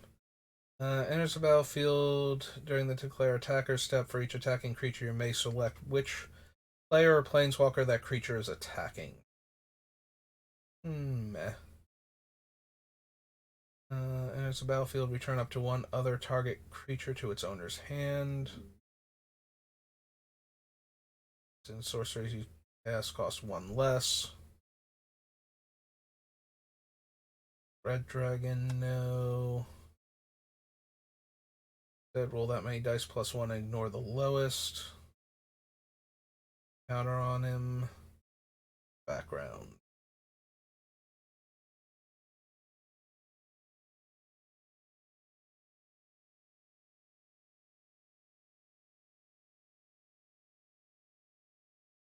Myriad. Prevent all combat damage dealt to you and creatures you control this turn. Target creature gets +5/+5 and indestructible.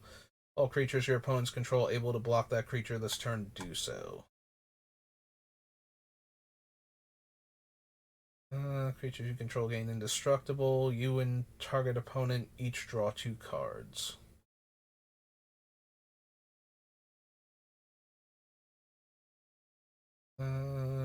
Each creature blocks if able. You create a treasure token for each opponent who has dealt damage this turn.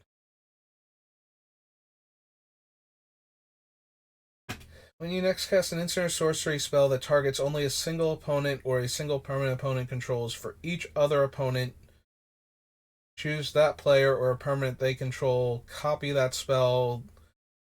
The copy targets the chosen player or permanent. So I either hit every opponent with the spell, or I hit a permanent that player controls for each opponent that hadn't had a permanent targeted. I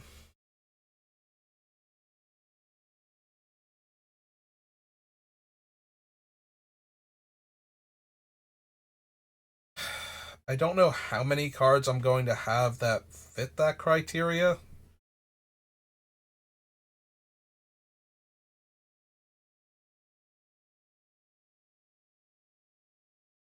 But maybe.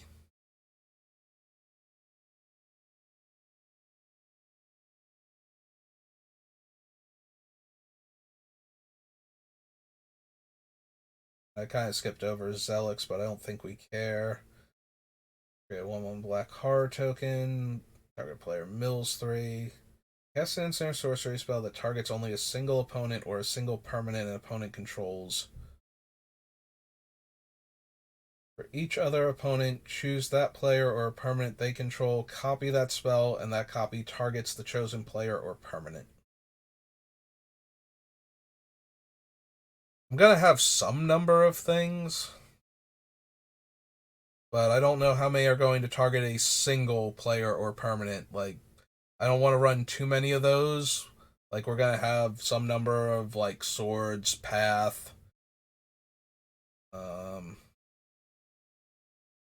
things like that, but I don't know how many are only going to target exactly one thing or one player.